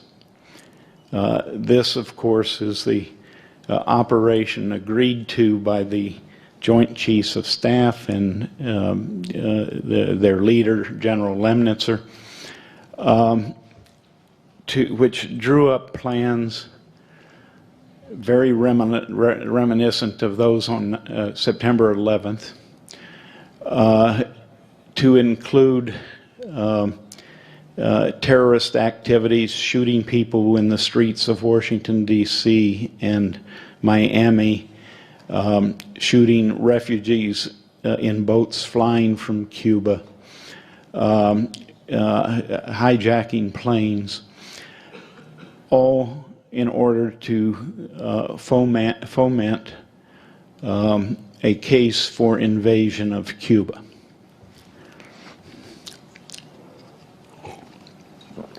There were other important successes of the review board. It's widely publicized that the collection now holds around 5 million pages of records, the JFK Act collection at the National Archives. That's a little misleading in the terms of what the work that the review board actually did, I think. I think a fairly sizable number of those records, at least a few 100,000 of them, had already been made available under the Freedom of Information Act, although generally in pretty redacted state.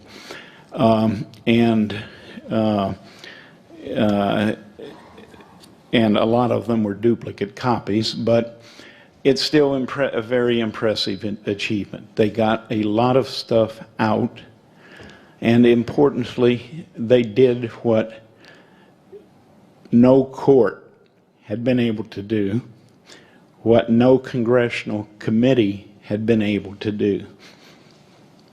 They got classified information, very sensitive classified information, out to the public. It included, the information released included all kinds of very sensitive materials.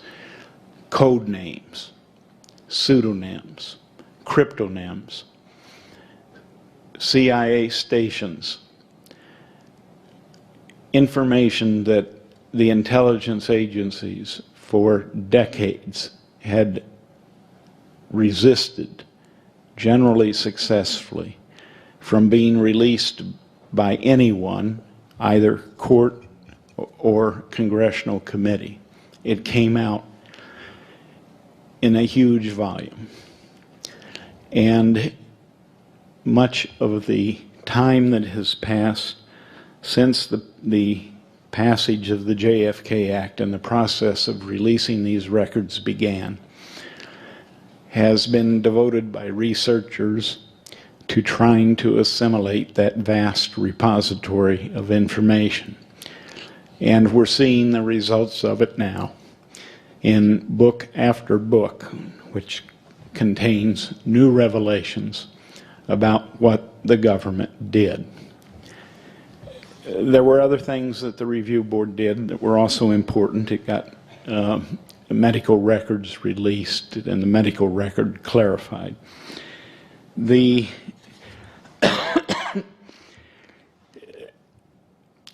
As to the failings or deficiencies of the Assassination Records Review Board,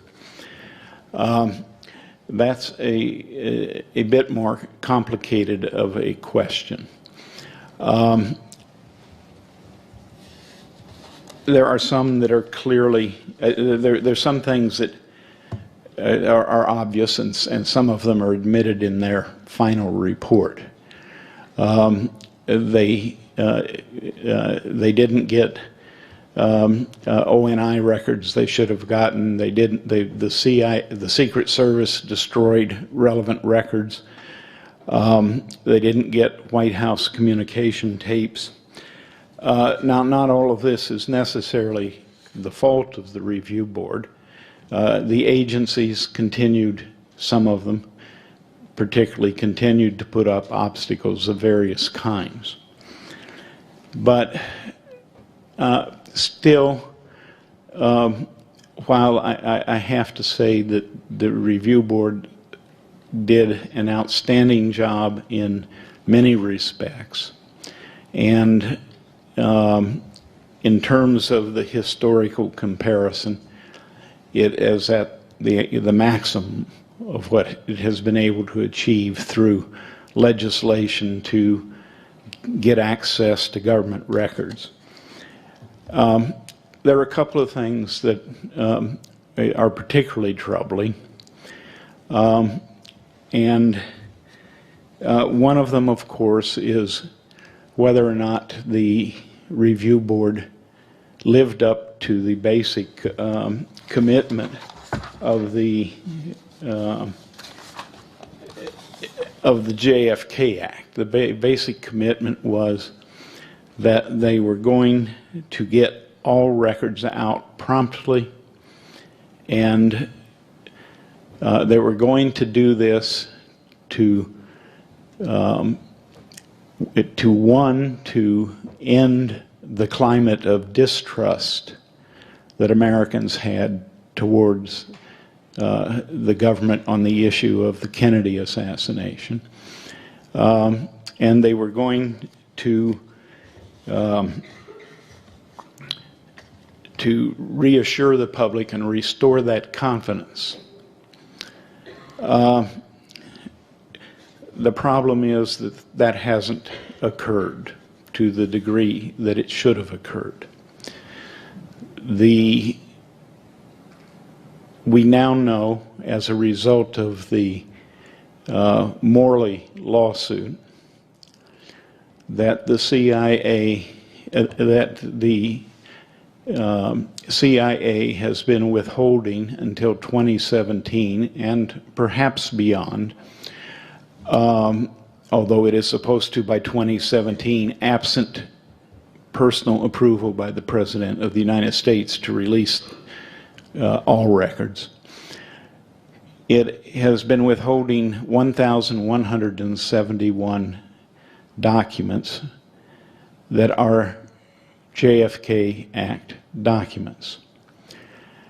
The exact number of pages is not known. There is some reason to believe that it may be as many as 50,000 pages. That was a figure that I elicited from the Deputy Archivist of the United States when I questioned him at a public forum on the plan to declassify 400 million pages of historical records. He said that approximately 1% of the JFK Act collection remained withheld. But the National Archives is now not giving and appears to be unable to give a figure as to exactly how many pages are involved. They do, and in their response to a petition that some of us made to the archivist a couple years ago to expedite the release of the remaining withheld documents prior to the 50th anniversary of President Kennedy's assassination, the National Archives denied that request, and they have the suggestion is out there that that these records are of minor importance anyway, which of course belies the fact that they're being withheld until 2017, the maximum period of time you would sort of expect that those of the most sensitivity would be the ones, and potential importance would be the ones that would be withheld the longest. And it's also clear that from further probing that some of those, first of all, those records were classified as NBR records. NBR standing for not believed relevant. Some of the ones that are being withheld deal with E. Howard Hunt, the Cuban Revolutionary Council, NOCINCO. Now, on the face of it, those are highly relevant to JFK assassination inquiry.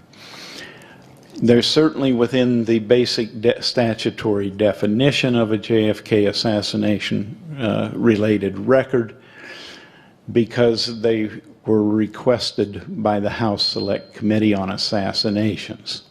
That put them under the congressional definition of the term within the scope of records that should have been reprocessed and released under the JFK Act.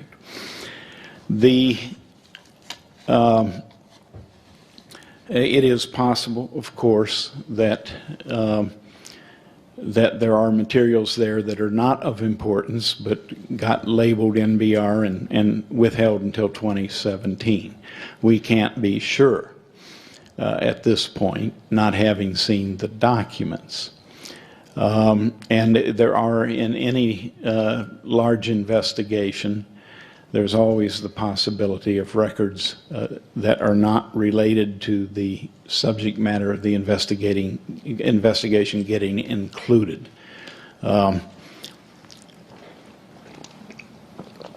There's a famous example of this in terms of Warren Commission records in which the Warren Commission withheld the dental charts of Jack Ruby's grandmother. They released the records of Jack Ruby's grandmother. And as Mark Lane commented, the dental charts of Jack Ruby's grandmother would not have been relevant even if Oswald had been charged with biting Jack Ruby to death. Or Jack Ruby had been charged with biting Oswald to death. Time is up. 10 minutes, okay. All right. A second area that is of extreme importance is the failure of the review board, I think, to apply a proper standard in terms of defining assassination-related records. And the scope of the term, which was intended to be broad, and they held hearings on the definition, and they did provide a very broad definition of assassination-related records. But there are problems here, particularly as applies to the church committee records.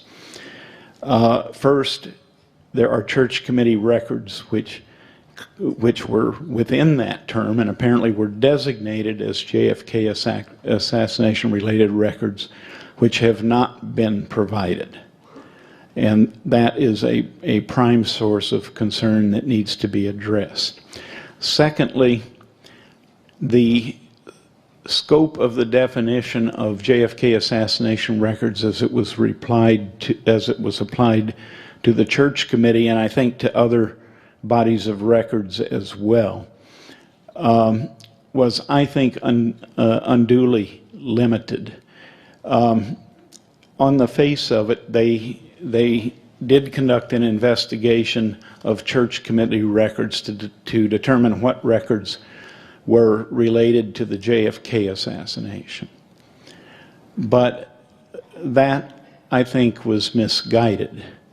On the face of it, the political assassinations of Lumumba and Trujillo and DM and the others that were the subject of the church committee report were possibly related to the JFK assassination. They may, for example, have involved the same agents. We know, for example, that David Phillips was involved in the Allende operation.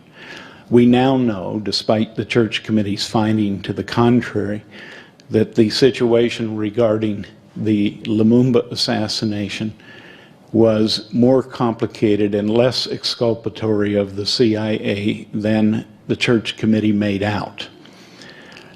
That possibility exists with respect to each of those assassinations, I think, and all of those records should be made available. Anyway, I think my time is up, except maybe for some questions. Oh, Ben left. Pardon? Anyway, are there any questions? And first, my eyesight is very bad, and I cannot see people, so you're just going to have to talk. Dan? Or who?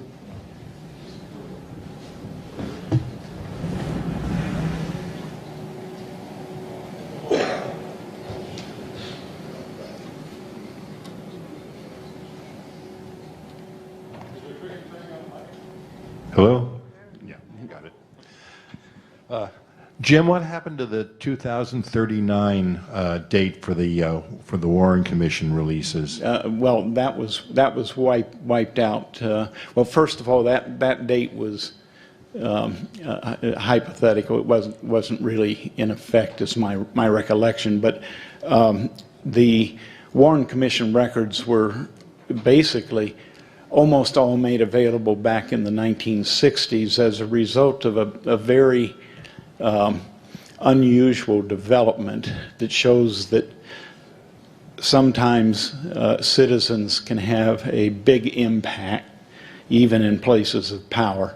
When the Warren initial controversy over the withholding of the Warren Commission records for 75 years came to the front in 65, 66. Mayor H.L. Johnson of Cedar Rapids, Iowa, no relation to President Lyndon Johnson, wrote a stinging letter, very brief, a page, or just basically a page, a stinging letter saying that he could not believe the Warren report unless the records were released. That got handed over to McGeorge Bundy, who made inquiries of the various agencies about the reasons for withholding the records, and resulted ultimately in a directive from the White House to the agencies, from McGeorge Bundy to the agencies, to release the Warren Commission records. And in a very short period of time, all but about a couple of percent were released. The rest of them, I think, have basically all been released by as a result of the JFK Act. I don't know whether Malcolm Blunt is here or not. He's far more the expert on this than I am, and there may be, it's conceivable there's some out there that I haven't heard about, but basically they're out. Yes. I may have missed one point in your summation of the history of the law of the freedom of information. Did you or did you not, or putting aside whether you said it, if you did, I missed it. Is it simply flat out illegal to destroy records? Well, it's not flat out legal to destroy records per se. If there is a pending Freedom of Information Act request, then yes, I think it's illegal. Now, well, of course, the great majority of all documents are not covered by a pending FOIA request. Yes, no, that's quite the case. Yes, the case I'm thinking of is when Richard Nixon removed Richard Helms as the director of the CIA. I think he and his secretary, Helms and his secretary, spent about a week shredding thousands and thousands of documents. Yes. Apparently, a fully legal thing to do. Yes, let me hesitate a bit on that and say that it would depend on something I'm not sure I know the answer to at this point, but there is a record, there is a provision of the National Records Act. The National Archives is supposed to review all records that are going to be destroyed and pass judgment on whether or not they should be preserved for posterity. Now, a lot of that authority is delegated to the agencies. And in fact, back in the 1980s, a major controversy over this arose because it developed that the FBI, for example, had been destroying thousands upon thousands of pages without doing any historical review, and the famous J. Edgar Hoover files, right? No, that doesn't apply to them. That's a different issue. This issue came up as a result of the American Friends lawsuit against Webster, the FBI director, and it resulted in a 900-page report detailing the practices of the FBI into when and how they destroyed records. And a new set of standards was issued to govern the keeping of historical records. However, I read that 900-page report and found that I was not satisfied with it. And I have since become aware that there are a huge amount of FBI records that are being destroyed that I think should be preserved for historical for historical reasons. It's a major problem that the National Archives has not addressed and Congress has not addressed. Thank you. Yeah. Okay. I'm afraid we're out of time, but thank you, Jim. Thank you.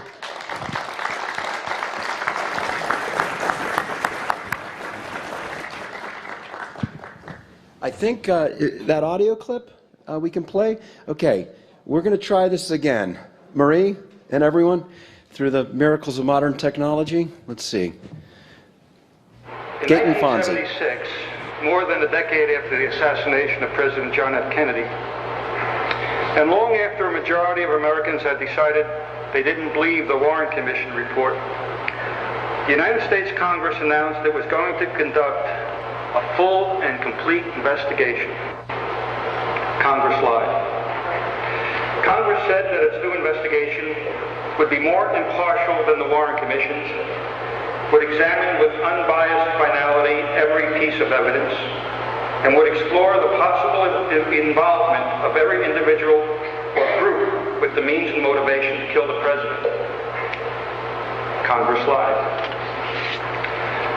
Congress said that its probe would debunk all the wild theories and crazy speculations that had sprouted over the years, and that it would confront all the unanswered questions surrounding the mystery of the assassination. Congress lied. And the leaders of Congress's new investigation said that it would definitely be the last investigation. That finally was the truth. I believe there will never be another official government investigation of President Kennedy's assassination. In my heart, that's very difficult for me to accept. And I will undoubtedly continue to support efforts to reopen the Kennedy case if those efforts could lead to a truly complete and honest investigation. Considering the political realities, I don't see that happening. The late Gaten Fonzie, I was hoping the clip ended on a more positive note, but let's hope that his last sentiment is proven wrong. We're going to take a 15-minute break, and we'll begin our panel discussion. November 22nd marked the 50th anniversary. We're going to take a 15-minute break, and we'll begin our panel discussion. November 22nd marked the 50th anniversary of President Kennedy's assassination. Coming up, a panel discussion from the Duquesne University Conference on JFK's murder. The speakers assess the findings in the U.S. government's official investigations, from the Warren Commission in 1964 to the Assassination Records Review Board in 1998, and offer information beyond what's found in those official reports. This is a little over an hour.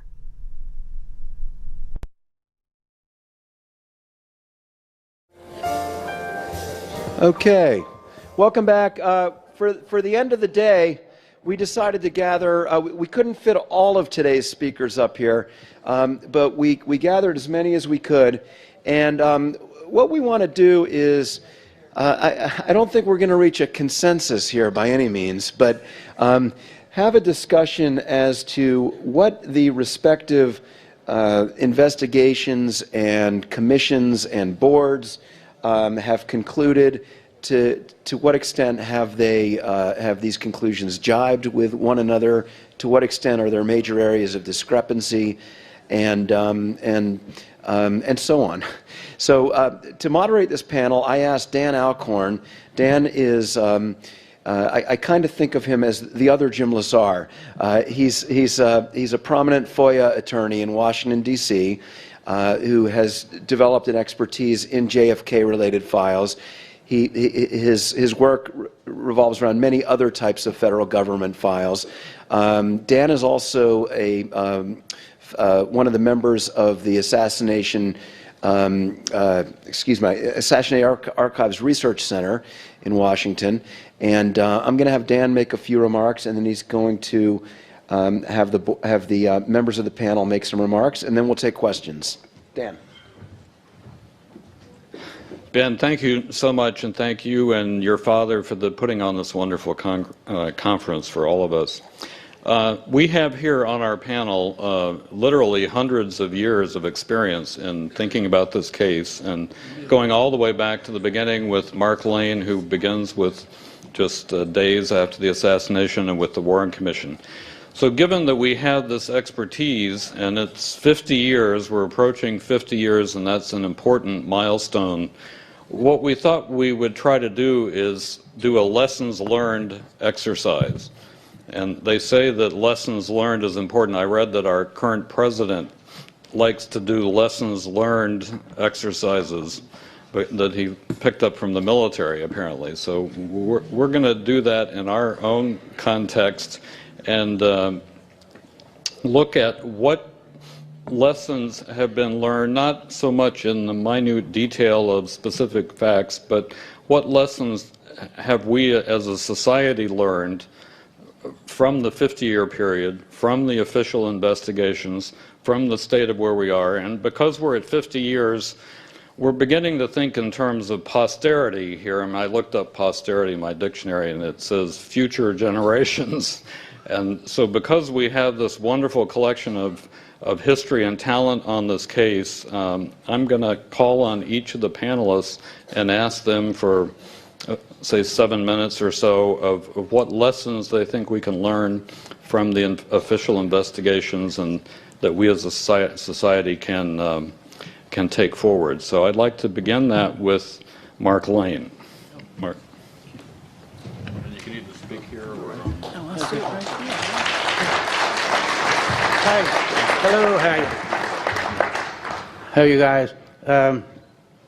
You tell me what I could do, 5 minutes? 7. No, when I'm up to 5. Yeah. Oh, yeah. Then I can, a 2-minute warning is called. Good to see you all again. I think what I'd like to discuss is something a little bit off topic, but not really. The lessons I think that I learned is follows.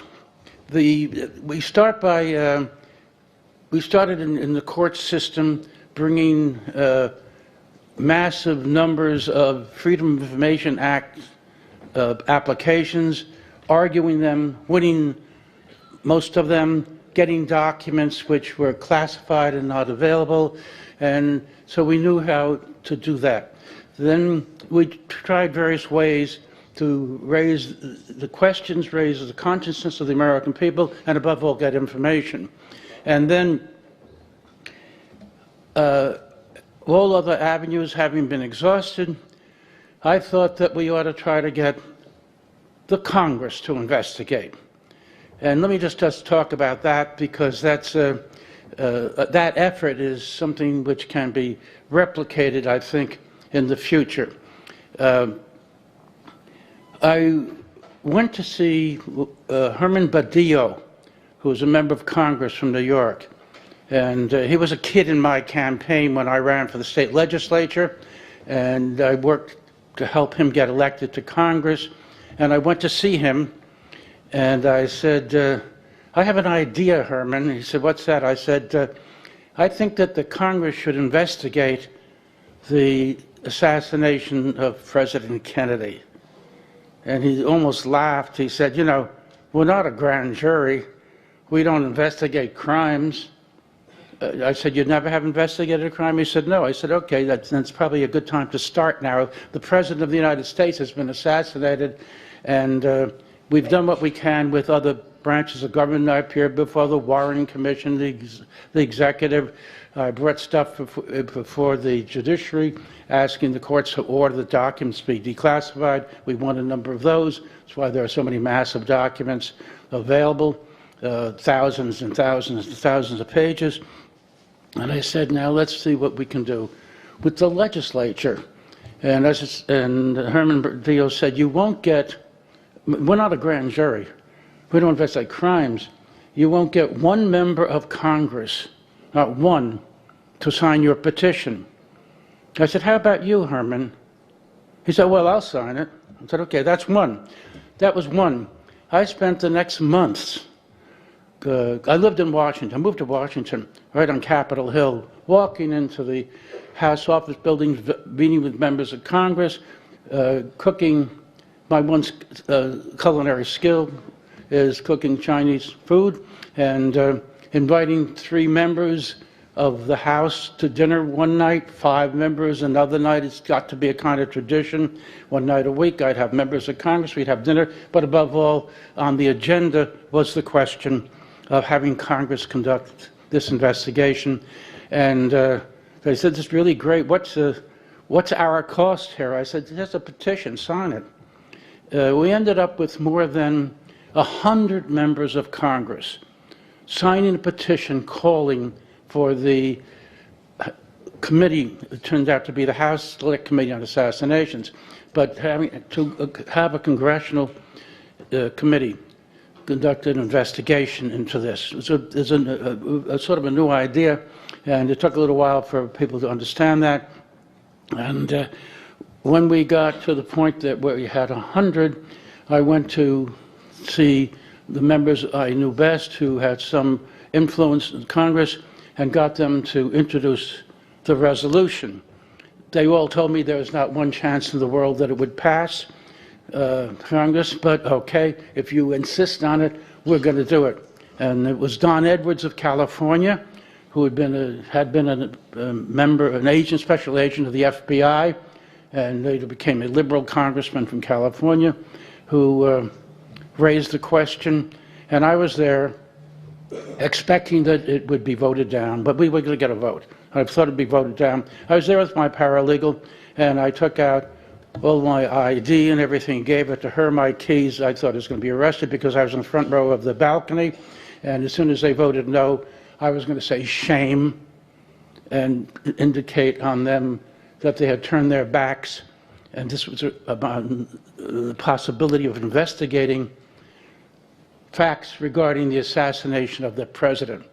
And I expected, of course, to be arrested for doing that, but that wasn't going to be much of a problem.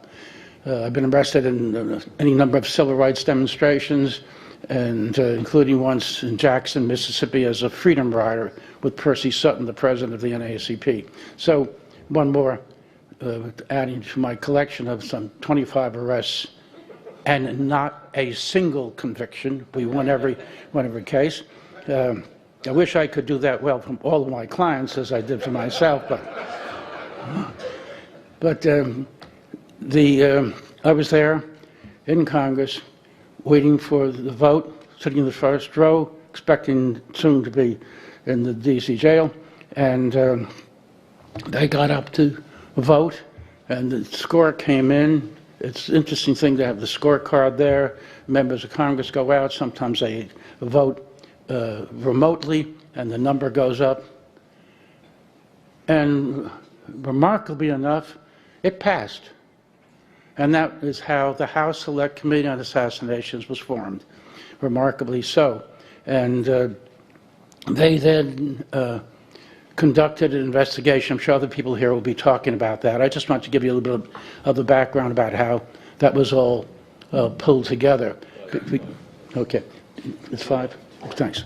Okay, I asked him to do that in advance, so it's not interrupting me. Thank you. It's a lesson for the future, I think, as well, and that is that we live in a democracy. There are not all those many of them around. This is one. It's an exceptional country. We know how it was founded and who founded it, and some of that spirit is still with some of us, although it happened a long time ago. But we're still a young country, and it's a possibility that we can improve and get better.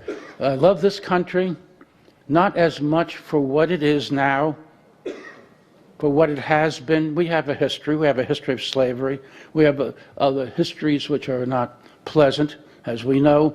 But I love it for what it promises to be, and yet can be, if we apply all of our skills and all of our energy in making this place a place that is not just exceptional, but beyond the hopes of the founders. Just think who they were. Like people talk about the greatest generation. They were talking about the generation I'm in. Tom Brokaw called us the greatest generation, but of course that's not true. The greatest generation included Washington and Jefferson and Adams, Tom Paine. That was the greatest generation. And we have learned from them, and it is now our responsibility to take what they have given us, this opportunity to investigate, change things, make this a more perfect place, a more perfect union than it was when we came in. And that's what I think our ambition should always be. and that is that to believe that it is our legacy, that this is, because we have passed through, this is a greater place than it was when we first came. Thank you.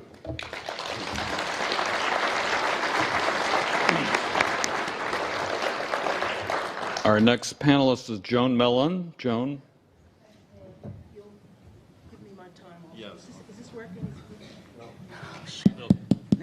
This one seems to be working. It will turn on. They'll turn it on. Oh, I see.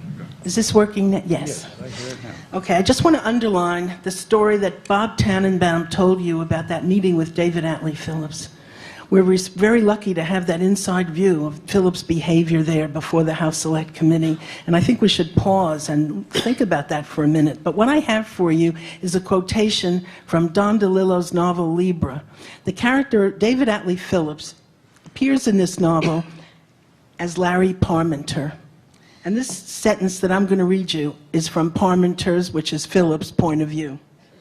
Everyone was a spook or dupe or asset, a double, courier, cutout, or defector, or was related to one. We were all linked in a vast and rhythmic coincidence, a daisy chain of rumor, suspicion, and secret wish. This is the world on which Jim Garrison opened the door. As I said this morning, it was the Garrison investigation that encouraged us to examine CIA politics. Its exercise of power today is far more overt than it was in President Kennedy's time. By focusing on CIA, Jim Garrison helps us today to contrast the values of President Kennedy with presidents today who do not question the ceding of their power to the corporations and the agency that operates in their interests with the help of the military. In 1956, David K.E. Bruce, on assignment from President Eisenhower, wrote a blistering attack on the clandestine services. Eisenhower had first enlisted James Doolittle, the general who led the firebombing of Tokyo during World War II, for this task. With the assistance of Allen Dulles, Doolittle produced a whitewash justifying all manner of CIA operations and hiding behind George Kernan's 10-2 document, to which I referred this morning. In contrast, and David K.E. Bruce was the premier ambassador of the 20th century in the United States. He organized the London office of OSS during the war, and then he was ambassador to France, to Germany, to Great Britain. He opened China for President Nixon, and he worked for all those presidents. And I once asked Arthur Schlesinger, how could David Bruce have worked for all those presidents, every single one since Roosevelt? And Schlesinger told me what I should have known, which was he was loyal to the office, not to the man. So here's Mr. Bruce, who always objected. He thought that the CIA was going to become a Gestapo, and he wrote an article to that effect in the Virginia Historical Quarterly in 1946. Bruce contrasted CIA's, quote, rogue elephant operations and CIA's increased, quote, increased mingling in the internal affairs of other countries, its king-making propensities. Bruce wrote that these clandestine services were, quote, responsible for stirring up the turmoil and raising the doubts about us that exists in many countries of the world today. Hey, doesn't that apply to how the United States is viewed today, certainly in the Middle East? And that CIA possessed, quote, almost unilateral influence on the actual formulation of our foreign policies. And of course, this is reflected in what Mark told us this morning about President Truman's op-ed piece in the Washington Post. That CIA has assumed enormous power today, that it can sanitize library records and internet websites easily, is reflected in the fate of what became the Bruce Lovett Report that David Bruce presented to President Eisenhower. The Bruce Lovett Report has disappeared off the face of the earth. Arthur Schlesinger himself found a copy in the Robert Kennedy papers at the Kennedy Library. It has long since disappeared. I tried the Bruce papers at the University of Virginia, the Lovett papers, the Eisenhower archives, the Schlesinger papers at City University of New York, and the National Archives. No Bruce Lovett Report. In the authorized history, that I think it was done for the House Select Committee or the Church Committee, somebody can help me, the authorized history by Ann Karolikis, CIA simply pretends this document did not exist. CIA gave Tim Weiner, author of Legacy of Ashes, a highly redacted version of this report, a version bereft of David Bruce's passion and his insights. This shamefully eviscerated document resides in the notes of Weiner's book without authorial indignation. But we should have been prepared in the millennium for the resurgence of CIA as it resumed the policymaking that so appalled President Kennedy. Jim Garrison helped us to focus on CIA as we encounter this agency in the second decade of the millennium, where it has promoted a policy of preemptive strikes and permanent war. So CIA arms quote-unquote rebels, and I think in Libya and Syria. And what CIA's policy is, we can see what it is. It's to destroy the concept of the nation state, to break up these countries into ethnicities, nationalities, small groups, the better to further American economic interests, the interests of capitalism. It is CIA that has fought in its own name, as been said earlier today, in Afghanistan, a far cry from the CIA in President Kennedy's time that shielded its operations with secrecy. Jim Garrison would not have been surprised. If you like, emboldened by the fact that the Warren Commission and HSCA could not or would not connect CIA to the Kennedy assassination, the agency today has assumed a new and defiant openness. CIA hired the Blackwater Soldiers of Fortune in its own name. There had always been a question about CIA accountability. Now there is less than none. Jim Garrison's focus on CIA asks that we examine more closely the relationship between CIA and the military. When we do, we discover that the military, taking second place, functions to implement CIA policies. Research reveals that CIA uses the military as cover for its operatives. The classic example, whose name has not been mentioned yet as far as I know, General Edward Lansdale. When Lansdale was up for promotion as a brigadier general and his superiors at the Pentagon were dubious, he had the military cover all his life, always was a CIA person, but had that military cover. It was Allen Dulles who shepherded his promotion through by lobbying the generals. Okay, 2 minutes. Or tell me when it's all over. Is Oliver Stone wrong in his suggestion that Lansdale was at the scene of the Kennedy assassination? I want to say something for Oliver. He's not here now yet, but Oliver Stone's film, JFK, is overwhelmingly accurate. And sometimes Oliver Stone himself becomes a little diffident, and he says, well, I don't mean it as exact history, that it really is. And the proof, when I first saw it, I said, was Lansdale there?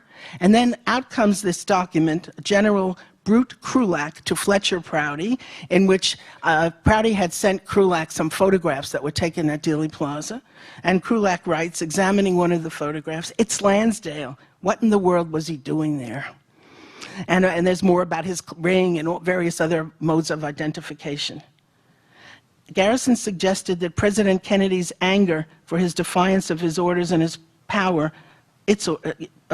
inspired his murder. No president since John F. Kennedy has dared to stand up to CIA. George W. Bush created a director of national intelligence to cut into CIA power. CIA supposedly was no longer to be in charge of all the other intelligence agencies. This idea, I don't know if you know this, originated with President Kennedy, but he didn't live to put it through. By the time of the millennium, it was already too late. Okay. Go ahead, wrap up. No, I have 2 more.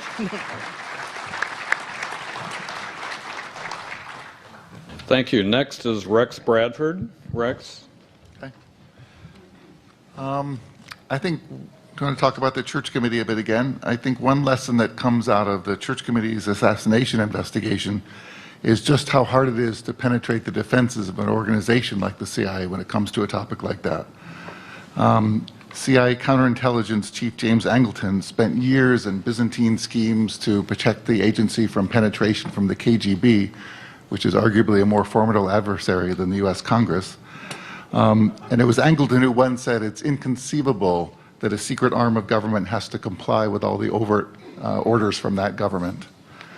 So for those who think that the key to the Kennedy assassination lies with the CIA, whether it's a grand plot or a rogue faction or even groups and individuals inside or outside the agency that use CIA's ties to Oswald to frame the overall agency and to cover up, in any of those scenarios, you run into everything that the Church Committee ran into and more. On the foreign assassination plots, I think the committee did the country a great service by putting a fairly accurate version of, if not the whole story, of those plots into a written record. Nobody now claims that the stories of U.S. targeting of those foreign leaders are conspiracy theories.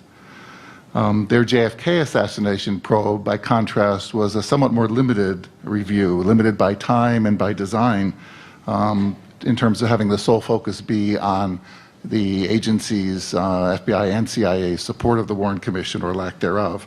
Senator Schweiker used the C word, cover-up, to describe what they found, but they really only scratched the surface. I also brought up in my talk earlier the picture of the efforts to frame Castro and the Soviet Union for the crime because of the important effect they all had, which resonates still to this day. Lyndon Johnson's phone calls include one in which he tells his old mentor Richard Russell about how he got Earl Warren on the commission because he pulled out what Hoover told me about a little incident in Mexico City. And Hoover, according to Johnson's report, began crying and said, "Well, I'll do whatever you say." From the Katzenbach memo to Lyndon Johnson's phone calls throwing around the figure of 40 million Americans who would die in a nuclear exchange, the federal response to the assassination was in large part driven by the desire to shortstop the most prominent alternative, the story that Oswald was not a lone nut, rather that he was a hired communist killer. The strongly anti-communist Judiciary Committee in Congress would have been happy to fly people up from Mexico to have them say how much money Oswald had taken in the Cuban embassy to kill Kennedy. So Earl Warren, who was revered among liberals, was chosen by Johnson precisely because, with his stamp on it, the report would be accepted by Americans and across the world, unlike something coming out of the FBI or a possible Dulles Commission. And I think the Warren Commission, as the Church Committee found out, had a lot of help from the FBI and CIA in their quest to avoid finding the truth of what really happened. But that doesn't really fully absolve them. I guess the conclusion I take away is that the answer to the question, why would Earl Warren lie, is for the good of the country, at least as he saw it. One positive lesson for the Church Committee, I think, is that government oversight can work. The Church Committee was, I think, clearly the most honest and diligent of the investigations into the JFK case, limited as it was. It would be nice if all their files were released, because there's indications that they dug in a little more than what made it into print. I think their performance was overall impressive on many fronts, although in part that's because it was a unique time. This is the aftermath of Watergate. There was very strong public support for house cleaning, a new Congress determined to do just that, and perhaps a little more innocence and righteous indignation than we have nowadays. It didn't hurt that FBI Director J. Edgar Hoover for life had died just a couple years earlier. Years ago, with the AARC, I put out a CD-ROM of all the Church Committee reports, and they're now online. This was during the Bush presidency, and it was interesting to get orders from mainstream journalist organizations, which I typically never got orders for anything else for, who all of a sudden wanted to find out how abuses had been investigated the last time around.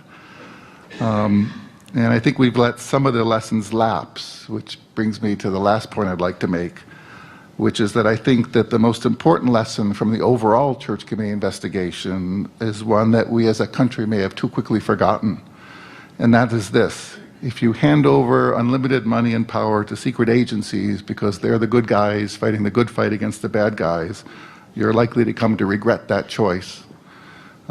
Congressional representation and journalism are two front lines of defense against executive overreach and ultimately totalitarianism. We're already seeing the wiretapping of reporters, part of the hunt for the bad guy leakers, who I guess are emerging really as a third line of defense against this. But when the next political leader, like an Eliot Spitzer, for example, goes down, whether for their personal wrongdoing is real or not, how will you know whether their exit from politics is in fact a takedown from those manning the surveillance apparatus? And I think that's a question that we should all reflect on.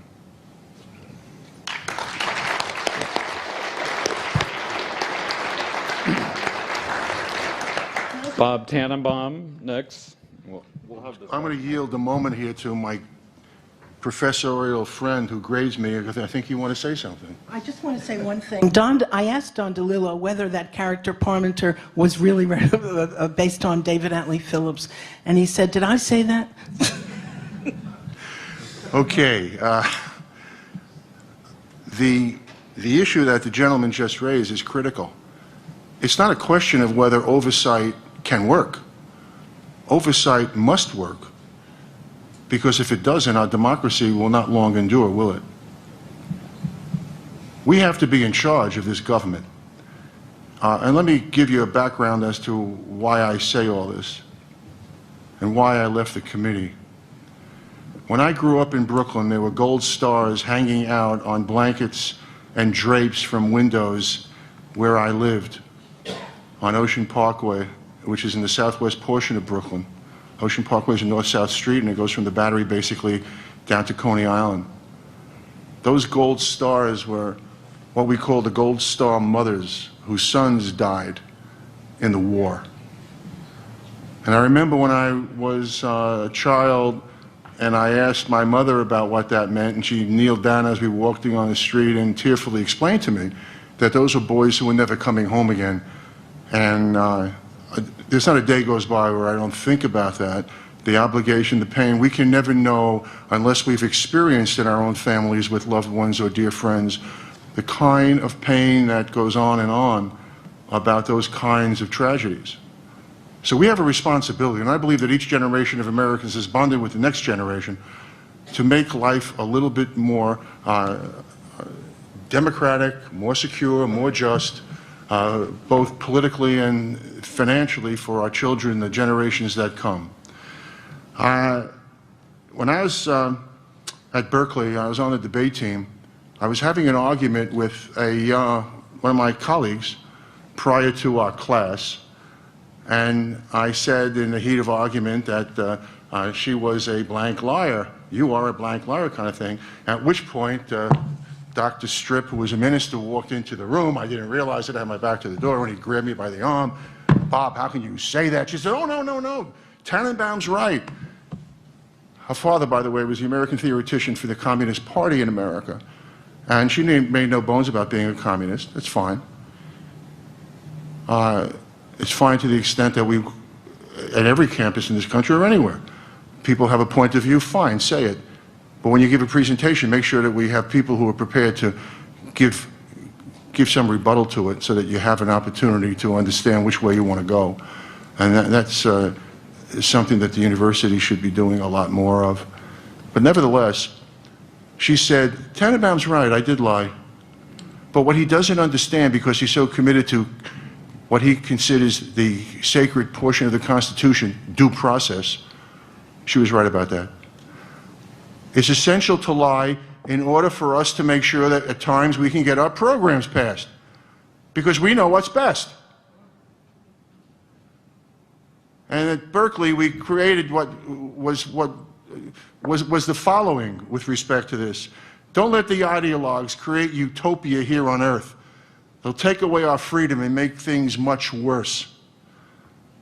And I think I probably made a Faustian deal unwittingly in some dark evening while I was sleeping to work in an office that was a Ministry of Justice, where legendary DA Frank Hogan, my boss, presided. And when he died, I would thereafter be tilting at windmills. And the biggest windmill I tilted at was the United States Congress and the government that aggressively refused to tell the American people the truth. And if you want to know what a Ministry of Justice is about, then you should read Echoes of My Soul, which is a nonfiction book which just came out in late May. And what we do wittingly, not unwittingly, but wittingly, when we dumb down our institutions, we embolden people in the government to treat us like morons. You can't tell us the truth. After all, they are reading classified material. They have gold invested into their veins the day they're elected. And how many times have you heard when people come up to town hall meetings and the elected officer is essentially saying, you know, if you knew as much as I knew, you wouldn't be asking these stupid questions. And then blame it on some media outlet for inducing this anger. And that's the low regard that a lot of elected officials and some of our institutions have with respect to who we are. I was doing a Crossfire show, and I was asked by one of the up and backs, don't you think, this is when Oliver Stone's movie came out, only if I said to Kevin Costner once when we were doing a show, he was coming on after I was, and I said to him, brilliant job, by the way, in summing up that case. If only I could get my assistant DAs to sum up with the same passion and knowledge and facts, you know, that would be wonderful. I said, how long did it took? 20 minutes. And he was quick to tell me, no, it was actually 7 minutes and 32 seconds or something like that on the film. But I was asked, don't you think that it's obscene for Oliver Stone to present his point of view in this movie? To which I replied, what's obscene is the fact that the federal government has lied to us. That's what's obscene. Oliver Stone's an artist. His canvas is film. He says he's a dramatist. I think he's a brilliant filmmaker. I may not agree with anything he says politically, but that's not relevant. If you don't like his art, don't buy it. But encourage it. Cherish it. Because the expression of artists is critical, isn't it, in our society? JFK talked about the fact that he hoped that more poets would be politicians, and more politicians, poets, and we would have a better world. I think he was right about that, among other things. Mark Lane made an important comment about the Federalists and the Anti-Federalists. When Hamilton, who wrote the majority of the 86 essays or so, I think he did about 50, some odd number, 7 or whatever.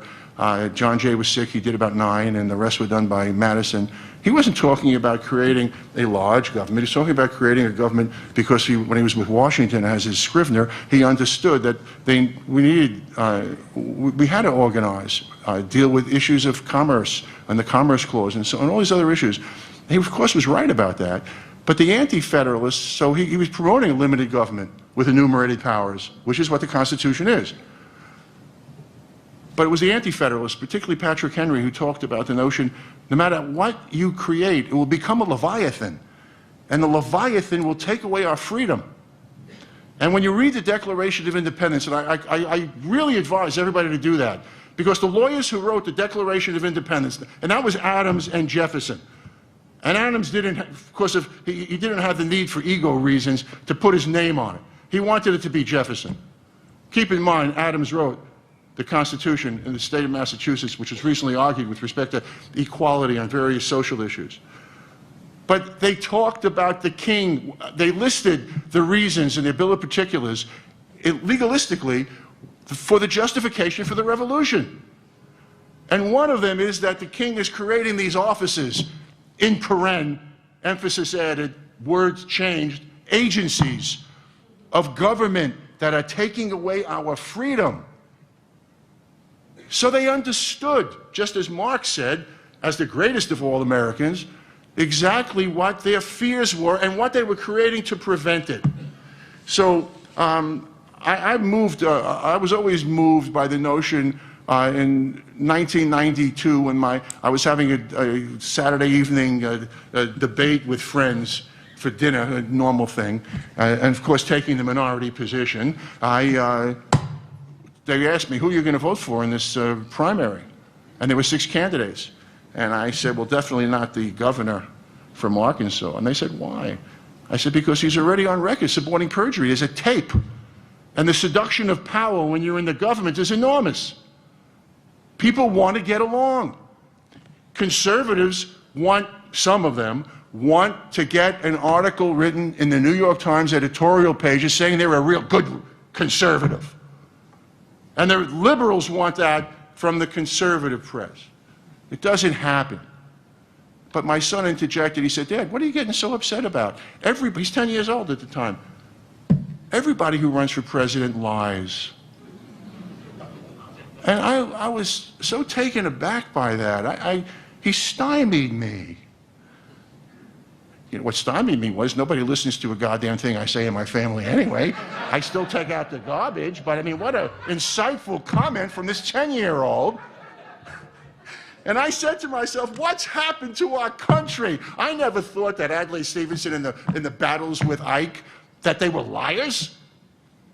I was brainwashed by the liberal Jewish community in Brooklyn, that Stevenson was great. They had the shoes with the holes in it as buttons that they were wearing proudly. And that he wrote his own speeches and I didn't. So where have we gone so wrong? And I'm reminded, as an uplifting notion here, of probably the greatest, and Joan will correct me if I'm wrong, the greatest oration in English literature perhaps is Henry V. And at the Battle of Agincourt in France, Henry comes to his men, he just arrives, and he sees that his major players, they're wringing their hands, they're fearful. They don't have enough men, many people want to leave. There's dissension in the ranks, and tomorrow's the great battle.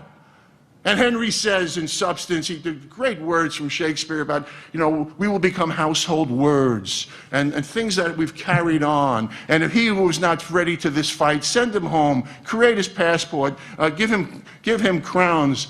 We would not want to fight with those who fear to fight and die with us this day. And he who fights with me this day and sheds his blood shall be my brother. And then he says the following. I took this out of sequence, Joan. But what he says is, I am not covetous of gold, nor care I who doth feed upon my cost. It yearns me not that mend my garments wear, for such things do not dwell within my desires. But if it be a sin to covet honor, then I am the most offending soul alive. Those are the people we need in the government. We don't need the party person who just simply woos us with rhetoric. We need people we can trust. We need people so that our sons and daughters can look at and say, these people are telling us the truth. Yes, they made mistakes, and yes, I don't agree with their entire bill of particulars, but I understand that they're trustworthy, decent people who understand that they're just mere custodians for a short period of time. And the most important thing we need in the government are people who will enhance the dignity of the office they hold. And if we can do that, then as Americans all, the greatness will come back to us and we'll pass it on to the next generations.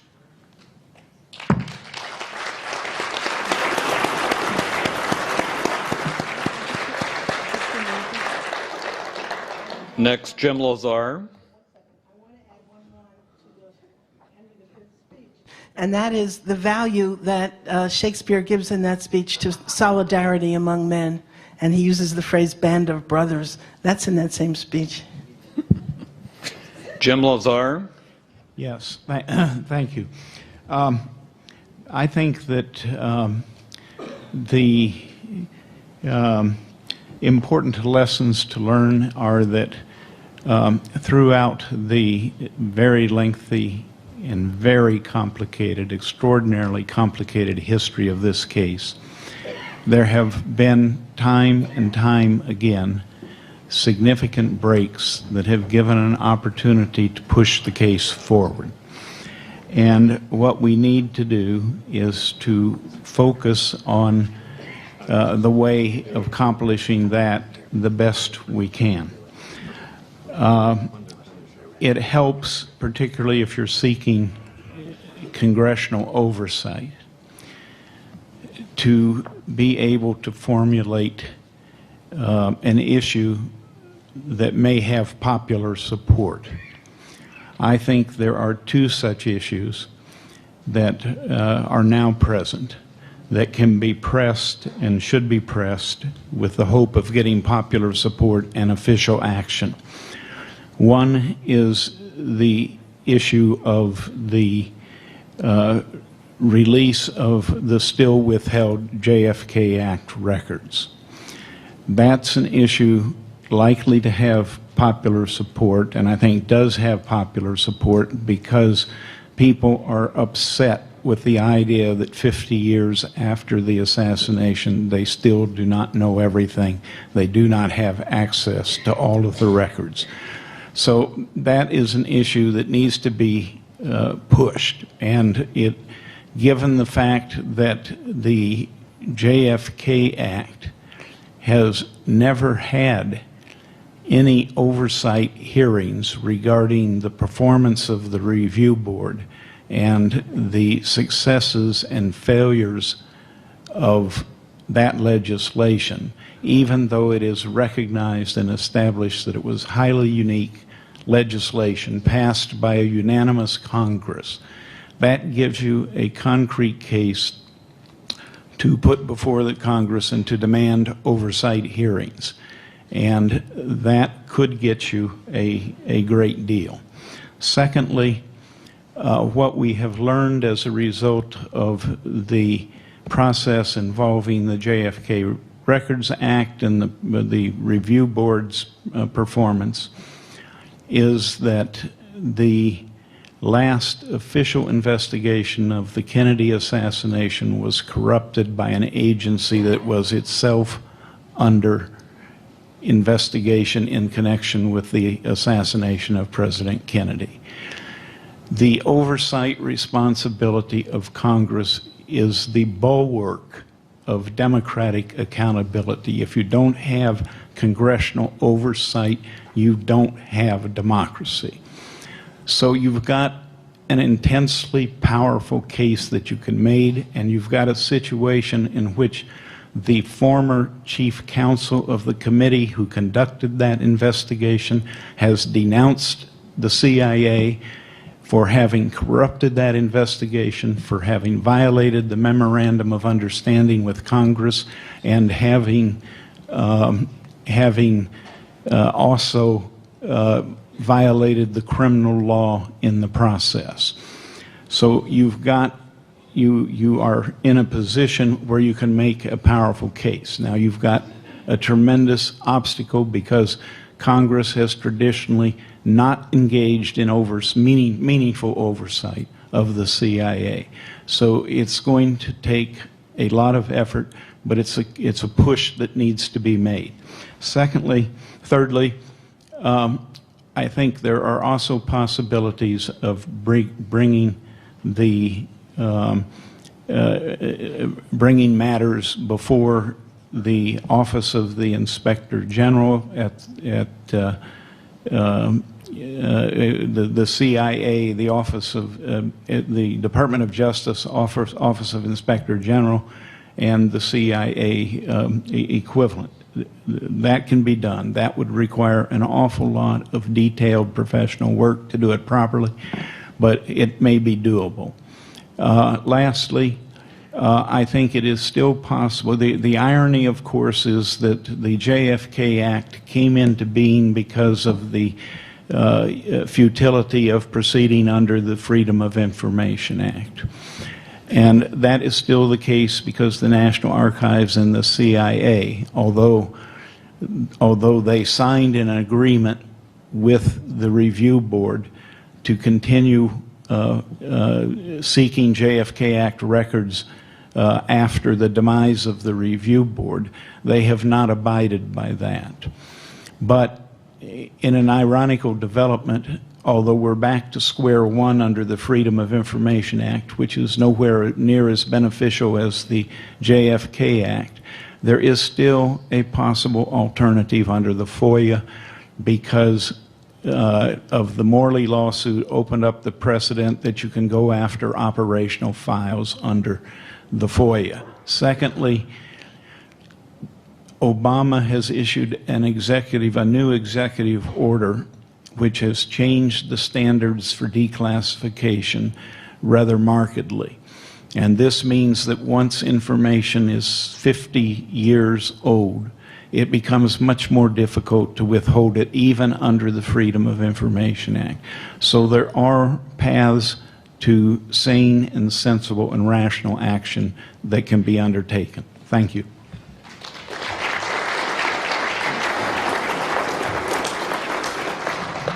Next, Dan Hardway. I respect Bob's idealism and would like to share it. And I think that probably the most fruitful thing I've heard is Jim's incremental approach. But I'm afraid I've got to be the cynic on the panel, I guess. And I really can't comment about any other investigations other than the HSCA after Bob left. And, you know, my limited observation would be that a congressional committee is not the method to try to investigate a situation such as this, especially not a select committee with a end date established in advance. More generally, I don't think that a case such as this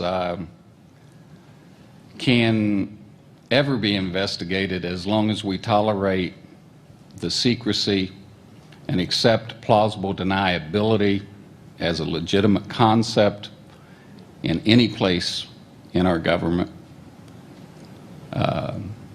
or while we accept the idea that people can take action without ever expecting anyone to hold them accountable for that action, regardless of who determines whether or not it's in our national security to do it. And as long as we accept those underlying concepts, I don't think that a case such as this could ever adequately be investigated should something similar to it happen again. Just let me illustrate. I think that that problem is more systemic than just this case, and it's gotten worse, a whole lot worse, since this case went down. But just let me illustrate something to you. We're all talking about Records Act disclosures. We're talking about all this stuff about the records. But let me ask you, all of you guys are critics, you're researchers, you've looked at records. Has anyone ever seen the transcript or the report of the surveillance that was conducted on James Street in Washington, or in Fairfax, Virginia, on the afternoon when Eddie Lopez and I entertained the Cuban interest section for dinner at our house? Anyone ever seen a reference to it? Well, it happened because we took coffee out to the guys that were manning the electronic surveillance van that was parked down the block from the house. Obviously, it's not shown up anywhere in any records inventory because it's obviously not related to anything to do with the assassination. That's the level of deception you're dealing with. Here we are, 50 years, and there's stuff out there that's never even been acknowledged. And in this 50 years, it's become systemic. And it's systemic. I mean, you see it if you ride the elevators out here off the walkway. See something, say something. Let's all become a nation of snitches. Let's train our children to report on everybody else. You know, I used to fly a lot as I traveled. I avoid it as much as possible today. If possible, to drive, I'll drive. But the last time I traveled, I was getting redressed on the other side of the security, and I was sitting there watching, and I realized that the reason why I was in such a long line, and I got over my irritation enough to notice that most of the people that were still coming through were college kids. And I realized it was spring break, and I was traveling at the height of spring break. And as I watched them, the thing that amazed me was that none of them seemed to have a problem with what was happening. And it was then that I realized that they're being taught on one hand that we are the freest country on the face of the earth, which, you know, BFM, bovine fecal matter, but they're being taught that still, and they believe it. And on the other hand, to them, this is normal. There's nothing about that process that contradicts the idea that they're a free people. This is what they think freedom is. They've not known anything else. And this whole culture that is a cancer that grew from the seed that Harry Truman planted has infected every aspect of our life and our culture.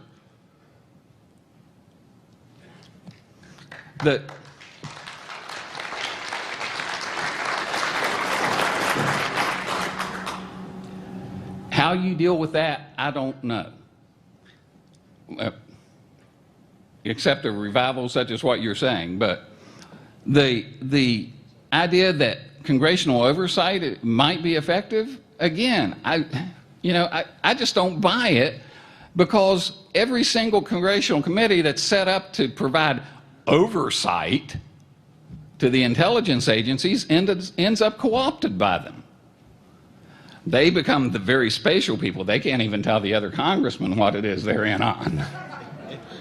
And if you don't believe that, you don't even have to go back any further if our collective memory would only last so long, except to the Snowden affair.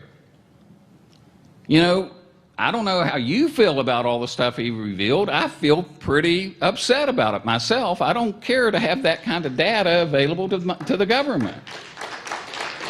But the truly amazing thing about it is that all the people on the oversight committees came out and said, oh, this is nothing new to us. We knew about it years ago. It's not something they've kept secret from us. We have secret courts in America? Hello?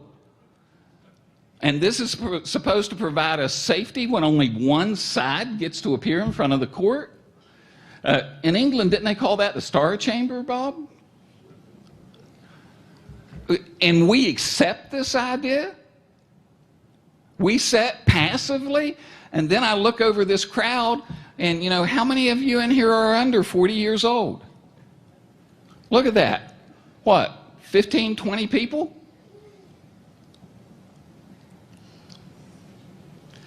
And as far as the CIA having oversight in the IG's office, with all due respect, Jim, I respect you immensely, but you know, I think that the IG's office is basically just a joke. And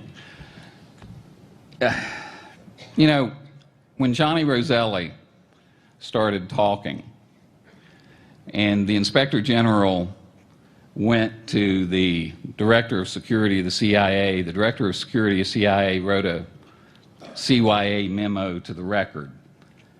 And Howard Osborne noted that the IG had come to him and asked about, this is on March 29th, 1967, and had asked about the Roselli matter and told him that Director Helms had asked him to investigate all aspects of the case, and Osborne assured him that he would give him all the documentation he had.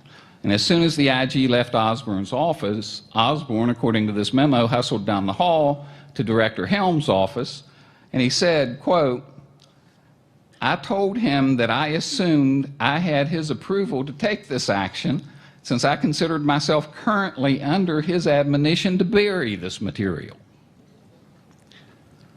He said that Helms, said that he was glad that I had checked with him and that he fully approved my action.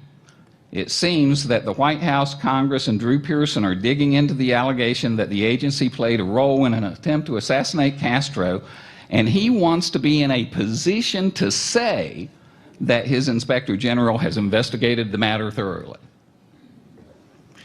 What a wonderfully masterful, bureaucratically ambiguous phrasing. I'm done, huh? Oh, go ahead and wrap up. Go ahead.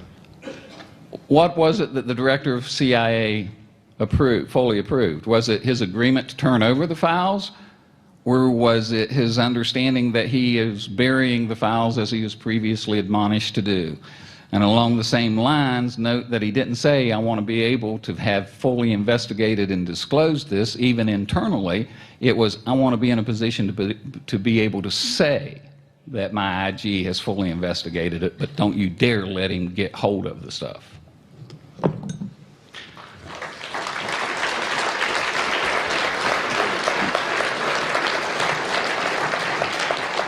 Thank you. We have time for a few questions. I think there are people with microphones. Yeah.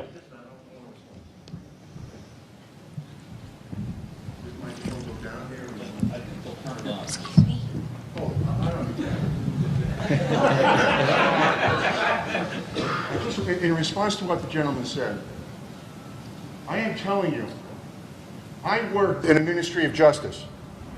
DA's offices around the country now are populated with people who are political. They've politicized the justice system. That doesn't mean we have to accept it. I'm not prepared to lay down and say, we need to have more corrupt people because we don't have the guts to stand up to them. And one thing about, it's our responsibility, one thing about these so-called secret courts, I know one of the judges who's on this panel.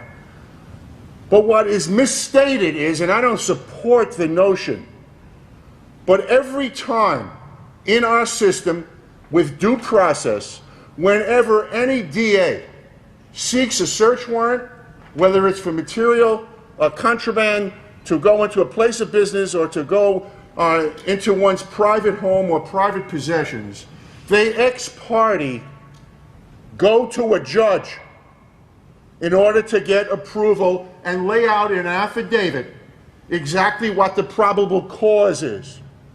If any of that evidence is seized, the person, the target, has the absolute right to challenge that in court, if ever it is offered.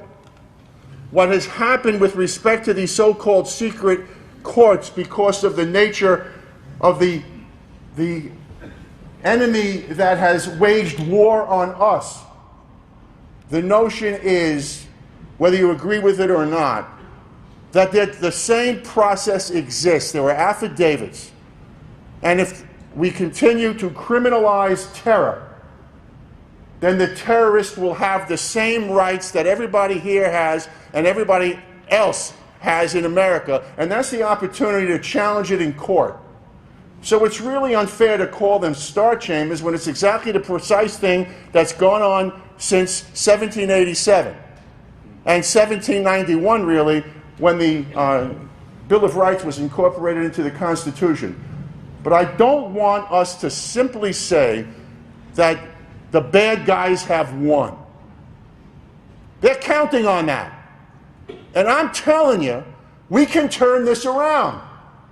And we've got to do it for our children. We've got to do it for all the people who are in graves around this country and around the world. Can't just sit down and say it's too hard. We're Americans, every one of us, and we have that obligation to our heritage and to all those who will come after us. Because when they write the history of this time, don't let it be said that this was our worst hour. Make it the best. And every one of us can do it.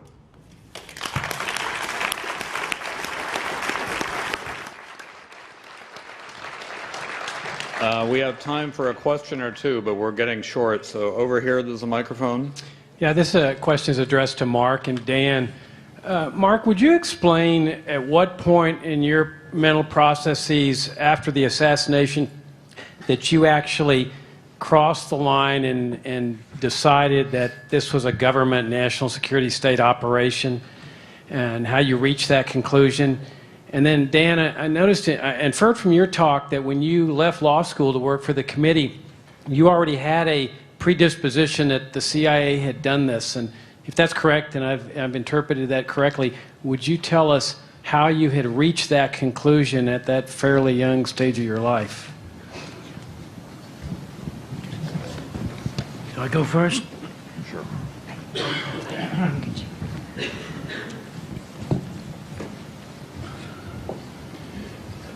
The first suspicion that I had in this case was when I saw Lee Harvey Oswald being paraded back and forth by the government, and he kept on saying, will some lawyer come forward and represent me? That's our system. That is our system. That's how it works.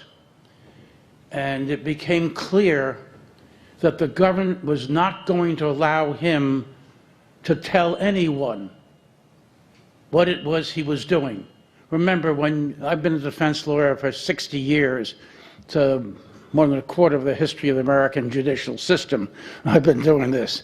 And my wife doesn't like me to say that, however, but she says, don't say that again, honey. Okay, but the fact is that we have a presumption of innocence, and Oswald had that presumption of innocence. It was taken from him by the news media and by the government, and then he was not permitted to talk to counsel. This is crucial. He kept on saying, will some lawyer please come forward? And some of us did come forward. The answer was no. And then as we persisted, they killed him. So the first line of defense, if you're a defense lawyer, originates with your interviewing your client, because he can tell you, he may lie to you. Often clients say they're innocent. Almost always they say they're innocent, and they're not always innocent. But they can give you specific facts, maybe an alibi. What would Oswald's alibi be? How do we know? They killed him. So this is the problem. This is the problem that I saw from the beginning. Because I thought if he had walked into my office and said, these are the charges against me, what should I do? I would have to listen to him closely, hear each allegation that he made, and not accept each allegation, but accept the responsibility to check out each allegation, because that's our system of due process. That's how it works. And this is a country which is based on one sentence, the greatest sentence in our history and maybe in the history of the world. And that's just one sentence, it's a First Amendment, and it does not, people think it gives us a lot of rights. It gives us no rights. It recognizes that those rights exist. That's why it begins, Congress shall make no law, respecting, obviously, freedom of religion, press, etc., because it starts with the understanding that when we fought this revolution, we were creating a free country with inalienable rights, and it started to reaffirm those rights by saying Congress shall make no law ever taking away those rights. That's why this is different from a lot of other places.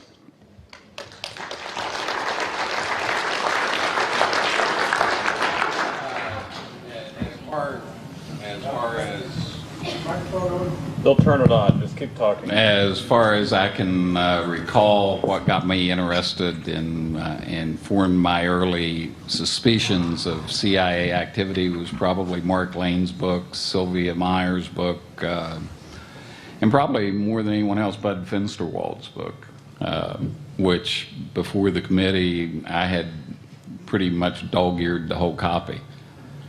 And if I might take just another second or two to respond, my remarks from cynicism were obviously prefaced with the condition that as long as the cancer of secrecy that we've allowed to tolerate is continued to allow to grow, I'm a cynic.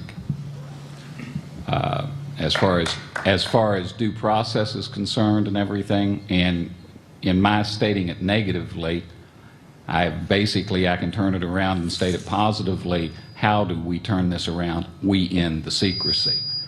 That's something that it's great to stand up and say that we have these ideals, we have this history, but it's another thing to say, how do we get back to where we need to be? And what I'm saying is if we don't take that first step, we don't even embark upon the journey, and that first step has to be to end the secrecy, not just about this case, but to end the secrecy. Secondly, I have to respond to due process because I come at this from a totally different point of view. I'm a defense lawyer. I would have taken the Lee Harvey Oswald case in a heartbeat, but that's because I like winning cases. But there's some really big differences between what I've called a star chamber and normal due process. First off, when my client gets a search warrant executed on him, he knows about it. Secondly, last comment, and I quit, last comment, If that search warrant produces something that the government's going to take action on, then they have to notify me and I can challenge it in court. In this situation, when the evidence produces actionable intelligence, they send a drone and they kill the guy with no representation, and they've now told us that they can use them on U.S. citizens. Okay. One word. We are 15 minutes over our time. We do not have time for another question. The panelists will be available if you want to ask some questions. The reason we have to get out of here because we have a 15-minute break, and then at 5:15 Oliver Stone will be in this room with Untold History. So give a round of applause, please, for our panelists.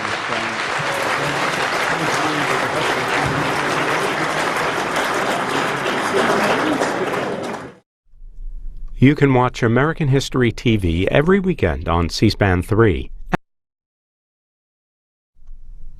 November 22nd marked the 50th anniversary of President Kennedy's assassination. Next, from the Duquesne University Conference on JFK's murder, director Oliver Stone talks about his documentary series, Oliver Stone's Untold History of the United States. Mr. Stone took questions from the audience about the series and accompanying book, as well as on his 1991 film, JFK, which examined the events surrounding Kennedy's death. Mr. Stone told the audience he does not think Lee Harvey Oswald acted alone, and that there was a subsequent cover-up. This is 45 minutes.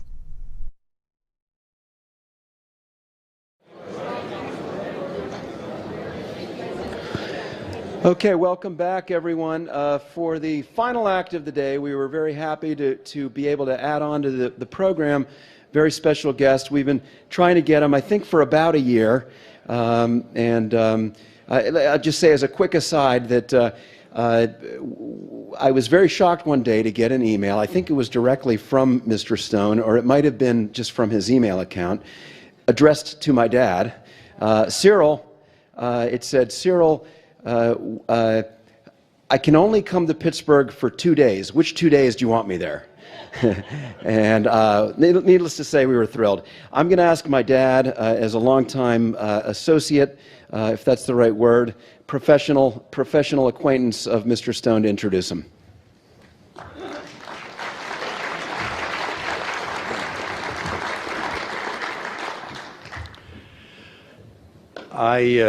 I'm pretending to be delighted.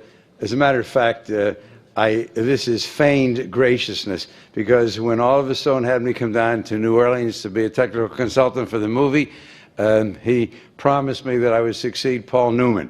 And that has never come to fruition. I haven't forgotten that great disappointment. Well, we are, of course, honored, as we all are, really. Mr. Stone, we're excited about him because of the JFK movie, and that's quite understandable and appropriate. And of course, with an audience like this, we are extremely enthusiastic. But setting that aside, keep in mind, this is one of the most accomplished, successful, and highly respected filmmakers, dramatists. This is a gentleman who has achieved the highest pinnacle of success in his field. And so it is a great honor for us to have him here. He's going to talk to us this evening about his brand new book, The Untold History of the United States. It's a beautiful book that he has authored with Peter Kuznick. And there also is a 12-hour Blu-ray series that he has done on this book. Chapter 6, segment 6, or chapter 6 in the book is on Kennedy. And the 12-hour video that you can get Amazon and so on, I strongly recommend it along with the book. I know that I'm going to grab hold of it on Monday as soon as I get back to normal. Look forward to reading the book and getting that 12-hour series myself. I'm fascinated by it. I've always liked history. I liked it a hell of a lot more than I liked chemistry and physics in college. That was for damn sure. But my father told me I was going to be a doctor, and so I was going to be a doctor. You know, an only child of Jewish immigrants, and that was it. I was going to be a doctor. I could have been a great historian otherwise. So we're going to have shown to us by Oliver a 16-minute video, which, as I understand it, is a small segment, a summary, an encapsulation in some fashion of the book and the series. So sit back, enjoy your peanuts and your popcorn and your chips. I told Oliver that I felt constrained as your host to say that anybody who gets bored before the 16 minutes is over, please leave quietly, don't make any noise, and don't talk, okay? Otherwise, folks, let us welcome back our dear friend, our strong supporter, and a great person, a wonderful guy with a marvelous sense of humor and a keen intellect to go with it, Oliver Stone.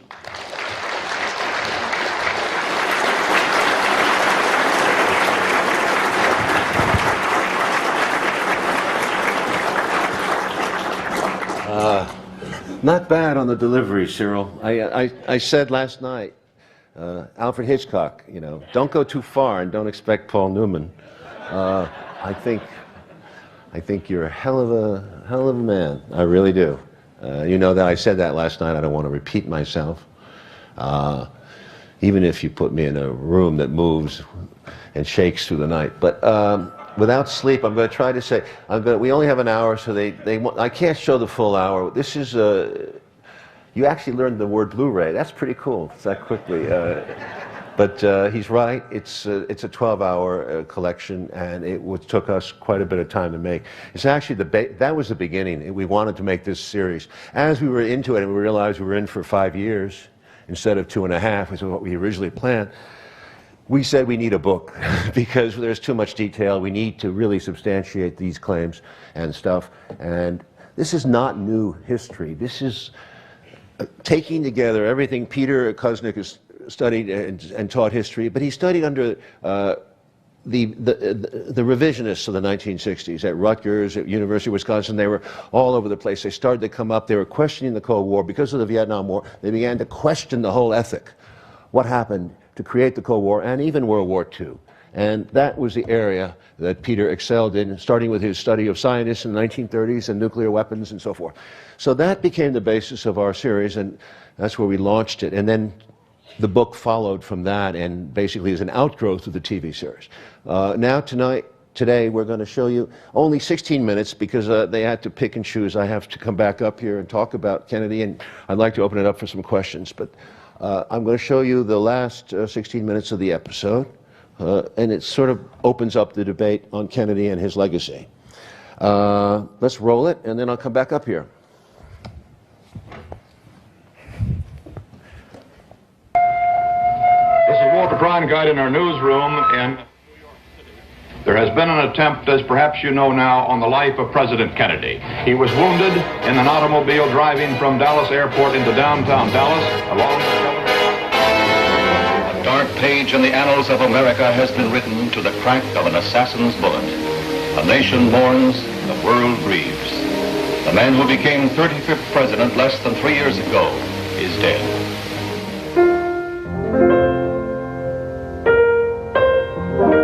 The Warren Commission, strongly influenced by ex-CIA Director Allen Dulles, later concluded that Lee Harvey Oswald was the lone assassin. Although, unlike most single assassins with a cause, he firmly denied his guilt. The case against him was made effectively by the national media, but 4 of the 7 Warren Commission members expressed doubts. Lyndon Johnson, Robert Kennedy, Governor John Connally, who had been wounded, also questioned the findings. The public found the report unconvincing.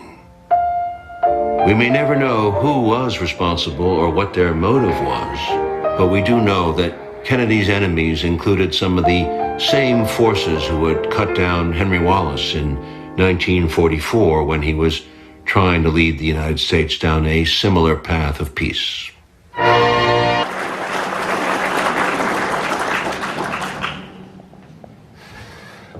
Thank you.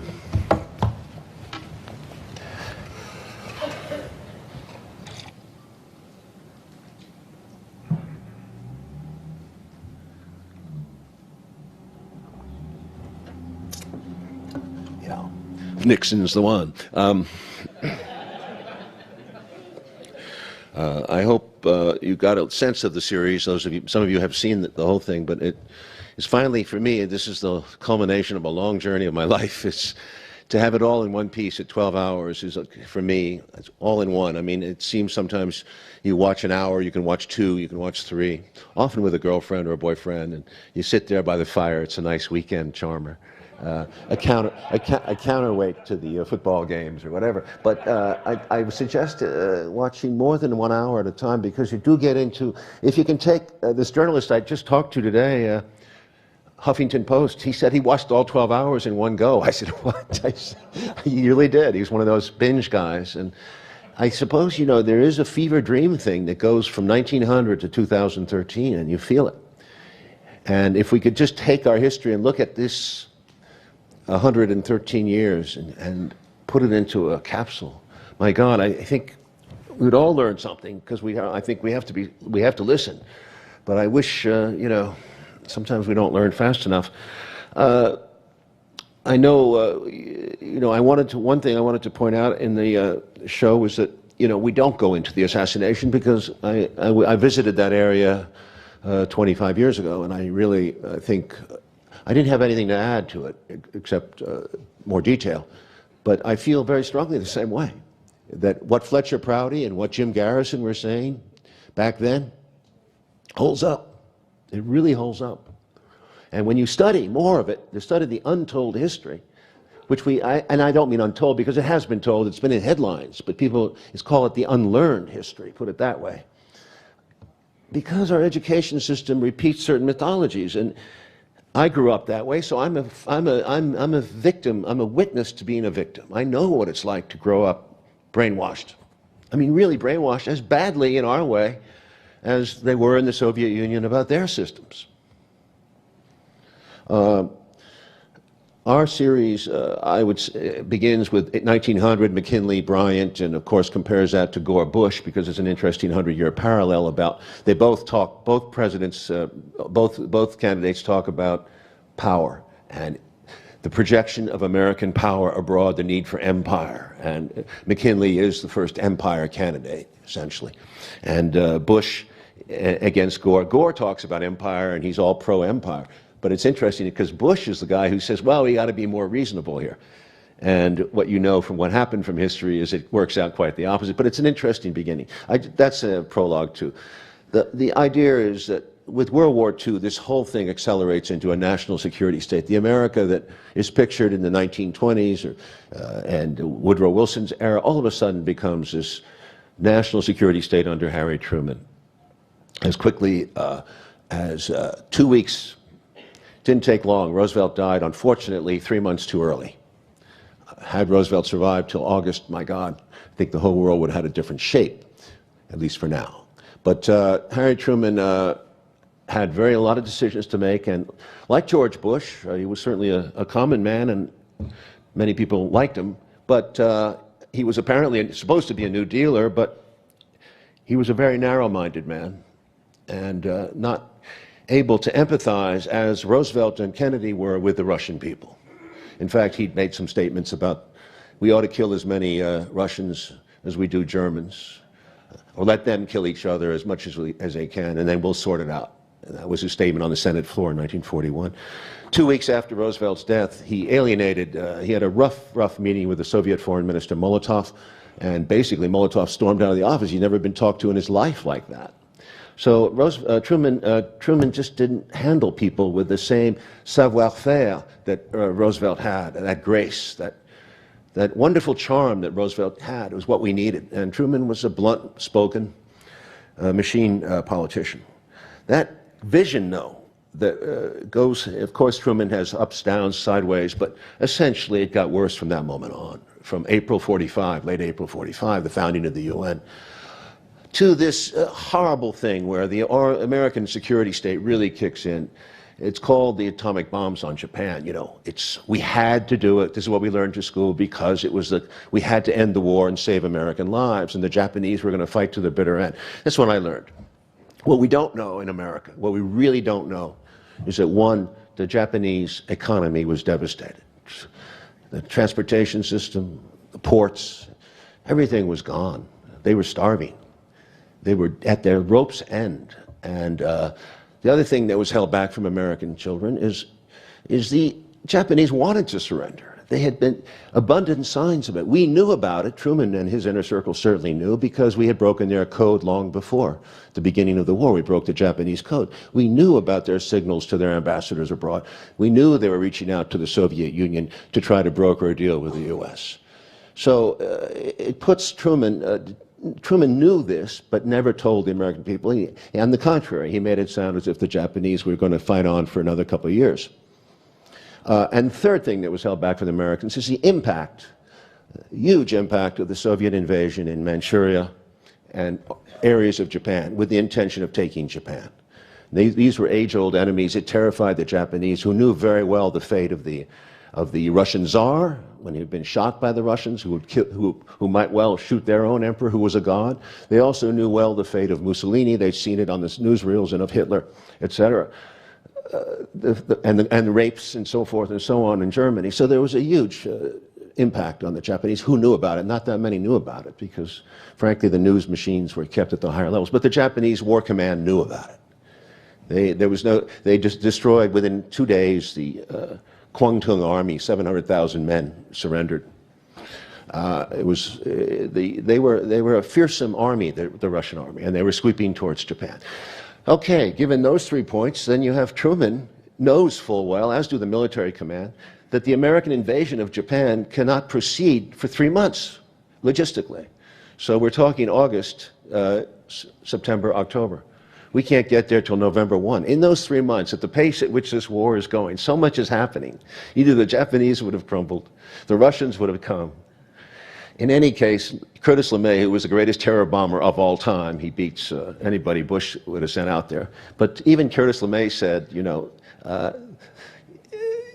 despite the atomic bombs and despite the Russian invasion, the Japanese would have surrendered within 2 weeks. That was LeMay's opinion. And most of the five-star officers felt the same way. You know, why? We won this war. We won it in the Pacific, the Americans did, and the Soviets essentially won it in Europe, as well as helped us in the Japanese War. But we won it. Why? We didn't even have to invade the mainland. Just let them surrender. But we spent a lot of money building these bombs, a lot. And it's the American way. You want to know if it works, right? You don't want to sit around and just like all of a sudden spend a few $1 billion and then leave it in some warehouse somewhere. We would have wondered, does it work? And that's the American way. But I think far more important was the American emerging position on the Soviet Union, which starts to emerge basically in 1944 again, when the Republicans start to get back into Congress. So the anti-communist thing comes back into play from World War I and Woodrow Wilson's days. But all this, you need to know, you got to educate yourself. Because the Soviets were our allies. They were waiting for $10 billion reparation from us. Roosevelt had promised it. They were broke. They were desperate. They could have been our allies. But we chose to, Churchill chose to back the British Empire. Now, the British Empire, we show maps of this, very interesting maps. The British Empire was a dominant institution in the world before World War II. We show a map that shows you the influence from all the way from England through to Singapore, India, Suez, the Middle East, the Balkans, Greece, and so forth, Iran. It's an amazing map, and it tells you, I think maps, that's what visuals do. They cut through the bullshit sometimes. And so in a movie, you can show that. But that map is extraordinary because it shows what the British are really fighting for and what Churchill stands for, which is, I did not become Prime Minister of this country to preside over the dissolution of the British Empire. And everything we do, when Truman becomes, and Roosevelt resented that and was very anti-colonial in his speeches and his rhetoric. And even as early as 1944, in a key moment, Churchill, after a bloody, bloody fight in Greece, fought by the communists, the Greek communist resistance for the most part, against the Nazis. And they paid a high price. There was a bloody fight, as it was in Yugoslavia, in the mountains. It was British, though. Greece was British, and Churchill wanted back in. He went to Moscow in '44 after, secretly, quietly. I mean, it was a two-person deal. Him and Stalin, they sat down. They divided the map. They called it the naughty document. Churchill called it his naughty document. We show it in there. They divide up Eastern Europe, which is Okay, that's the victor, the victors divide the spoils. The spheres of influence to the Soviets, the Eastern Europe is the most important thing because they've been invaded twice by Germany. They don't want to repeat this. They want to muzzle Germany. For Britain, the empire, getting Iran back, getting Greece back, getting the Suez, India, etc., Singapore, crucial to the shipping lanes of the empire. And so in 1944, Churchill, during the war, actually sends British troops back into Athens to occupy it because he knows the communists are going to take over Greece and they're going to go left. It's going to be like a labor government in Greece. He doesn't want that. So he dive bombs the streets of Athens. It's an amazing story. Roosevelt was shocked. People don't know about it. They hear about Stalin in Poland, but they don't talk about Churchill in Greece. The English had no good intentions. They wanted Greece badly. And even after the war, Churchill acknowledged it's funny, when he was an older man, he was out of office, he said, Stalin never broke his word to me. And that's what's amazing about our history. Here we are in the U.S. saying the Soviets want to take over the world, and yet Stalin, one of the first actions after the war, he does nothing to help the Greek communists, which leads, of course, to the split with Tito in Yugoslavia, who does help the Greek left. It's a lot going on at this point. In these few months, between 44, 46, so much is fertile, it changes. And the Greek thing becomes a major issue because the British are backing a monarchist who's basically a right-wing guy who you see in Z, one of those guys. And the Greek communists are winning this war. The British, until the British really apply pressure, but they can't win it. And the winter of 46, 47, they tell the U.S. That we need your help. You need to take over our work. So the American, almost without voting, without thinking about it too much, Truman decides that he's going to take on the Greek obligation, the Greek-Turkish obligation. He asks Congress for $400 million. He calls them terrorists. He calls them communists and terrorists back in 1947.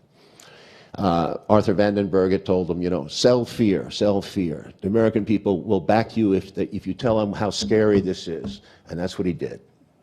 Truman has a lot to pay for in terms of starting this Cold War by telling the Russians, look, you're no longer our allies. Here are 2 atomic bombs that remind you that who's the boss? We're the boss. Stalin came out of that meeting kind of shaken. He calls the Soviet intelligence. He says, what the hell happened to my bomb? We're not going fast enough. The Americans are building it, and blah, blah, blah. And he speeds it up. Everyone who was intelligent, Oppenheimer, Wallace, they knew that the Soviets were going to make a bomb. European Jews and scientists had these secrets for years. They'd been working on them. There's no way the United States is going to control exclusively a bomb. But Truman threw Oppenheimer out. They didn't throw him out, but when Oppenheimer left his office, he told him, I never want to see that son of a bitch in here again. He told Oppenheimer, do you think the Russians will build a bomb? Oppenheimer said, for sure. He said, never. Truman told him never. I don't know what he was thinking or smoking. But anyway, out of these stories, these human events comes very much the framework, the architecture of today's world. It's the same old story. We're repeating the same lines that Truman was saying back then. And when Eisenhower comes into office, it's another huge betrayal because what's really going on is Eisenhower, in this national security state from 1947, when it's signed into being with the CIA, to 1960, these 13 years, we build up like gargantua. Eisenhower goes from 3,000 nuclear weapons in 1951 to 23,000 in 1960. And by the time his budgeting cycle finishes for Kennedy, it's 30,000 nuclear weapons. The Soviets have about maximum 2,000. The Soviets knew that we had a plan to destroy them first and not let them retaliate. That was the issue. It still is the issue. We'll get into that later. But essentially, if the U.S. military undertook to destroy the Soviet Union with this Eisenhower plan, which allowed for the nuclear weapons to be used as commonly as a battlefield weapon. Eisenhower has a lot to be blamed for. And part of the scenario, just to cut to quickly of Dr. Strangelove, was that Eisenhower allowed commanders and sub-commanders to have their hands on the nuclear button when they didn't have locks on them. So that's where you get that Strangelove scenario. Eisenhower had built a machine that was enormous, and that was what the problem was, that when Kennedy comes to office, he's facing a country armed to the teeth and with generals who are essentially want to say, let's go now. Let's do the Soviet Union now, because if we don't do them now, they're going to get stronger and stronger. They're going to come up to us. But they're still far away. And the truth was, we had a tremendous advantage. Kennedy campaigned on it. He knew he couldn't get elected without being soft on communism. Stevenson had gotten beat up. Kennedy comes in. He asks McNamara to run a check right away on the missile gap. McNamara, within 6 weeks, comes back to him with a report. There is no missile gap. We're so far ahead. They never made it public, but Kennedy knew right away what he was in for. Bay of Pigs, missile gaps, Laos, and so forth. We talked a little bit about it here. We can talk about it some more. He basically, at this very key moment, a young president under the pressure, only 2 presidents have been in office with this kind of power.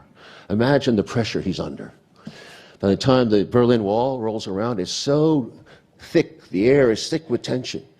Kennedy has a great quote. He says, you know, a wall is better than a war. It's a great quote, because he knew the stakes. He knew how serious this was getting to be. By the time the Cuban crisis comes around, it really was at the edge, the very edge of extinction.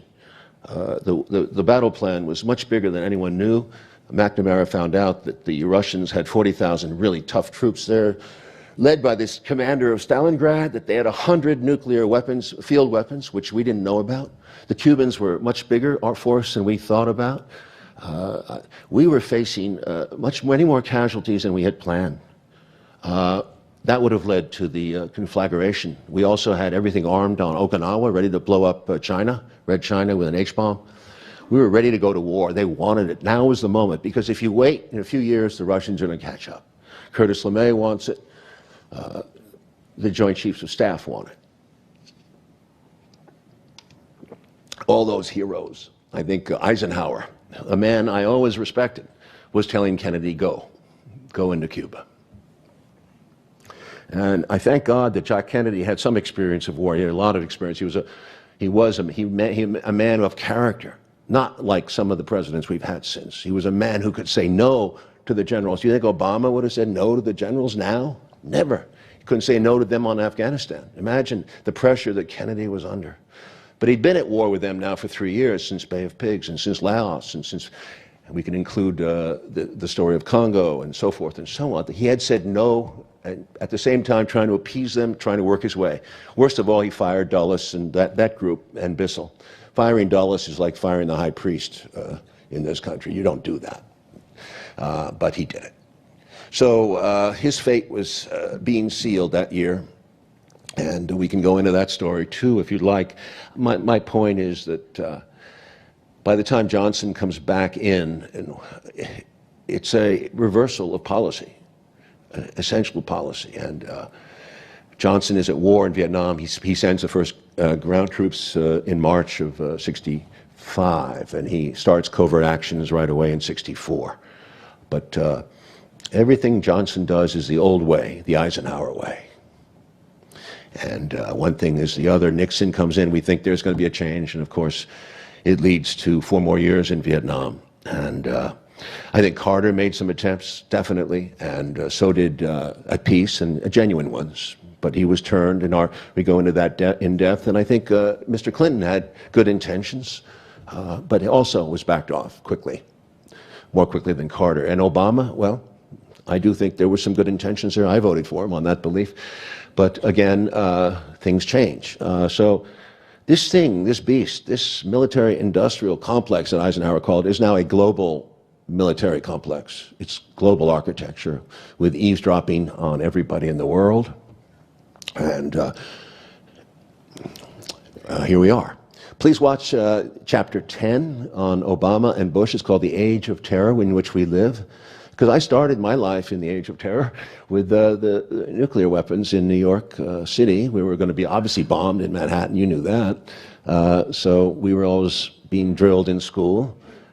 You know, I've lived with fear most of my life. I've lived in a state of militarism most of my life.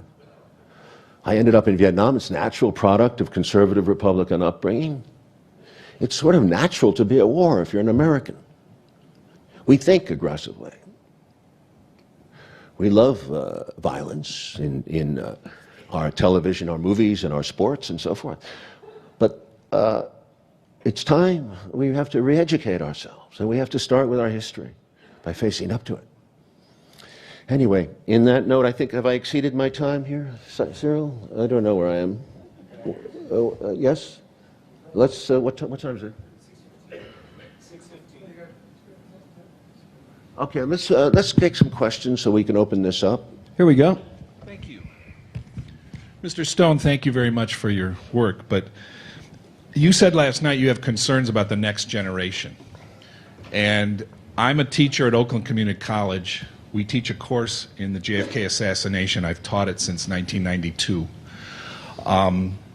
We're on the front lines. We deal with that next generation every week.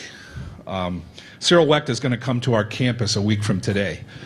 Jim Douglas, who wrote JFK and the Unspeakable, is going to come to our campus on November 8th. You were going to come to our campus until a film commitment made that I thought it was impossible. Oakland, California, and I found out it was Oakland, Michigan. You fooled me. Not intentionally. But since you can't make it to our campus, and through no fault of anyone really, we were wondering if you could tell us what we can say to that next generation about the untold history and how it, and what it means to our government, to our institutions, to our society, and to our people. What can we say to that next generation about the untold history to get them to understand that and carry that ball You forward? asked, I mean, that's why we did this series. You've asked me to put 5 years into a two-paragraph response. I mean, watch the, you know. Thank you. What is past is prologue, as was said in JFK. You know, I just say to the kids, that's why the film is easier. This book has got a lot of detail. It's not easy to get to, but it's a primer. But the series is made for a 17-year-old. It could be, I know that my children have seen it. I know it can be, and it's fast moving. It's not boring stuff. I don't think it's boring. I think I made it exciting. Music, the film clips, and it's always, you don't know what's going to come next. That's what I like about it. And I think you can watch it again. To me, it holds up as film. So the best thing for kids is film. Now, if they fidget, make them sit there. That's all I got to say, you know.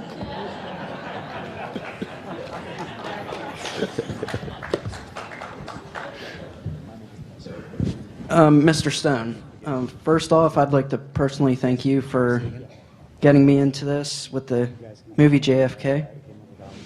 And I was wondering, are there any factors you think as far as JFK's assassination, like say with the firing of Allen Dulles, that, how do I say this, what would anger the people that supposedly assassinated him the most? Like, I'm not great at asking questions, so. No, you're not. Get to the point. Yeah. What's your question? Emotionally. Of course, there's issues like with people had with President Kennedy. Are there any that you would say angered people the most that caused him to be assassinated? Yeah, I do. But by the way, I didn't finish one little thing. It's very funny because, you know, you tell the story and you're rambling around and you're trying to remember it. But I forgot to say that Truman got the Truman Doctrine in 47, and that speech was getting $400 million to the Turks and the Greeks, who were supposedly democratic regimes. They were not. So calling them terrorists, we committed at that point to a huge program replacing the British in Greece, as well as sending non-combat advisors, as Kennedy did to Vietnam. And we sent those advisors. They participated very openly in the strategy of the war, very important. And we fielded an army of about 125,000 Greek. We put up one of those fake armies of ours. We do very good at rightists and so forth, a corrupt army. And they took on the communists, and 25,000. It was a horrible fucking war. It went on for 2 years. And a lot of dead people. We used a lot of the Vietnam concentration camp techniques, detention camps, hamlets, taking villagers out of hamlets. We did the same thing. We did napalm. We did the same thing we did years later in Vietnam. They started in Greece with these tactics. It's a great war. It's Churchill's war in Greece. And I think it really has to be looked at as the beginning of the Cold War. There was other events, certainly, but that is the most significant thing. along with Churchill's speech at Fulton. Enough said about that. Yes, I think that that Kennedy was emotional because my father hated him, and he instilled that hatred in me. It was like, he's young, he's handsome, he's fresh, he's changing things. He's going to take away Wall Street. He's going to take tax depletion allowances. He's bad for the dollar. I mean, it's all that crap you hear every time someone wants to change things. But I do think the Southern people especially hated him for racial reasons. I think segregation, he doesn't get enough credit, but he did back Martin Luther King, very much so. And but quietly, he was fighting so many fronts. If you knew what his schedule was like, but he definitely was on the poster and for racial reasons too. Bigots were strong in the South, very strong, and also in the North too. But the military, the CIA is a big deal in Washington world. It's a big deal. David Talbot can tell you more about the emotional impact of that. And the fact is that, as someone pointed out very nicely, I think here, Allen Dulles is the only guy who didn't have a full-time job after 1962. He could hang around Washington and devote a lot of attention to affairs around the town. Everyone else was working on the Warren Commission. So I think that, and the military Curtis LeMay really hated his guts, as well as so many. I mean, you have to understand, it wasn't any single individual. It has to be with the culture, the fear, the passion. Eisenhower brought up the temperature, especially Dulles. Dulles was into brinksmanship, man, on a serious level. In 1956, Life magazine, Dulles boasted about having made 3 nuclear threats on communism on the Soviet Union, in the Taiwan Straits, in Vietnam, and I forgot the third place, but later it was Suez, and then it was Quemoy Matsu. It was about 5 or 6 threats, Vietnam, emanating from the Eisenhower people. They played with this nuclear weapon stuff because he honestly, maybe, I don't know what Eisenhower's thinking. He was a good general in the war, but Atoms for Peace was his. He wanted to make Atoms for Peace friendly. So you could cook in your kitchen with a little atomic radiator, and you could flip, and your mom, and it'd be cool. And you know where he wanted to sell the first ones to Japan? In Hiroshima. That's what he wanted to do. They refused, thank God. But he did get Fukushima going, and we owe Eisenhower a lot of credit for that. The point is, there was an institutional feeling. We were committed to a way of life. You cannot go out there and start to change that. And Kennedy was smart. He said, give me until 64. That re-election is the issue. He would have been re-elected. He would have beaten Rockefeller, and he would have beaten, because he was popular. That was what people don't sometimes give him credit for. He was popular for being a peacekeeper. And we don't know that. A lot of kids don't know that he was popular. But he was hated by these groups, these special interest groups. So that popularity was a killer for him. They knew he'd get elected. And then what? You got Bobby in 68, and you got a dynasty. Very dangerous, a dynasty in American politics. Look at the Bush family. You can go far. And Kennedy had that personal loyalty, charisma to do it. My God. And he would have dumped Lyndon in 64. I am convinced. Many people have told me this. And, Lyndon was in such hot water. There was 4 scandals brewing, maybe 5, serious scandals. His political career was over, and he knew it. So that's just a throw-in. Mr. Stone, in April of '61, President Kennedy referred rather extensively, but still obliquely, to a global conspiracy. Much of it centered around military, industrial types of things. And covertness and secrecy was the theme to the American Newspaper Publishers Association. What do you think he was referring to in terms of a global conspiracy? I don't know the speech, I'm sorry, but okay. I'm sure, I don't know what he's talking about that point. I don't know the context of it. I don't want to speculate. But as to hatred, did I miss anything on hatred? The hatred for Kennedy was visceral, is what we said in this series. Visceral. And also, it was old people against young people, too. Come on. This guy was young. Truman was an old man. Eisenhower was an old man. They looked old. Right? Kennedy was... I'm old. In 1949, I read an article about the Air Force and Navy could have brought Japan down without a land invasion. Yeah. However, I'm watching you educate Bill Mayer and Chris Matthews the other night, so this is the second time. I think a major deterrent to World War III was when Kennedy and Khrushchev or others, all they had to do is look at those pictures of Hiroshima and Nagasaki. And that if we had not nuked Japan, and I'm a believer that we would have had to invade, maybe hopefully peacefully, but if we hadn't nuked them, we would now had those two nuked cities to look at, and I think that was a major, if not the major factor in stopping World War III. Well, I profoundly disagree with you. The Japanese were, I repeat, were exhausted. There was a junior officer corps that was definitely hardcore. They would have gone to the end, but they didn't have power. They were cut off. There was a wonderful movie about it called Japan's Longest Day, and it shows you that the leaders of the Japanese cabinet and the emperor wanted the peace. Anami did not, although Anami was a hardliner, he did not agree, and he did not back the junior corps of the army when they revolted. There was no mandate for them to go on fighting.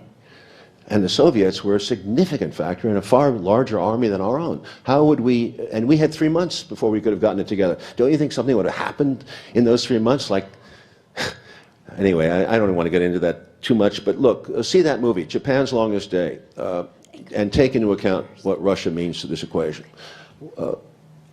But yes. Yes, Mr. Stone, the driving force really in the expansion of the military-industrial complex has been the ability of the Federal Reserve to inflate the money supply and draw wealth out of the world. Have you ever thought of making a movie about the history of the Federal Reserve, in particular how John... Don't you think this is tough enough? God almighty. And noting that John Kennedy in 1962 or 3 sought to introduce a treasury note redeemable in silver that would have competed with the Federal Reserve and threatened the Federal Reserve. Thank you. I made Wall Street. This is so hard. Do you know how difficult that was? How am I going to make FRB interesting? That's too tough.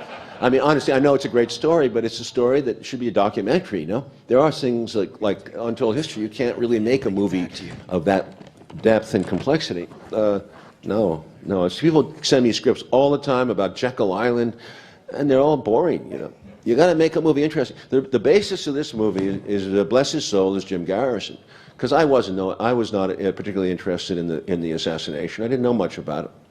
I bought the story, but I read Garrison's book, and you know what? It was a great thriller. And as a movie director, I was drawn to that material. Now, then I met Garrison. Then I read up on it because obviously I didn't want to do that kind of thing if it was not true. I had to do a significant amount of research. But at first, it was all, this works. It was like Z. In the Greek prosecutor goes after the bad guys. He nails them. And of course, the state turns out to be the bad guy. And there's no way you can nail them. It's a Garrison trial in a way, all over again. Hi, Mr. Stone. I have 2 questions for you. One, your movie very powerfully criticizes the FBI and the CIA. Have you ever felt that you've been targeted by the government for reprisals in some way? And also, do you think LBJ was involved in the conspiracy to murder President Kennedy? Well, as I said at the time of the film, I won't go any further than I would only say that he was definitely involved in a cover-up. Because there's 2 sides to this thing. There's an operational side, and then there's a cover-up side, and one does not need to know the other. The cover-up exists in the fact that you create the Warren Commission, and you appoint the guy that Kennedy fired from the CIA precisely because he was corrupt, Dulles. So that's crazy. And the ties of Johnson to business, Texas, etc., and why Kennedy went to Texas, Johnson has some things to answer for. I wish he were alive, but I don't want to make that accusation. And Johnson was sitting there. He heard the shots. They went over his head. He was the first one down. He was scared shitless. He got the message. And his actions the day so shortly afterward. It's an ugly story. It's an ugly story, and I hope one day an honest historian who's really willing to deal with this can get to the bottom of Johnson's corrupt character. I can take one more question, and then we have to get moving here. Sir, I want to thank you also for coming here. I wish the Duquesne University would grant you an honorary doctor of jurisprudence. The Wecht Institute is here. They could hear this. Well, Cyril will never see to that because he wants it. But I want to thank you for that movie South of the Border, because it's a wonderful testament to how we can get along with our neighbors and be real with each other. I want to speculate, is there any chance we gave cancer to Hugo Chavez? Well, Cyril, are you going to wake up or are you going to nap through the whole thing? What? Well, I would like you to get down there and do an autopsy on Hugo before he rots. That's a question that comes up very often about. Well, what do you think? Any signs of it? No, I don't believe so, no. Why do you say that? Well, it's not impossible that you could inject cancer cells, but that's not so easily done. That gets into a whole other discussion about carcinogenicity and so on. But I just don't think that. May I ask you, is it possible to have sex and suffer carcinogenicity? You more often you'd get a heart attack faster than you get cancer. Look, anything's possible, and the world is going to surprise us and shock us. As the end of our series, we say, history has shown us time and again that the curve of the ball can break differently. Who knows? I do know that swine fever was injected into Cuba and into their pig population. We know that. We've done all kinds of stuff in Africa. I can't even dream of it. I've heard about it. I know that Lumumba, the first attempts were to poison him. We've been using poison, and we've been using chemical weapons, and what else is new, and depleted uranium and so forth. So people fight ugly. And when something matters, like Lumumba in the Congo was very rich, it mattered, we'll go to great lengths to win. And Dulles proved that, and Truman proved it with a bomb. Remember that. We're no better than anyone else. We're the same. There is no exceptionalism in America, and God doesn't bless this place. We're just as ugly as the next guy. And we can be just as beautiful and as inspiring if we do the right things. Thank you.